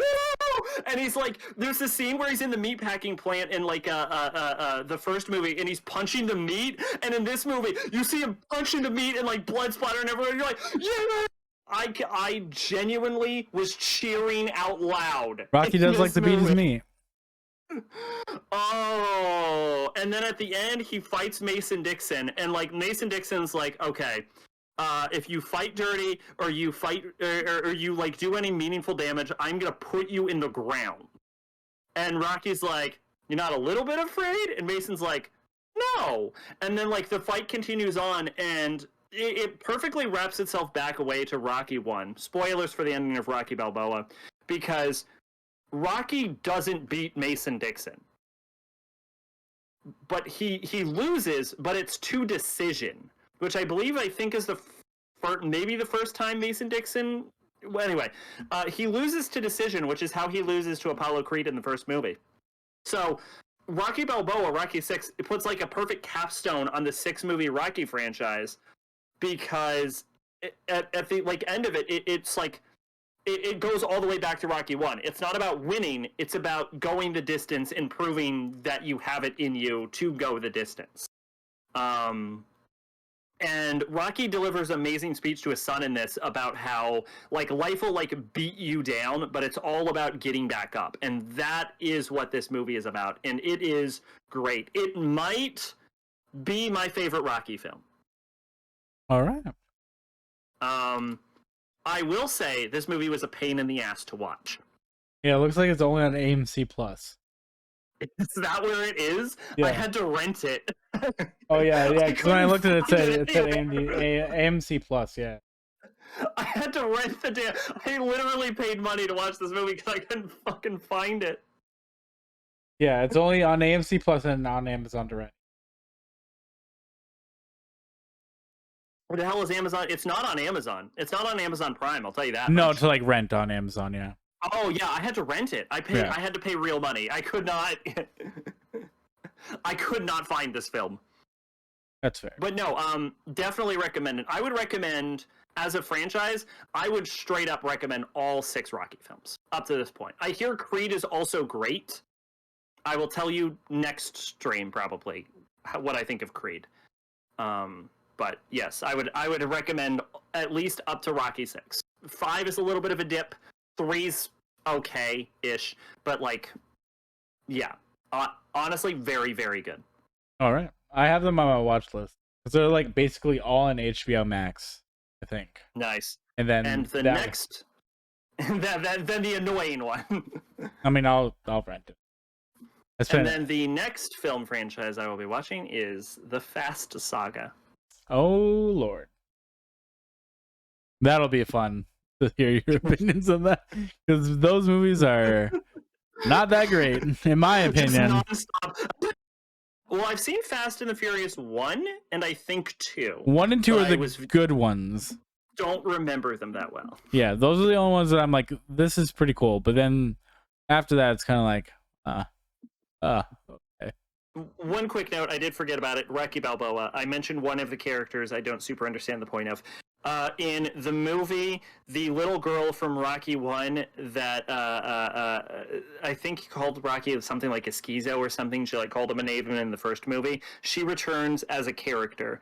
I don't have a problem with her, but she has a son named Steps. I do not understand why Steps is in the movie or what he adds to the movie. Everyone else, I can understand their purpose. Like a lot of it's like Rocky reconnecting his youth or exists as sort of like a symbol or a metaphor. I don't know what Steps is doing in the movie. Maybe he used to have a bigger part or something. I just don't understand. I don't get Steps. Steps adds nothing to the film. Fair enough. That was it. And now for another franchise, Star Wars. I started watching all the Star Wars movies again. I started with the prequels because, you know, that's where you would start. And mostly in preparation for hell yeah, Obi-Wan Kenobi, the series that is running right now, which is fantastic. I'll talk about it when it's done. Really good series. But anyways, I want to talk about the prequels because honestly, they're not that bad. I think they hold up pretty well except for the first one. The first one you could definitely tell was basically like, we got to sell some fucking toys, and they did. If you ever like look into like the marketing campaign for like episode 1, I'm buying a Star Wars game tomorrow. Which one? If you look into the marketing campaign for episode 1, it is the most nuts thing ever. Like, this man George Lucas made out like a fucking bandit when it came to like fucking everything for this movie.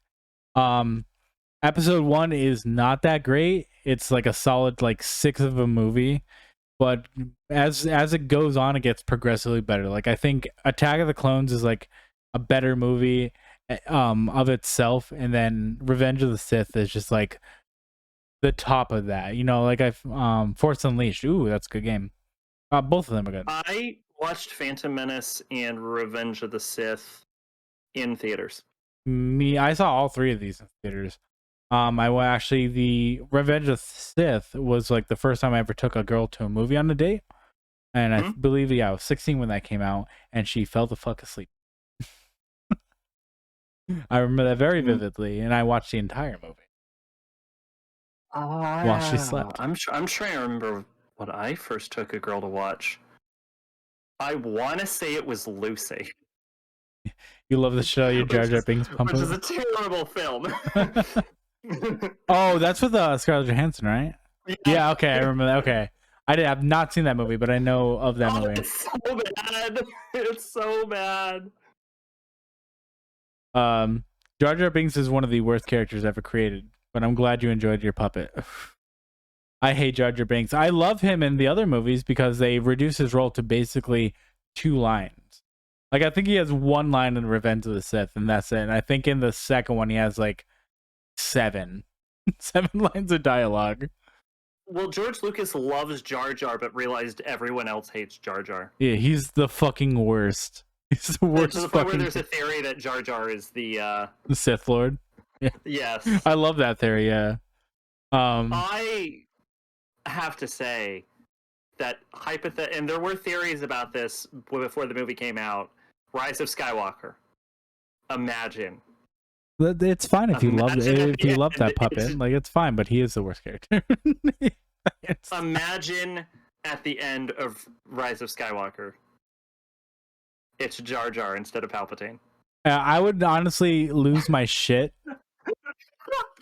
I would have lost my shit and walked out of the theaters. I would have been done. Like, it was bad enough they had to rehash Palpatine a 3rd time. But if it was Jar Jar, I would have had to just walk out. And I've walked out of a movie twice in my life. Once with Haunting in Connecticut. I cannot remember the second one off the top of my head. But that would have been the 3rd time I would have ever walked out of a movie theater. What was it the second? I'll try to remember, and then we'll come back to that.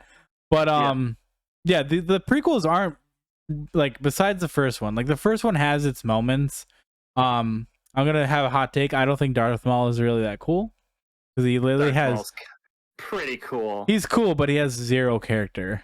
arc like at all. If you're not a Darth Maul fan, may I suggest to you watching Clone Wars, because you can watch Darth Maul challenge Palpatine to a fight and he gets bodied. That's what everyone tells me. I haven't watched it yet because it's like a huge time sink. Palpatine. Oh my fucking god. That gif is too much for me. I can't. But fucking yeah, like I feel like I would like Darth Maul. Like I also haven't seen Solo here. He's in Solo too. He's in Rebels too, I guess. He's like in a couple different shows. I feel like I'd like him more if I saw those, but like out of just watching episode 1, like he has barely any. He's not likable in Clone Wars. Oh. His Darth Maul's thing is that he's a Zabrak with cool facial tattoos and a sick-ass double-bladed lightsaber, which is, let's be clear, the least practical weapon in the entirety of Star Wars. But, well, the entirety of... No, I think the light whip exists. It is the second most impractical weapon in the entirety of Star Wars. Didn't he also have like the Darksaber for like a time too? Something like that? No. Maybe? No, I don't think so. I'm pretty sure he didn't. I'm not the fully Darksaber's a Mandalorian weapon. Yeah. It definitely is. So yeah, I think my favorite out of the bunch though is probably Attack of the Clones. Just because like there's like a lot going on in it, but Revenge of the Sith is kind of like the movie where like, okay, we got to make sure like it ends like you know how it's going to end, but like Attack of the Clones is like it kind of like shows you like the deterioration of Anakin. I think that's super interesting to me. It kind of goes back to like the whole Homelander thing we were talking about earlier. Like you kind of see him like start to like fall into like those bad habits. Well, he was always a shithead. Yeah. Obviously like the scene where he like goes to find his mom and he like just kills like the entire like fucking village. Tusken village. Yeah. Like that's really cool. Like I like that. Tuskens are dickheads. Yeah. Except for Book of Boba Fett, they're kind of cool. You can kind of what? I said except for Book of Boba Fett when he's kind of hanging out with them and they're kind of cool. Oh, yeah, you can see that better in Clone Wars. Yeah, that's what other people say too. Like I think that's why I'd really like that too, because like that's the most interesting part of Anakin's character to me is like his traversal to the dark side. Like how he gets to become Vader, you know. It's also Clone Wars is all. If I can recommend anything, it's actually Clone Wars. Clone Wars also delves into one of the best canon characters in Star Wars, which is Ahsoka Tano, who I hear is getting her own show for some reason. Is that correct? She is, yeah. She was also in The Mandalorian and Book of Boba Fett for a brief period of time. Was she? Why was she on Tatooine? She wasn't on Tatooine, no. Oh, okay. Yeah, she wasn't on Tatooine. What the hell is she on Tatooine? Yeah. Yeah. That's another character I really want to learn more about too, because she's pretty cool in both The Mandalorian and Book of Boba Fett. So eventually we'll watch Clone Wars. Like Star Wars has always been like one of those things that like I really liked, but I've never been like so invested in that I watch all these things. But since they're coming out on Disney Plus with like The Mandalorian and all this stuff, it's a little bit like it's a lot easier to watch this shit now than it was to like say watch Cartoon Network when I was like 17, when like Clone Wars and shit like that was coming out. It's like when I was 17, I wasn't really sitting at home watching TV all the time. I was like chasing girls, you know. So like I think now that I have a little bit more time on my hands, well, time, not more time, I can actually like kind of get into that, watch it, because everyone says you need to watch Clone Wars, and Rebels is also very good as well. Like no. That's what a lot of people really like Rebels. So maybe Rebels got better after like season 2 or something, which I hear it might have. But it's the whole point of Rebels was they canceled Clone Wars because it was too mature and they wanted to appeal to younger children. Yeah. So and then they brought Clone Wars back for a final season. I've just found out about that. I think yesterday, and I'm like, well, I've got to find a way to watch that at some point. Oh, just borrow my Disney Plus and you can watch it. Literally, like 7 people watch my Disney Plus, so it's not. Spaceballs was right. Merchandising. Maybe we'll talk about that. Maybe I'll come back and I'll be like, I watched all of the shitty Marvel shows. Let me tell you the best one. It was Captain Falcon. You were not gonna say that. It's hands down Loki. I probably won't. I specifically picked the one I heard was the worst. Yeah, I mean, that's a thing. Like Falcon and the Winter, a little sidetrack, but Falcon and the Winter Soldier wasn't bad. It was just like, who cares? Yeah. It was just like when you put it in the middle of like the Scarlet Witch show and fucking Loki, it's kind of like, all right. I mean, it's a good show. Like I enjoyed it. Like I like seeing like the Sam and Bucky stuff, and like seeing him become Captain America was like cool. But when it compares to stuff like WandaVision and fucking Loki, it's kind of like, oh, okay, cool. Like Captain America. You're now. actually the only person I know who gave a positive review to Loki. Really? Everyone Everyone loves WandaVision though, but I think Loki's way better than WandaVision, like hands down. And it flows a lot better too. Like my like so case in point, like my problem with WandaVision was like they did 9 episodes. Some of them are like 30 minutes. And like you had to wait a week to watch those, but like power watching WandaVision before Doctor Strange was a lot better because like the episodes kind of like just flowed a lot better. So I will say on a rewatch, WandaVision was better a second time around because like I could watch it all at once. See, that's the issue. Is episode like watching a show week to week, episode to episode is a terrible way to watch anything. Yeah, like I don't mind it if it's like that's why I like the 6 episode formats because like I get an hour of a show now.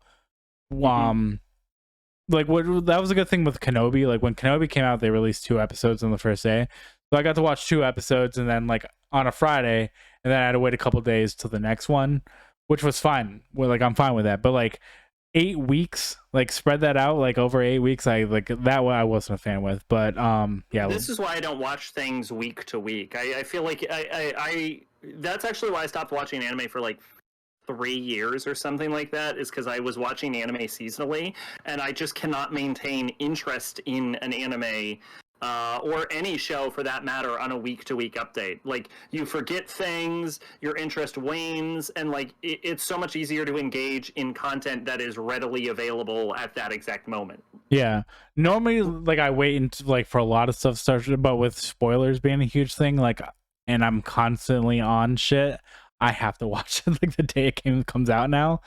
Like, or I like just case in point, like Doctor Strange I didn't see until 10:30 at night, so like the entire day I just had to stay off my phone because like there was already shit. Well, see, I don't have to worry about spoilers because I can't avoid them, because anytime anything comes out, you spoil it for me on the podcast. Fair enough.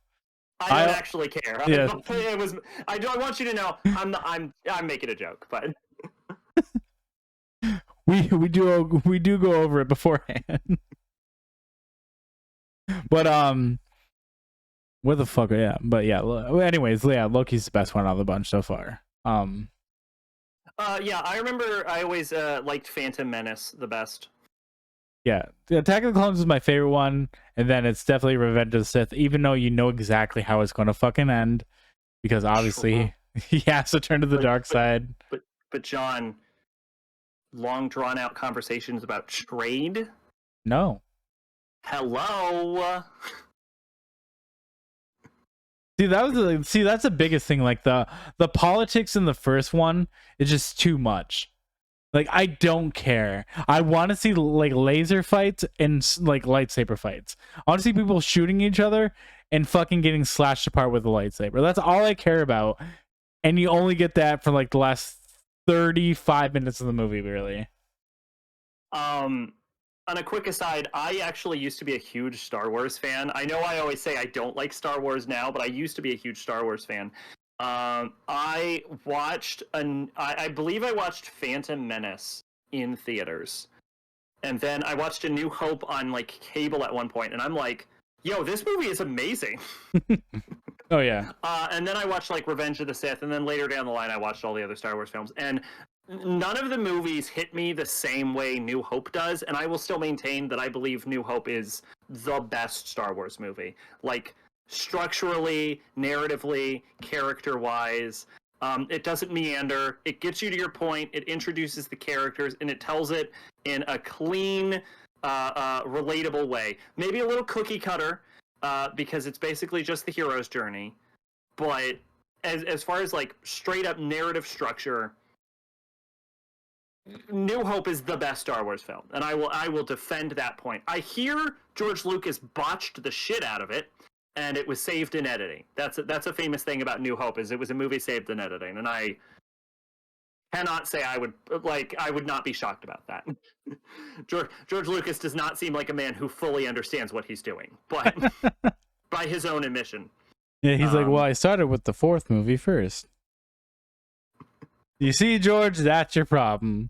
Yes. But yeah, New Hope is the only Star Wars movie I like at all.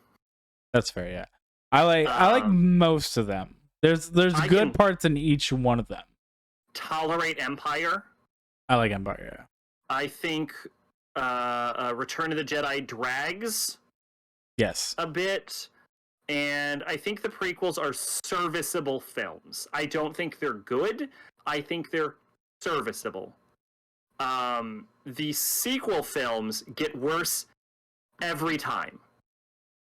Each sequel is worse than the last sequel. The only one of the sequels I like, and this is going to be a hot take. We'll get more into this in August when I review all the sequels. I'm going to do it month by month. We'll go through all of them.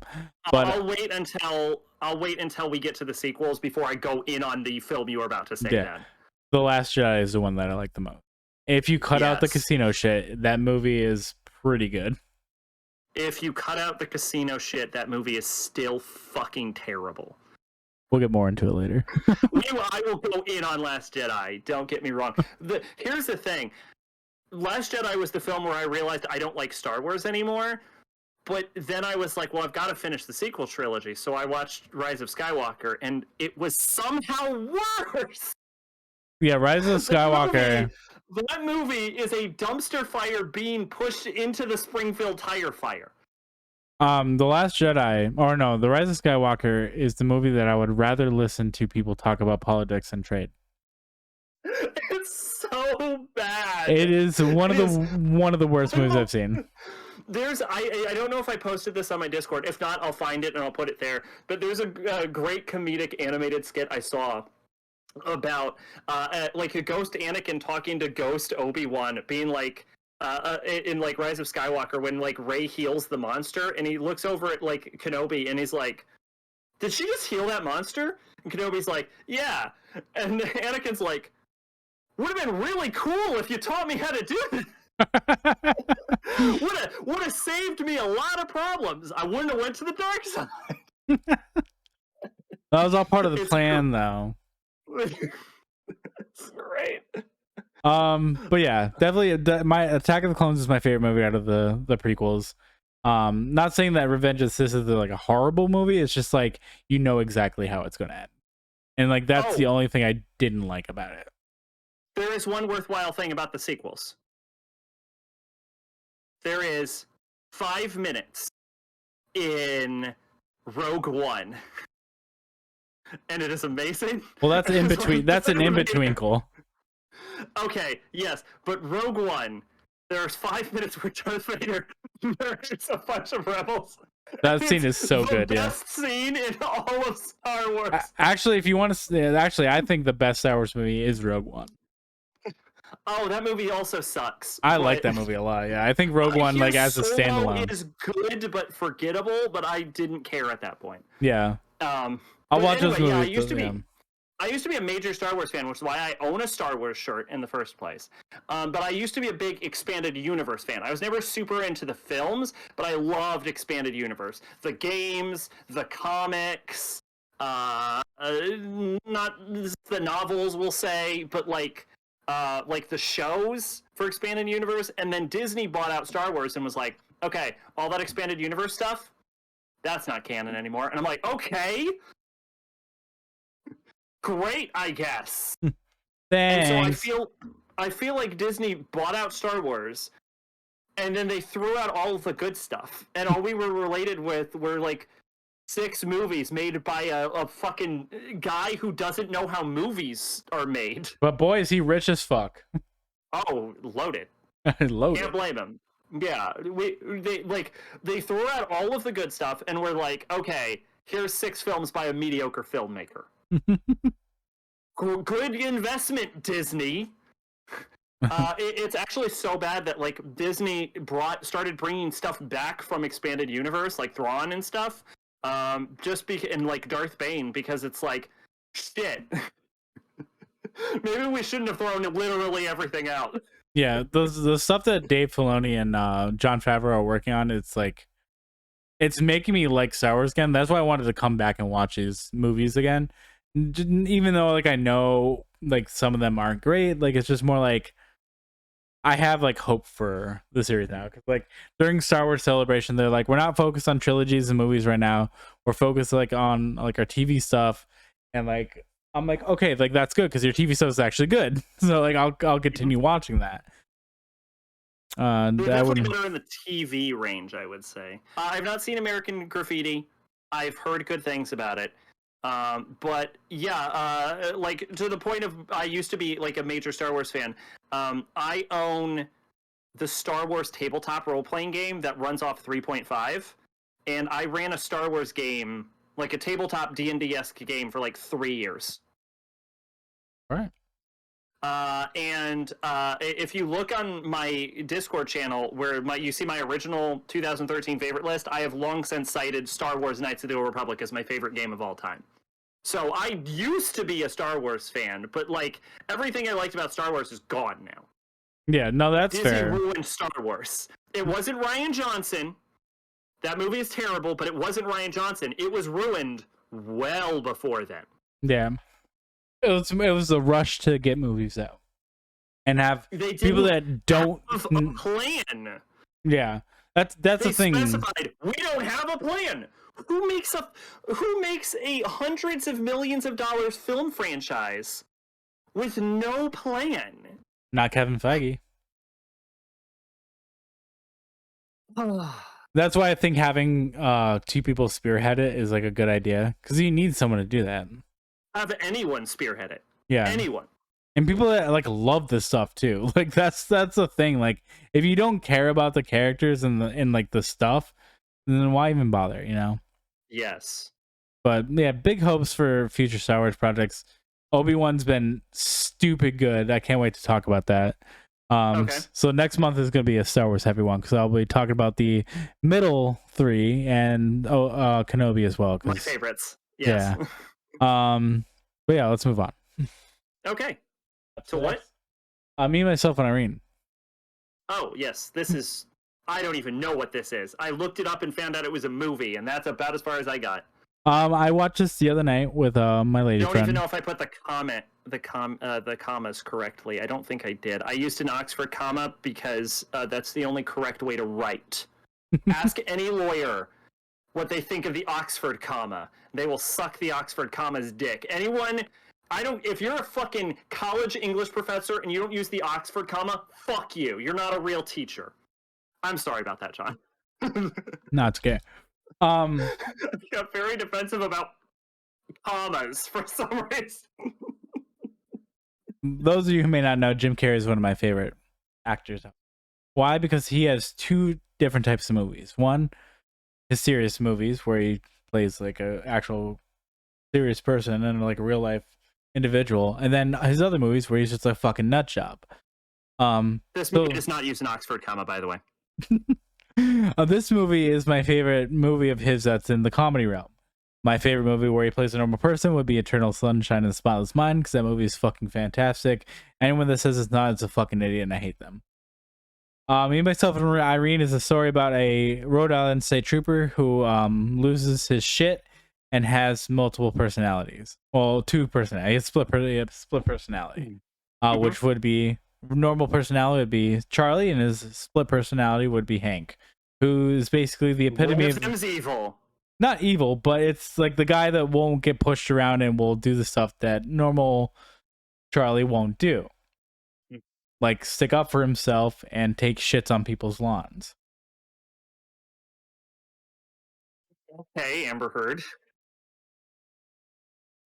Yeah, Justice. that's right. I got political on you. Yeah, Shut justice up. for Johnny, bitches. I'm not gonna stay on this movie too long. It is this movie is fucking hilarious from start to finish. After looking up what an Oxford comma is, I apparently do use it. Hell yeah, mate. Hell yeah.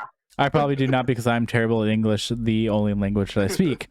Uh, who knows? Maybe I do. I don't know. I don't know. Fucking. But yeah, this movie is fucking hilarious. It also has Renee Zellweger in it, and the only movie that I enjoy her in. It's actually a pretty stacked cast. You got a couple good actors. The reason why I wanted to talk about this is because I've been on a Carrey kick. That's what I'm calling it. Okay. So I've been watching a lot of Jim Carrey movies. Alliteration. Yeah, a Carrey kick, you know. Because I decided for I was gonna review Sonic 2 tonight, but I chose this instead. Because I reviewed both. I could have, but this was the movie that I enjoyed a lot more. Hold on. We're gonna insert a tangent right here. Sliding that in. Sonic breakdown. Go. Sonic 2 was a good movie. It was a lot better than it did everything that the first movie did, but better. Jim Carrey was obviously fantastic in it. They also introduced Knuckles, who is voiced by Idris Elba, and Tails, who's voiced by the original Tails. Well, not original, but Colleen O'Shaughnessy, who's been doing Tails for, I believe, the last like 20 years or some shit. I believe since Sonic Adventure 2. Don't quote me on it. I'm not looking it up. Maybe the real voice actor. Correct. It is the only which I thought was super cool because like a lot of voice actors always like, why don't we voice the characters we do in the movies? You know. Yeah. But they actually brought her back to do Tails, which I thought was super cool. It's a pretty good movie. I liked it. Like I enjoyed it thoroughly. I watched it like at work one night. And I didn't hate it. I didn't hate the first one either. I saw the first one twice in theaters because also voices Ino in Naruto. Exactly, yeah. Colleen O'Shaughnessy is fantastic. She does a lot of shit. I believe she's done Harley Quinn one. No, that was Tara Strong. Never mind. I lied. Mixing up. Yeah, but Sonic 2 was great. I mostly know Tara Strong from My Little Pony, even though she's in literally everything. Everything, yeah. And anything. Tales of Symphonia and P5. There you go. Who does she do in P5? Makoto? Probably. I'd say probably her. But yeah, it was that. I thought that was pretty cool that they actually brought her back to actually voice Tails. Also spoilers for the end of Sonic. Sonic turned into Super Sonic, and also they're setting up for Shadow the Hedgehog. Akane. Oh, okay. Not normal P5. Oh, okay. Tangent inside of another tangent. Watch My Little Pony Friendship is Magic. It's legitimately a good show. I know everyone is always like, ugh. You'll be hooked by the first episode, because I tried to watch that show ironically and was like, wait, is this actually just a good show? And the answer is yes. And I will link in my Discord, if I remember, a compilation of the character Maud Pie, because she is amazing. Okay, my tangent closes. Continue on with your Sonic tangent. Back to My Little Pony. I used to watch the original OG series and the movie. Oh, I hear all of that is terrible. It's bad. The movie's actually the better of the two, but because it's like they have like some spooky stuff in it, you know. There's like I can't remember exactly, but anyways, there's some goop shit that like is starting to eat the world and shit. And they got to find a way to stop it. There's like some witch or wizard. Or something. Have you seen the fight between Thordak and Twilight Sparkle in Friendship is Magic, like season 3, season 4? No. They level a fucking mountain. It's like a Dragon Ball fight. It's crazy. No, back to me, myself, and Irene. Yes, right. Yeah. So during my Carrey kick, closing both parentheses because we were in Sonic right there. Oh yeah, let's close out Sonic. Yeah, that's Shadow the Hedgehog next. Big surprise, right? Oh, are they really? Okay. Yeah. big surprise, but he's coming up in the next movie. I remember seeing the Sonic game trailer when I was a kid. I'm like, that looks cool. And now as an adult, I never ended up playing that the Shadow the Hedgehog game, but now as an adult, I look at the Shadow the Hedgehog trailer and go, that looks shitty. Yeah, Shadow the Hedgehog is one of the worst games I've ever played. Fun fact, I've only ever played 2 Sonic games in my life. One is Sonic Adventure Battle 2, and the other one was Sonic 06. I played 2 minutes of a Sonic game on a GBA Edgy the Edgy. EB Games once. That's a dated reference. That's almost like saying Blockbuster at this point. EB still exists in like Canada, but I was not in Canada. No, that's fair. Yeah, they're all GameStops now. GameStop bought them all. Them and Funkoland. R.I.P. Yeah. R.I.P. Funkoland. Thanks, Mom, for not buying me Mega Man X3 in the box at Funkoland for $80 when it was $80. Now it's over $1,000, and now I just have. Anyways, yeah, close out and shot head back to me, myself, and Irene. I'm gonna keep this very short. It's probably parentheses closed. Okay. it's definitely his best comedy movie. People will probably argue that it's probably like something like Dumb and Dumber or some shit, but I personally think Dumb and Dumber is stupid. Clips of that in that movie, watch it, looks unbearable. Yeah, me, myself, and Irene Truman Show's okay. Truman Show's decent. Truman Show I consider more of his like in the serious category of his in roles. The drama category. Fair enough. Same thing with like Man in the Moon and like all that stuff too. It's in between, I would say. Truman Show. Yeah. Yeah, Truman Show is really good. Yeah, it's hard to say that's like a pure comedy movie. Yeah. Yeah, I wouldn't call it a pure drama either. Though it's like definitely an in between of that. Mm-hmm. But out of all of his comedy movies, like Me, Myself, and Irene is hands down his best one. Like it doesn't like no other fucking movie holds like a flame to it. Like I think a close second would maybe be Ace Ventura, Pet Detective, the first one. I was gonna say a lot of people are really into Pet Detective. Pet Detective is probably like his second best comedy movie. Third best would be I don't know. It's hard to say, but because like a lot of them like are good, but they don't hold up. Like The Mask does not hold up at all. No, The Mask wasn't. I'm gonna let you in on a secret. The Mask wasn't good at the time it came out. Yeah, I mean, I used to really like it, but now knowing like The Mask is way more hyper violent than the movie was, I'm like, this movie could have been a lot better. And also, you have Son of the Mask. Was also in Bruce Almighty, and I unironically love that movie. I think that would probably be the third, honestly, because Bruce Almighty is really good. Fun with Dick and Jane's not great. Ace Ventura Pet Detective 2 is good, but I don't think it's better than Bruce Almighty. I don't like Dumb and Dumber. The sequel, I don't even think I've seen. Can't think of any other ones, but Me, Myself, and Irene is definitely top tier. You cannot stream it on any platform. I did have to rent this one, but it's honestly worth it. It's a really funny fucking movie. It's got Anthony Anderson in it. It's got a whole bunch of people. It's really funny. It's actually like written very well. It's actually a Farley Brothers movie too, who were super big in like the 2000s, and they still do some stuff every now and then. So definitely give it a watch. Okay. On to the next one, which is yours. Okay. All right. Yeah. So I mentioned before that I'm going through like Tupac albums. Mm-hmm. Well, it turns out that Tupac was in a rap group called Thug Life. They made one album and one album only. It was called Thug Life Volume 1. There is no Volume 2. Bold move. They broke up afterwards. I'm not sure why. Maybe because Tupac went to jail. I'm not sure. But yeah, Thug Life Volume 1. I only listened to this because I mistakenly thought it was a Tupac album. And not a rap, because I don't know what order Tupac albums are. I'm not the biggest Tupac fan, so I'm just going by whatever albums show up on Wikipedia in the order they present them in, and Thug Life showed up before his actual third album did. So I listened to this, and guess what? Not good? It's one of the greatest fucking rap albums I've ever heard in my life. Is it? Oh, okay.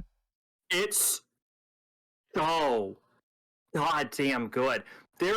Every song on this album is so goddamn great. It is who's in the group? Let's find out real quick. Yeah. Do you want me to look it up while you go through? Sure. The album is a lot shorter than a lot of other Tupac albums because it's not a Tupac album. Apparently, the producers, the record studio, cut this album to shit, and I can only imagine it was a good thing, because what was left on this album was fire nonstop. It very, very, very good mixing on this album. This is the first time I've ever noticed mixing in an album in a positive way, because the album has a mixture of like serious songs, but also like gangsta life, thug life kind of style songs. And when a song is less serious and it's more of a vibe type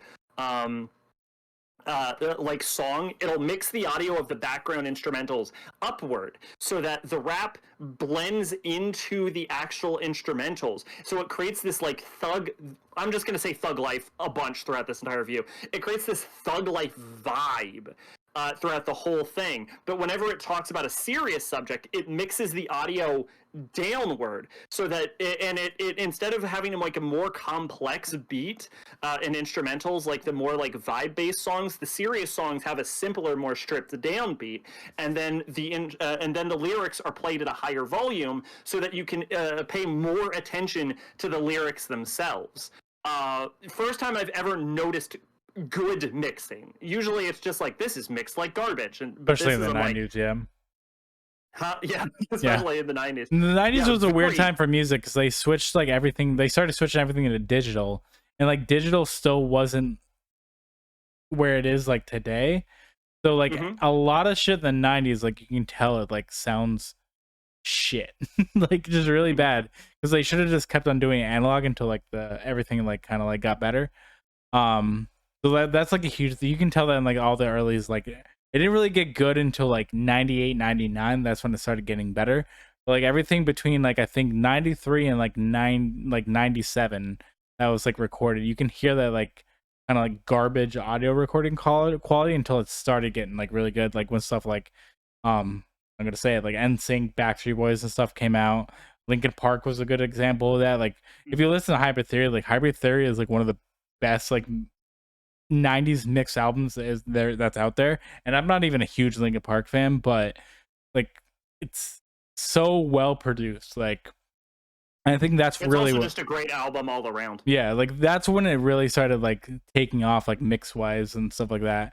But back to Thug Life. That definitely explains why Tupacalypse Now was shit. Absolute garbage. Thug Life was consisted of Tupac, Big Psych, which I think is his brother or something like that, Mo Preem, really? Macadonis, and the Rated R. As far as this album goes, obviously Tupac stands out, but what I have to say is I think it's Big Psych is straight up, Big Psych is Tupac level on this album. Like him and Tupac steal the show as far as the rap goes, especially in like early Tupac albums. The problems with like the features is that 99% of the time, with the exception of like in his second album like Ice Cube, 90% of the time Tupac is a better rapper than his features by a very large degree. Oh, Mo Preem is his brother. Yeah, Big Psych is at that same level as Tupac, and even the ones that aren't those two still managed to deliver for like decent performances. But it is worth noting that the group Thug Life had enough sense to let Big Psych and Tupac take the wheels for most of these songs. Maybe the other songs got cut out where the others had more of a focus, and that's probably good. Well, that's like any group too. Like if you look at like groups like Wu-Tang, like there's like two like NWA, like there's like normally like two people that take like a lead and everyone has a background. They're going to say it again. That's the same thing with boy bands. Like if you look at NSYNC, it was Justin Timberlake and JC Chazez that did all like the singing and stuff. Like a lot of people were like the background or had like a bit parts in every song. You know, you can't have everyone take, you know, everyone one or two people have to take the.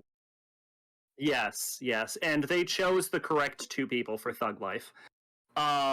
It's hard to do, like the beats and the flows on this album do not sound like 90s hip hop. Like some of this sounds like it would come off of like an early Kanye album or something. Like this album sounds like it was made a decade later.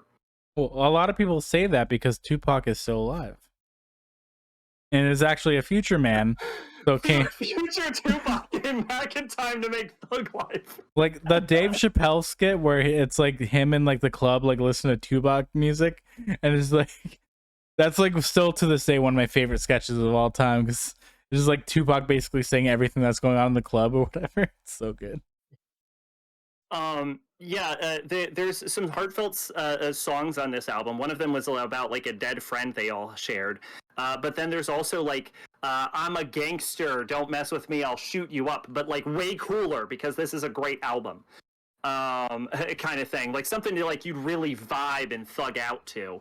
The name of the album is Thug Life. I have to say the word thug every 6 seconds just because there's no other description for what this album is. Gangster rap is dead because Thug Life killed it in a positive way. I mean, you're not wrong. It did kind of like as soon as like Eminem came around, you know, it was more like that's kind of like not like I mean Eminem's not a gangster, you know, just like a poor kid from Detroit. Then it just like that. I think the mid '90s is when rap really started to go downhill. In my opinion, I would not say downhill. I would say it diverged. Yeah, it like that like, but see that's why like in my opinion like I think it went downhill because like I liked the stuff that they were doing back then. You know, like I was always like an early '90s like rap fan. Like that's when I listened to it. Like that's what I liked. That's stuff that I grew up to. And like like even with Eminem, like I liked a lot of it. Like everything past Eminem show I don't like. Eminem, I think Eminem was really good. Can I make a tangent on Eminem real quick? Yes. I'll talk. I do plan to revisit all of Eminem's old albums and mixtapes. Maybe my opinions will change. I think that Recovery was the natural endpoint of Eminem. I hear people really defend Marshall Mathers LP2. Have not heard it, to be honest, but I think Recovery was the natural endpoint for Eminem because it was all about like his foundation, and then we got into like Relapse and stuff like that where he like delved into his drug use, and then Recovery is him on the other side of it. And if he had stopped at Recovery, his entire career in discography would have been like the journey of a man slowly progressing through his life and then coming out better at the end. And that would have been so poetic and so beautiful. And then he kept making more stuff. And it's like, put down the pen. You did it. You did it. Everyone already says you're the greatest rapper of all time. Stop writing. Dear Slim, I'm writing you a letter to please stop. You're ruining your own legacy. Stop writing. I mean that's just a lyricist thing, yeah. I mean like you like that like as a person who's done music, like you keep writing regardless. Like I still every once in a while will like write a song down, you know? I don't do anything with it. I'm sure that inherently, like M's brain is fried. I doubt he could stop writing if he wanted to, but he doesn't have to keep publishing it. And a thing that I would almost appreciate he would do is if he needed to keep doing it. This is something that some musical artists do. They'll create an alternate persona and they'll publish the music under that persona. Even if everyone, it's like an open secret, like where it's like, oh, that's Eminem, but like people will know that like maybe this isn't like this is new school Eminem, you know, this isn't Eminem, this is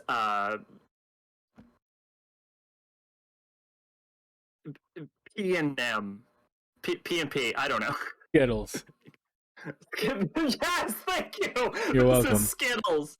Beautiful. It ain't Eminem anymore. This is Skittles. And you could be like anything after. I think Recovery should have been the finale, but we'll say anything past Marshall Mathers LP2 because it is a sequel album. Anything past that, like this new overly technical, slight shopper style that he's going with right now, anything past that could have been Skittles.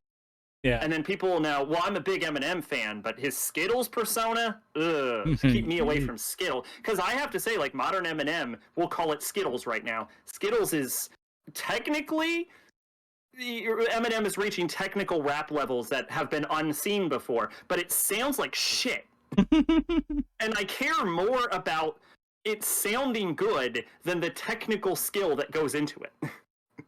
That's fair. That's just over. That's over any genre now. There's like there's a band right now that's trying, like a deathcore band that's trying to like push their vocals, and it sounds stupid. It's like, we get it. You can do a whole bunch of stuff that not a lot of people can. Does it make it good? No. No. Also, the mix is terrible. Yes. Luckily, you don't have mixing problems with modern Eminem songs, but Still get it sometimes, though. But anyway, Thug Life. Literally listen to every song off this album. There are no misses. They're all great. Are we moving on? Yeah, we're moving on. Oh, I described progressive rock. I mean, yeah, you're not wrong. All right, are we on to it? Yep. Okay, this is Tupac's fourth album, All Eyez On Me. Sack, what happened to Tupac's third album? I'm going to be honest, Tupac's albums are all incredibly generically named, except for like Tupacalypse Now and Don Kilminati. I straight up, I messed up and I thought this was his third album and it was actually his fourth album. It's fine. I'll go back and listen to the third album. Don't worry about it. This album is long. This album, by the way, did come after Thug Life, by the way. Yeah, this album is long. This album is like, I want to say 2 hours and 12 minutes. What? Yeah. Why? It's like 28 songs. Oh, Jesus. And this album might as well be named Tupac Will Not Shut the Hell Up. The last hurrah. Hurrah, Pac. Yeah, one thing I will say about this song, about this album, is I believe this was the last Tupac album to not be posthumous. I'm not 100% sure, and I believe this is also the album that emerged from right after he came out of prison. I think that's true. That sounds like timeline-wise. That makes sense, yeah. Yeah, I believe this is the album, correct? How many discs is it? I don't know. I listened to it digitally. I would say probably 2. You said 28 songs? Yeah, 28 songs, 2 hours, 12 minutes. Yeah, it's probably at least like a 14 type thing. If I could be a betting man.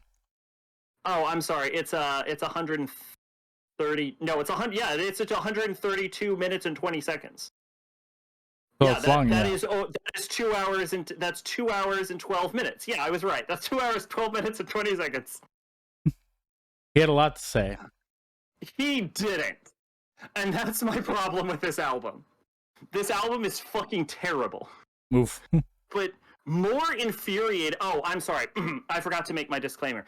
Tupac Shakur is a legend of the rap industry and is unquestionably one of the most influential rap artists of all time. He died at a young age, so we never really got to see the true peak of Tupac, and it is inevitable that Tupac most likely would have continued to progress his skills. He also wasn't just a rapper. He was an activist and an actor and a writer and a poet, and he was a multi-talented, multifaceted man.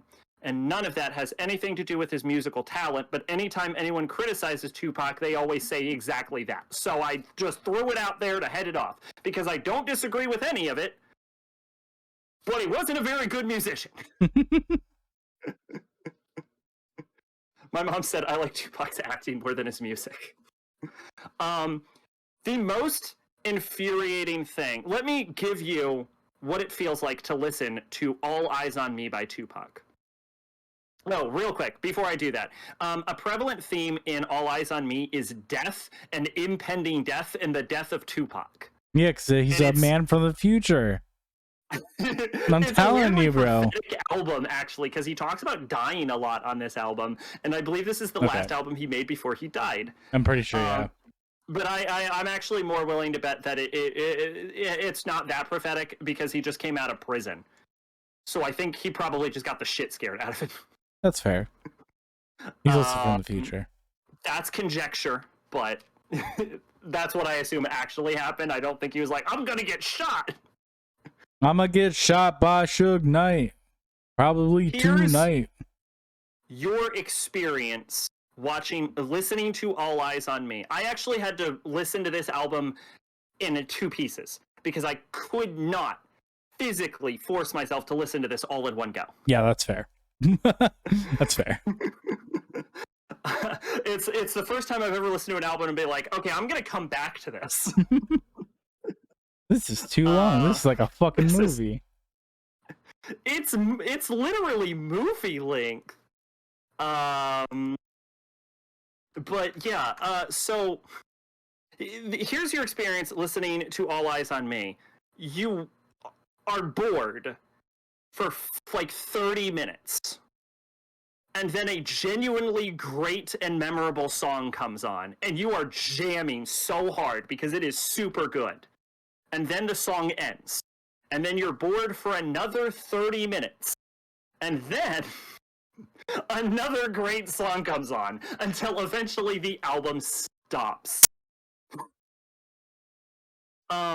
What I think is most infuriating about All Eyes on Me is, first off, the mixing on this album is totally acceptable in almost every place. He definitely got that under control after his first album, I'm proud to say. But the songs on there is greatness in this album. It just needs an editor. A lot of the songs are superfluous. And then once you get in, this happens multiple times throughout the album, is most of the songs are, because keep in mind, this is like 2 hours, 12 minutes of an album, but there's only 28 songs, when it could theoretically be 30 or 40 songs. You know what this means? Songs don't end at the 3-minute arc. They last 5 minutes to 6 minutes per song. The unholy range. Huh? The unholy range, that's what we call that. Oh, is it? Well, here's the thing. It wouldn't be that bad if Tupac filled up the songs with meaningful shit. But you know how, I'm sure you've seen this, because this is more common in rock than it is in any other genre. Mm-hmm. You know how in metal are the two genres that do this the hardest. You know how a song will end, like the lyrics will be done, you'll be done with the verses, you'll be done with the chorus, and then the instrumentals and like maybe some like background vocals will just keep playing. It'll play the song out for an uncomfortably long amount of time. Yes. That's every song in this album. Oh God. And so when I complain about the length of this album, the songs do end when you would expect at the 3-minute mark. And then there's 2 minutes of him playing us out with random ad-libs and instrumentals on every song on the entire album. Sounds like a fucking nightmare. It's a nightmare. Here, if you I didn't want to skip it. I wanted to experience All Eyes on Me as Tupac intended it. And I will never do that again. If you get to the point in the song where Tupac has finished his final verse and the chorus plays one last time, and then you click next song, you'll probably have a good experience. If you skip around, you will probably have a good experience, because there is greatness in this album. Some of the songs are superfluous and you could cut them entirely, for sure. A lot of them aren't needed. But also, plenty of them are great songs, including the titular All Eyes on Me song that exists on this album. However, he then plays us out for 2 goddamn minutes. And if the song just ended when it ends, and you cut out some of the superfluous songs, if you cut out 60% of this album, you would have an amazing rap album. Genuinely amazing. But he just will not shut the fuck up. I am not making this up. You listen to Tupac have poorly mixed phone sex for 2 minutes at one point in this song. I could not make that up. That is on the album. It sucks because, like, so many of the songs are really great, and then you have to listen to them for additional 2 minutes of him just, it's just like, yeah, we got it. I'm Tupac, yeah. And it's like, shut up, Tupac, Jesus Christ. The song already. Next. We got it. If you cut out 60% of the album, you would have an amazing album. But fuck, it just goes on forever. Every song does this. Somebody has to have made a supercut of this. Like, it has to be somewhere on YouTube. Like, somebody cut this down and just someone fixed it. Yeah. Somebody had to have done it, but Mate is right. Yeah, phone sex. Yeah, no, leave that in. It's funny as fuck. Why would you put that in a song? Yeah, no, Mate has a good point too. There is a Tool album that's just like that, and it's fucking atrocious.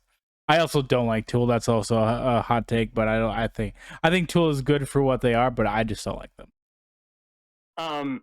I will also address one other thing that I've noticed about Tupac and his music, which is that, with the exception of his first album, which I hate to say it, I think of all of the albums, I think All Eyez On Me had the potential to be his best album, but that I've listened to so far.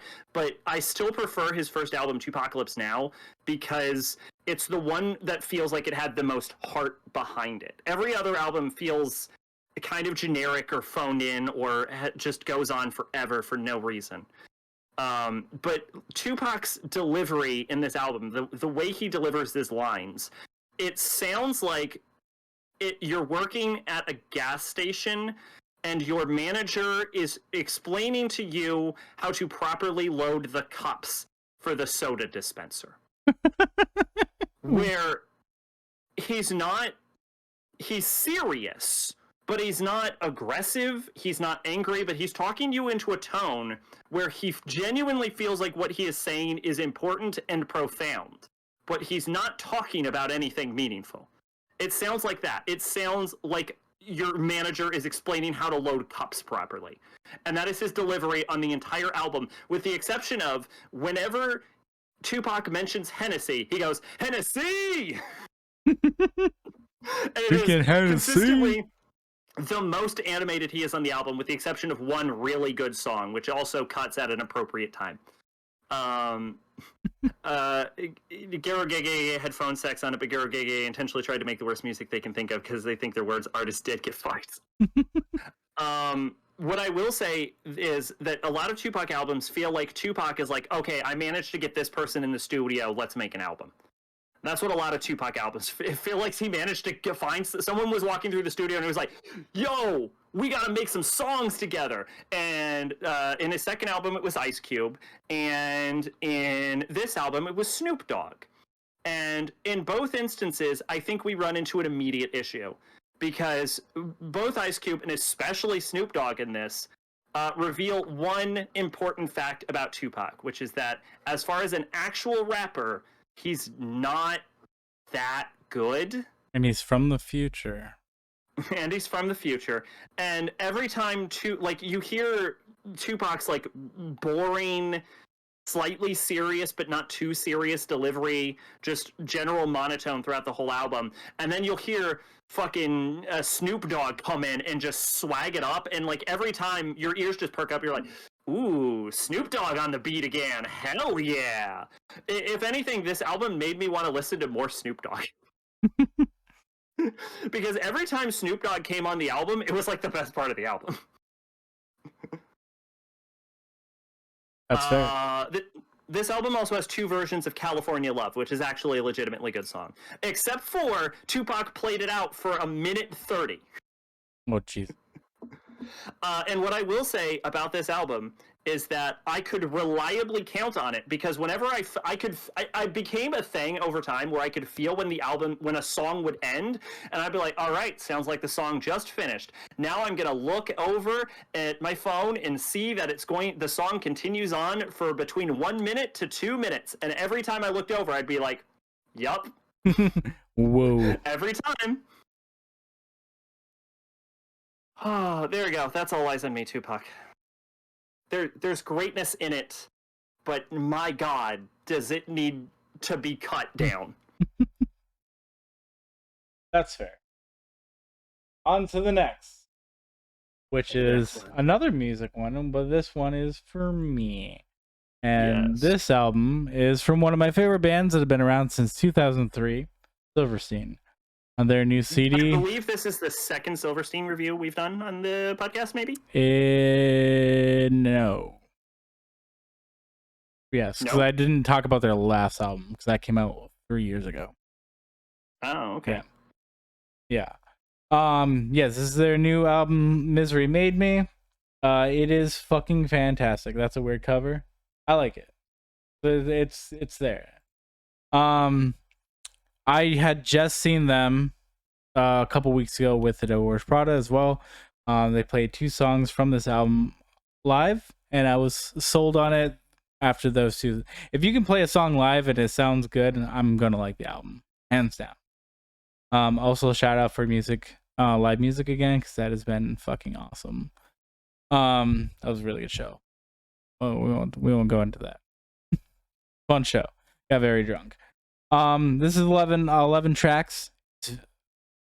This is they have only released, in my opinion, 2 bad albums in the last 18 years they've been a band. It was the 3rd album and I believe their 5th album. Rescue and Departures and Arrivals. It's not that they're bad, it's just that the songs, I like an album that flows real well, and they have a good flow on most of their albums. Those 2 albums don't, and they only really have like 2 good songs. This album, however, is good front to back. I've listened to it multiple times. It also, track number 7, it's also called Slow Motion, and it features Mike Renica, who is from The Devil Wears Prada. So obviously I'm gonna really enjoy this that song. It's also a banger of a song even without him. If he actually wrote the part for the song too, which is really nice because you can tell in the lyrics. Shane told the singer of the band has always been an incredible lyricist. My only one complaint about his lyrics is that he needs to stop using the fucking word undertow, because I'm sick and tired of hearing it in most modern songs. But he is a fucking criminal with that. I'm sick and tired of it. If he says undertow in one more album, I'm probably gonna slap him, because I'm tired of it. I'm tired of it. We get it. Water, cool. You're drowning. Stop. Other than that, the CD is, like I said, from front to back, a very good album. Lyrically, it's phenomenal. It's obviously about going through some rough times, like most metal bands, and they were always considered like an emo band, but they kind of evolved with the times instead of like kind of staying in like the one genre. So like you can kind of consider them like metalcore-ish now, but they started off as like an emo band back in like 2003 with their EP and then Smashed Into Pieces, which was like their debut album, which still holds up to this day, even though that is another CD that is mixed like garbage. But they did do like a remake of a lot of the songs too, and when they remade all the songs on a CD called Redux, they went back to like a lot of their older albums and actually recorded all of them and made them sound better, which is really nice. This is a really good album. I recommend it if it's your type of thing. I'm not gonna stay on it too long. I don't have a lot to say because I'm not gonna break it down song by song. But definitely some of the standouts are going to be Our Song, which is the first track on the album.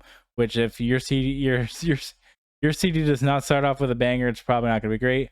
Ultraviolet's pretty good. Slow Motion's really good, and Bankrupt is also. Don't Wait Up, really good too. So there's some really good bangers. They also have like a lot of guest spots on this album too. There's 4 in total, and they all slap. Okay. And now, I was desperately trying to find past topics. Because I swore I've definitely heard you mention this band at some point. I probably have mentioned them, but I don't think I've ever talked about one of their CDs yet. I think the only CDs I've talked about are Capstan, Brand of Sacrifice, this band, and probably Devil Wears Prada. You've definitely talked Devil Wears Prada. I will always, and they're coming out with a new CD soon. Very pumped about that because boy, their 2 singles that they've released are fucking just so good. Want to say I've heard 2 songs from them. Yeah, Watchtower and Sacrifice are just fucking big. Which is Louder Than Thunder and Chemical. And Have I heard that one? Probably. For sure. There's definitely one that has like a different vibe that I've heard, but I don't fully. That one I remember less. Anytime like someone that doesn't listen to like the music that I listen to says, yeah, I've heard of that band. It's always Louder Than Thunder and Chemical, because those are the two like radio approved songs, basically. Gotcha. Yeah, Louder Than Thunder had an AMV, which I think you can probably still find, with Lukiora Schaefer from Bleach in it, and that's where I first heard that song. Yeah, so. That is also my mom's favorite Devil Wears Prada song, and that is also off my favorite Devil Wears Prada album. It's a very good song. No, it's really good, yeah. But from what I understand, it's not their usual vibe. No, but they do play that live, and when they play live, boy, is it good! Like that song live is just so good, because it's like it's not in like a middle of an album. It's like towards the end of the album. I think that's a 13-song album. If I should know, it's my favorite album, but it's like I think it's like track like 10. Like you just have like these like 9 blistering songs before it, and then it's fucking Louder Than Thunder like right then, and then it just finishes off with like 3 other bangers. Like it's ridiculous.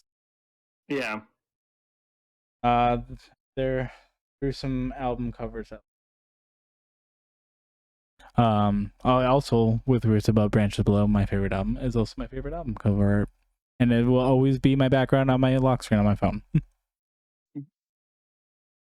Thanks for the follow, Pedigree. I appreciate that. And let's move on to the final topic, which is everyone's favorite, Anime Dartboard, where Zach and I go through a laundry list of anime titles that nobody's ever heard of, and we watch them in review. Yes, indeed. This week, this was an OVA. Yeah, this was a movie, which was nice, so it was easy to watch. I literally finished it right when we were about to start. I could hear the audio. So this one, we know that I watched. This one is called Fragtime. Mm-hmm. What are your thoughts? This is bad. This isn't very good. Yeah, it was. Thank God it was only an hour. Yeah. It was interesting because it starts off, you're like, oh, cool, a girl that can stop time. But why is she stopping time? So she can look at other girls' panties. And I was like, is Master Roshi in this? Like, what is this? No, she stops time to avoid social situations because she has social anxiety. She only looked at the panties the one time. But Happy Pride Month, everyone. Huh? But Happy Pride Month, everyone. Happy Pride Month, Happy everyone. Pride. Yeah, this does the thing where I've seen other Yuri series do, other Shoujo Y series do, where one of the girls is into the relationship and the other one's super detached and is just in there. This is like a fucking Shoujo I trope for some unknown reason.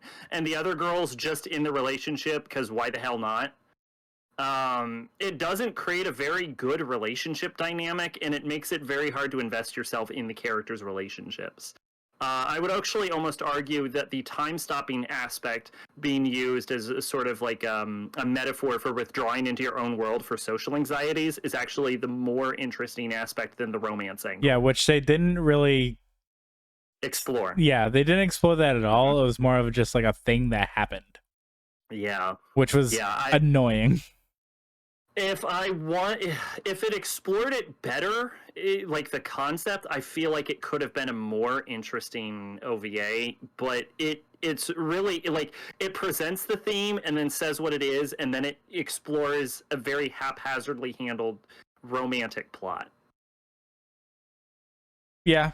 I mean, yeah. I mean, for what it is, it's a very average OVA. Yeah. With a good idea that's not really drawn out as it should have been. It's more like this is a thing that she does. So when it happens, it just kind of happens, and it's not explored the way it should be. Because I thought that was the most interesting thing, like the first time that happens, and then as it progresses, it like leans into like their relationship and stuff, and I'm like, I don't care about that. Like, I like the other stuff, like, you know, that pertains to like what she's actually doing and why she's doing it, and then she just like loses it too by the end. The manga has 18 chapters, so it's possible this was better developed in the manga, but we aren't reviewing the manga, and that's actually I think where my issues with Fragtime is. It's just all of the aspects in this seem half baked and a bit rushed. No, I agree. Especially in like the 1 hour, 1 minute like runtime. Yeah. And what was there, I don't think was very good in concept anyway. I think the idea of the one girl always trying to please the people around her, that could have been explored better, but it was very heavy-handed the way it was explored with like the cue cards and stuff. Yeah. And I would have liked to see some more nuance in that, if anything. Like the Fragtime metaphor is like decent, like that's a good idea, but the other girl whose name I don't fully remember was handled much worse. But I would Haruka? also argue. Is that her name? I no. I'm staring at my anime list. Yeah, Haruka and Misuzu. But Haruka was almost more of the focus of the OVA itself. Would you agree to that? Yeah. You can, like, this is like one of those things that are like, if it would have been like a 6-episode miniseries, it probably would have fared better. I wouldn't even say that would be necessary. Make it a movie, add 30 minutes, 40 minutes to it. Yeah. You could probably flesh it out better, get better into the themes and concepts. Like, if there was more time to it, I feel like it would have been better, or it could have been more boring. Yes, it could have been more boring. So, like, it's kind of a catch-22. Like, it could have been more fleshed out, like why it's happening, why she's doing like the whole thing, like her like mental state in which why she does that. That would have been cool to explore, but it wasn't. But they also could have had more time where it just focuses more on the relationship between the two, and like I don't care. Yeah, it delves into two possible aspects to explore the story, and it doesn't really develop either of them. Agreed. Yeah. I think that's all I have to say with Fragtime. Honestly, I think this was our best, most intelligent discussion we've ever had on Dartboard. Yeah, because I actually watched it. Because you actually watched it, and it was like 5 seconds ago, so you actually remember what I'm talking about. Yes, that's why I was like, I'm gonna watch it like right before, just so I remember everything. So I almost watched it like a few days after, and I was like, no, I'm gonna forget fucking everything about this. Yes. So I watched it today. And I made sure I actually watched it and didn't play anything or like paid attention. I'm gonna put this at like a 5 because it's average. You know, it's not bad in the sense, and like I wouldn't like it. I mean, this is for people. Like somebody would like this. Like somebody would watch this and be like, I like the romance part of it. I personally don't like romance a lot, but there's some things where like I do, like obviously I watch like a lot of like sometimes romance movies. I watched The Notebook probably like a month ago. That's like just a straight up romance movie. Don't at me, I think that movie's actually pretty good. But like in like this case, like I didn't care. Like there wasn't anything that I cared about, you know what I mean? Yes, weirdly enough, we're kind of syncing up here because, unlike you, I do watch romances a lot. In fact, it's my primary genre. As I've said before, I have watched more romance anime than most people have watched anime.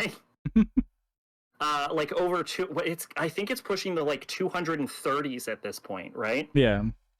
But it also kind of means that, like, as someone who doesn't like romance, which is where you're coming from it on, it's probably got to be a pretty decently handled romance to actually catch your attention. Whereas on my side, I've seen so much romance that it has to be a pretty decently done romance anime for it to catch my attention. So I think we like weirdly sync here, but from just like two different angles.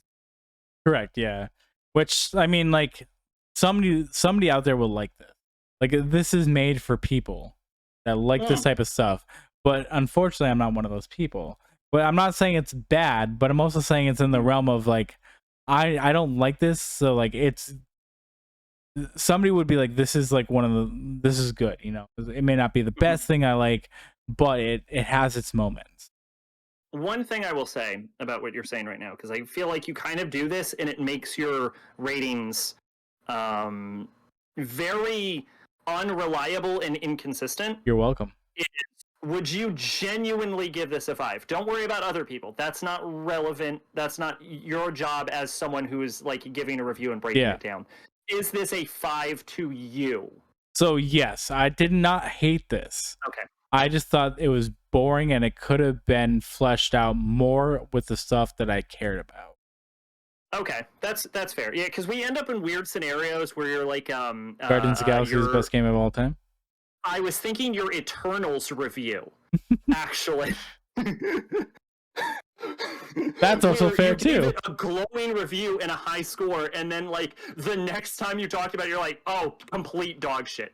Belongs in a dumpster.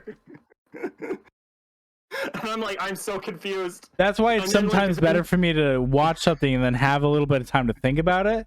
Yeah. Because like, so Eternals is like, again, that's like a 6.5. Like I think I originally way lower than you. Yeah, I think I gave it like an 8 or an 8.5. And then after thinking about it for like a couple months, and like especially after watching like Spider-Man No Way Home, I was like, yeah, that movie's not that great. Yeah, I mean, as far as reviews go, like I mentioned, weirdly enough, tying it back into a little bow at the start of the stream, a review's main purpose is to explain what you felt about it, why you felt about that, right? So, like, you're not really supposed to say what you think an audience reception would be, because that's not really useful information. Yeah, exactly. It's like what you thought of it. But like, it's like that's why like I say things like this is made for people that like that type of stuff, because it is like I'm sure like someone's like, oh, Fragtime, like that's one of my favorite things that came out in 2019, you know? Would actually almost argue that as someone whose primary genre is romance, and specifically like romance comedies, romance genres like Fragtime, it is made for me and it still fails. Fair enough. Yeah. That's fair. So, John, would you recommend Fragtime? If somebody was like watching a lot of Red Letter Media lately, and part of me thinks the would you recommend is actually a more useful metric than buy, rent, or own. Hey, everything's always evolving. So would I recommend this? If somebody's like, hey, I want something that has romance in it, I'd be like, well, I just watched Fragtime, you may like it, but I didn't. Yes. I gave this a 4 out of 10. Fair enough. Which is hilarious because on a tangent that has nothing to do with it, more often than not, I always find this amusing that you're the one that says dartboard is more misses than hits, even though statistically you enjoy the darts way more often than I do. You never know. If there's punchies and kickies going on, I will probably enjoy it. Yes. Or some weird supernatural shit, because apparently Supernatural is my most watched category. You might actually want to first off update your Mal, because don't think I haven't noticed you don't actually do that. You know damn well I don't, because I forget. But you might also want to go back to Anime Plus and update that, because they redid the genres and they're way better now. I will do that. Yeah, like they like added like isekai, and they like changed like dementia to like avant-garde. It's a lot better handled as far as genres, and it'll probably give you a more I think they added like shonen as a genre. So yeah, I would highly recommend, updating your thing. Excuse me. I would highly recommend like updating your list, and then going ahead and going back to Malgraph and then updating that, because it'll probably won't say Supernatural anymore. It'll probably give you an actual answer that's more like anime appropriate. I'm doing that right now. You're updating your whole list? No, I'm just like going to the. I was gonna say you probably have a shit ton of stuff to add to it. What was the last thing you? Yeah, I have to add the rest of Demon Slayer on there. Probably no, I shouldn't have to add the last. You should probably have to add a bunch of the old darts. I'm gonna add them all. Yeah, exactly. I'll check it out. Yes. Anyway, I'm ready to move on from Fragtime if you are. Yeah. Maybe Okay, watch we're it. ready? Yeah, I give it a 4. I would not recommend it. Okay, here we go. We're gonna shuffle, shuffle, shuffle. Oh, on a side note, we're on to 122 series. We will never run out. Woo! All right, here we go. Gonna flat face so you can see my reaction.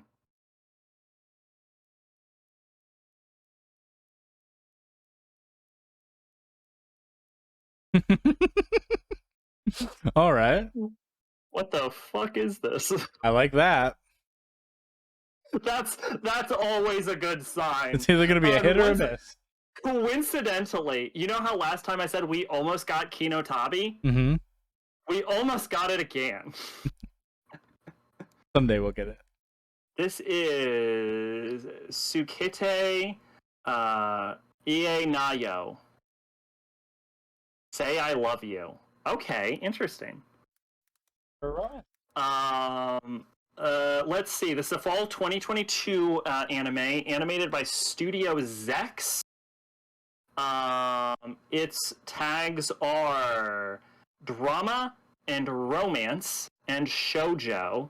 I guess they made a sequel of this. It is directed by Sato Takuya, who directed, oh my god, Steins Gate, Okay. did series composition for Fate Stay Night, directed the Steins Gate movie, directed Steins Gate OVA, directed Sedakai no Ichizen, directed Selector Infected Weezos,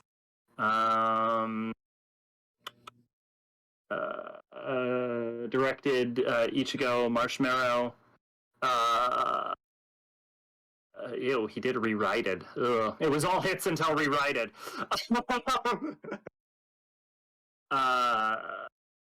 What is the name of this again? Say I Love You. Okay, so mostly he just did Steins Gate, but that's a pretty damn good record, frankly, quite frankly. Maid says she said it. She gave it a 7. There you go. What's the Japanese name of it? Tsukete Nioh. Okay, found it. Okay. With an average MAL score of 7.43, so it's on the higher side of the coin flip. Friends will only let you down. That is the sad truth Mei Tachibana lives with ever since she was wrongfully blamed for the death of a class pet by her so-called friends in grade school. Since then, she stayed away from people in order to avoid ever being hurt again. However, Mei's life begins to change drastically when a misunderstanding in high school causes her to encounter popular student Yamato Kurosawa. Yamato finds her intriguing and insists on being her friend, even though Mei wants nothing to do with him. But when a dangerous situation ends with Yamato kissing Mei to save her from the unwanted attention of a stalker, Mei begins to develop feelings for him. On the heels of her discovery that their feelings are mutual, they start dating, and she gains not only a boyfriend, but friends as well. Mei, however, finds it very hard to adapt to this new lifestyle, especially in expressing her true feelings towards Yamato. Throughout the misunderstandings of their new relationship, each other, and the attentions of other girls, Mei and Yamato slowly grow closer and learn the true meaning of those 3 little words. I love you. Written by Mal Rewrite. Background. Tsukete Nioh is licensed by Sentai Filmworks for release in North America. The anime adaptation was followed by a live-action adaptation that premiered in 2014 and earned 1 billion yen, around 10 million USD, at the Japanese box office. All right, another romance. We have to watch the dub, Made. We have to watch the dub, May. That's the rule. Yeah. There you go. Okay. Do I need to explain how this one got my attention? I think I read the plot summary and that was it. Oh, no, that makes sense. Yeah. I read the plot summary. Oh my god, Mel has a dark mode? No, Opera can force anything into dark mode. Oh. Yeah. Opera is chef's kiss. Fun. Mm-hmm.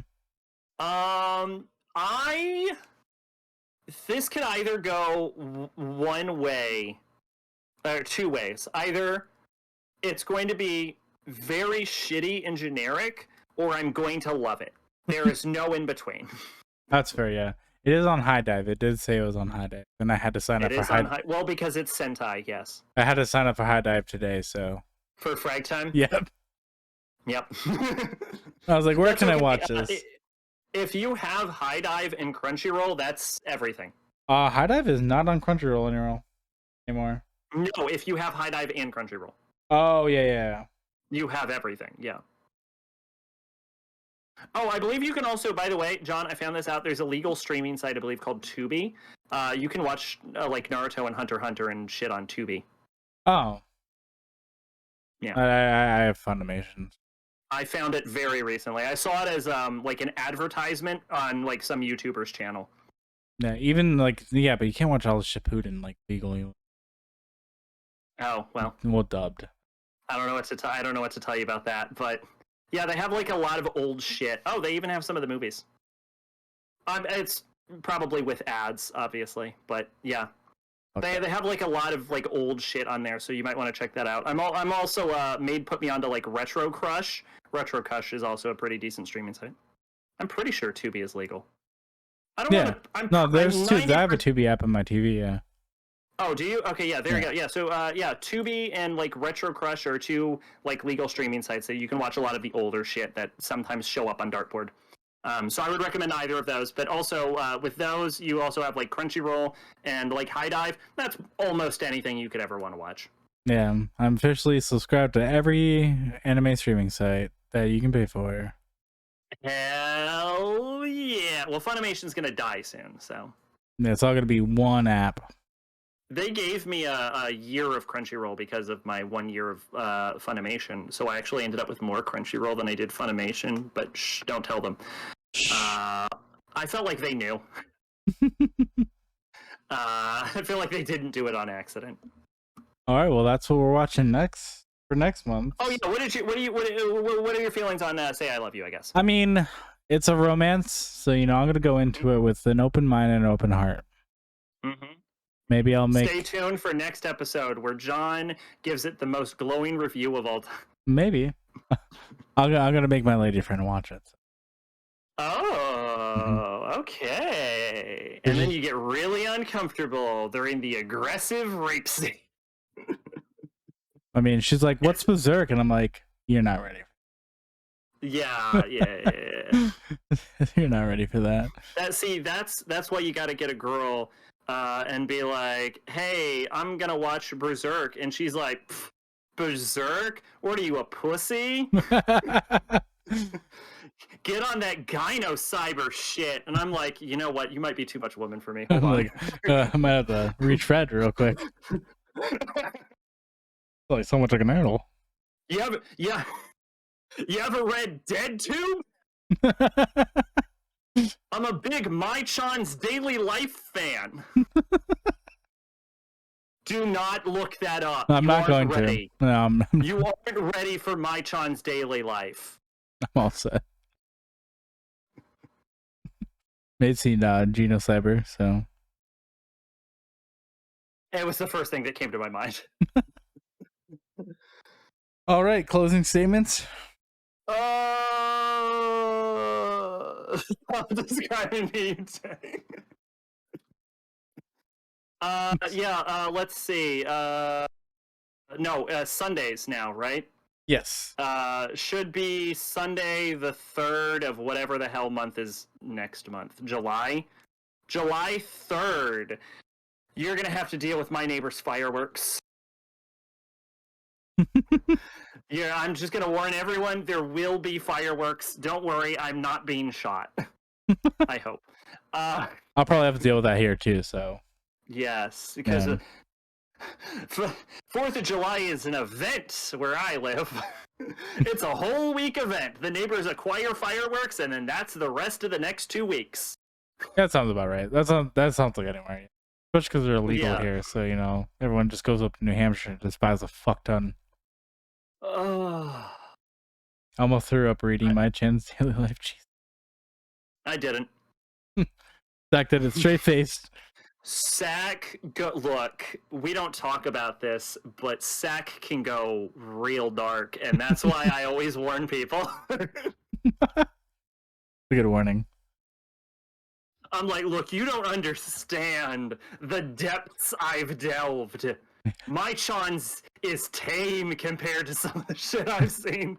You just wouldn't get it.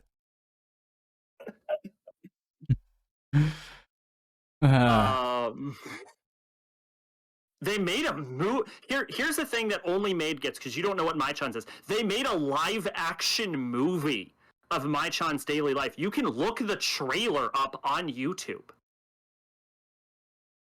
I feel like I need to see this now. The trailer? Fuck it, we'll do it live. The trailer's pretty mild. Okay. I'll do it off stream. Okay.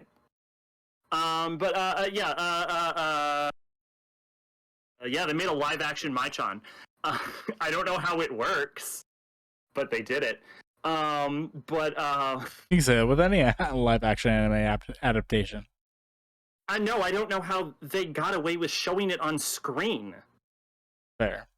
I don't know how that was put on a screen. Not with live action people.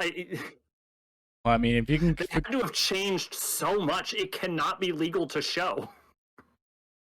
Not with real people.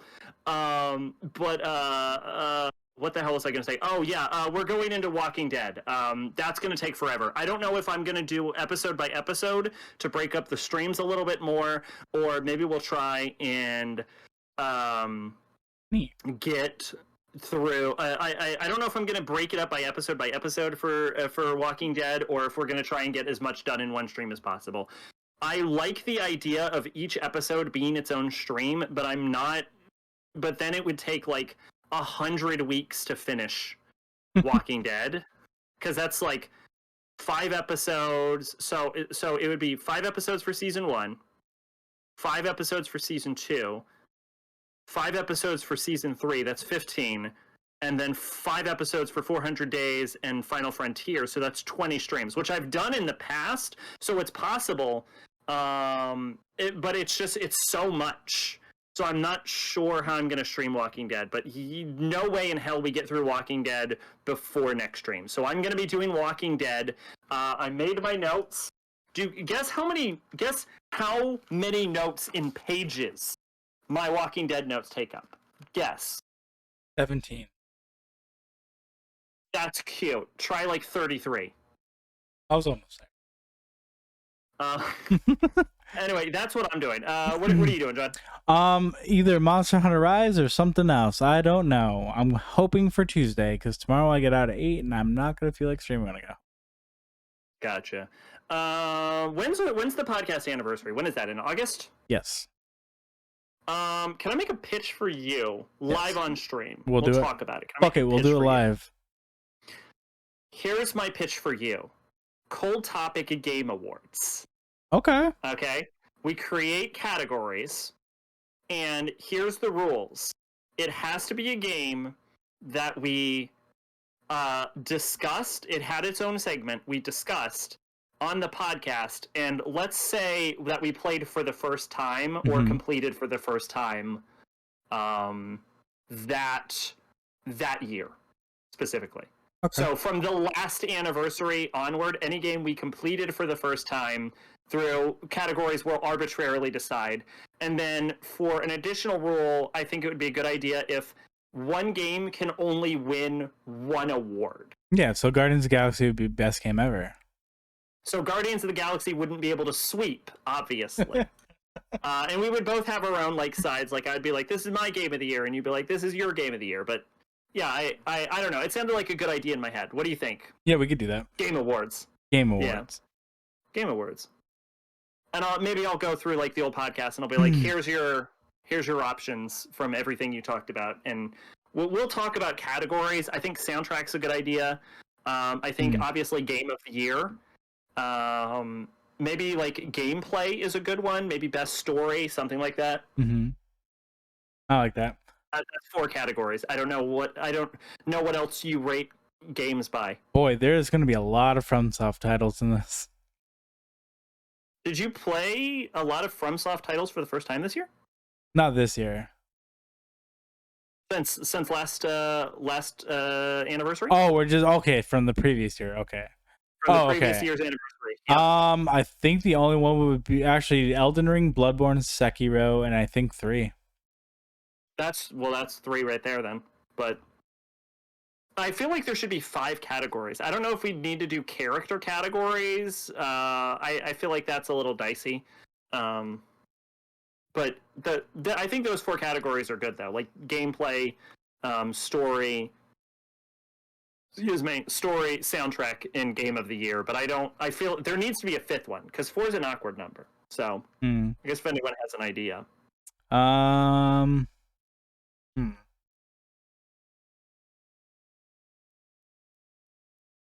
Repaid. What if the last one's like a Raspberry Award? Like this is the art direction. Actually, visuals. Maeve's right. Well, we gotta have the worst too. We gotta have the best and the worst. I was gonna say, what do you think about like a Raspberry Award? Like maybe not give like category like this is the worst in every subject, but like this is like here's the prize for the game that was the worst thing. The worst thing we've played. Yeah, this is the worst thing since the last anniversary. I think I have an idea. Could be fun. Like a good old Raspberry Award. I think I have an idea what would be the worst. Oh? Yeah. No spoilers. No spoilers, okay. Alright, yeah, that's the only thing I wanted to run by you. Yeah, and to top it off, we'll do an anime outro 12-hour stream. I considered doing an outro thing. In order for us to do that, I feel like we would need to do I feel like they need to be curated. There was too many last time. It was too much. It was awful. It was an awful experience for everyone involved. So many. It was too much. Many. So many. Well, like then the ones we couldn't include would be the ones that have the same outro as their intro. No, I think a better idea would be there's a meme going around now. I don't know if you know it. Pokemon Smash or Pass. What? Do you not know about Pokemon Smash or Pass? No. Oh, that's a thing. Yeah, it's a whole thing. People are doing Pokemon Smash or Pass.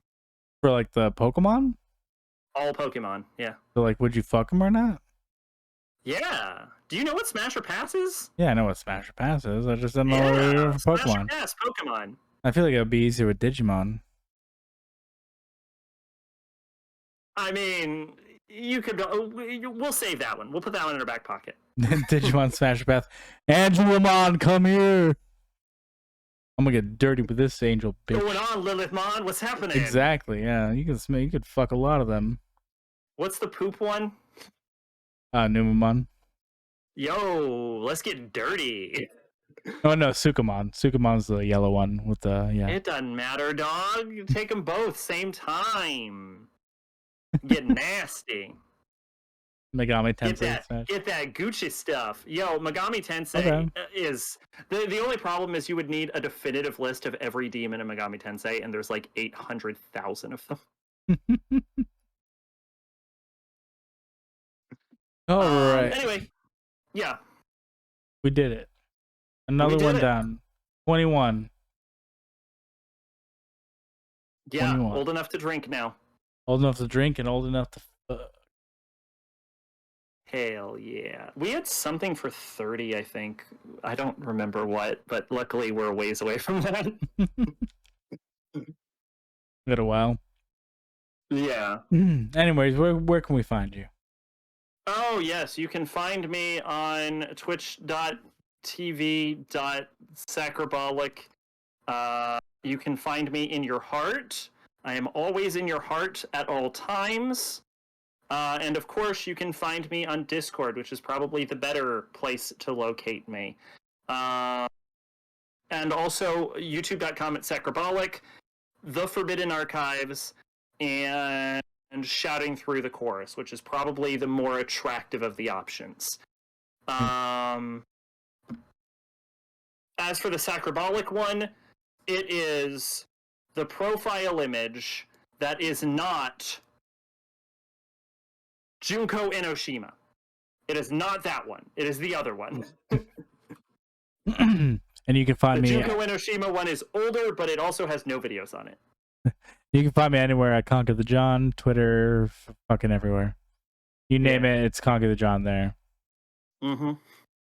Always. And you can find me on OnlyFans at Your Magic Mike. Hee hee. I hear that movie's good, but I've never watched it. I've never seen it. Yeah. All right, we good to wrap? We're good to wrap. Have a good night, everyone. Enjoy yourself. Stay safe. And as always, do the thing. Bye-bye.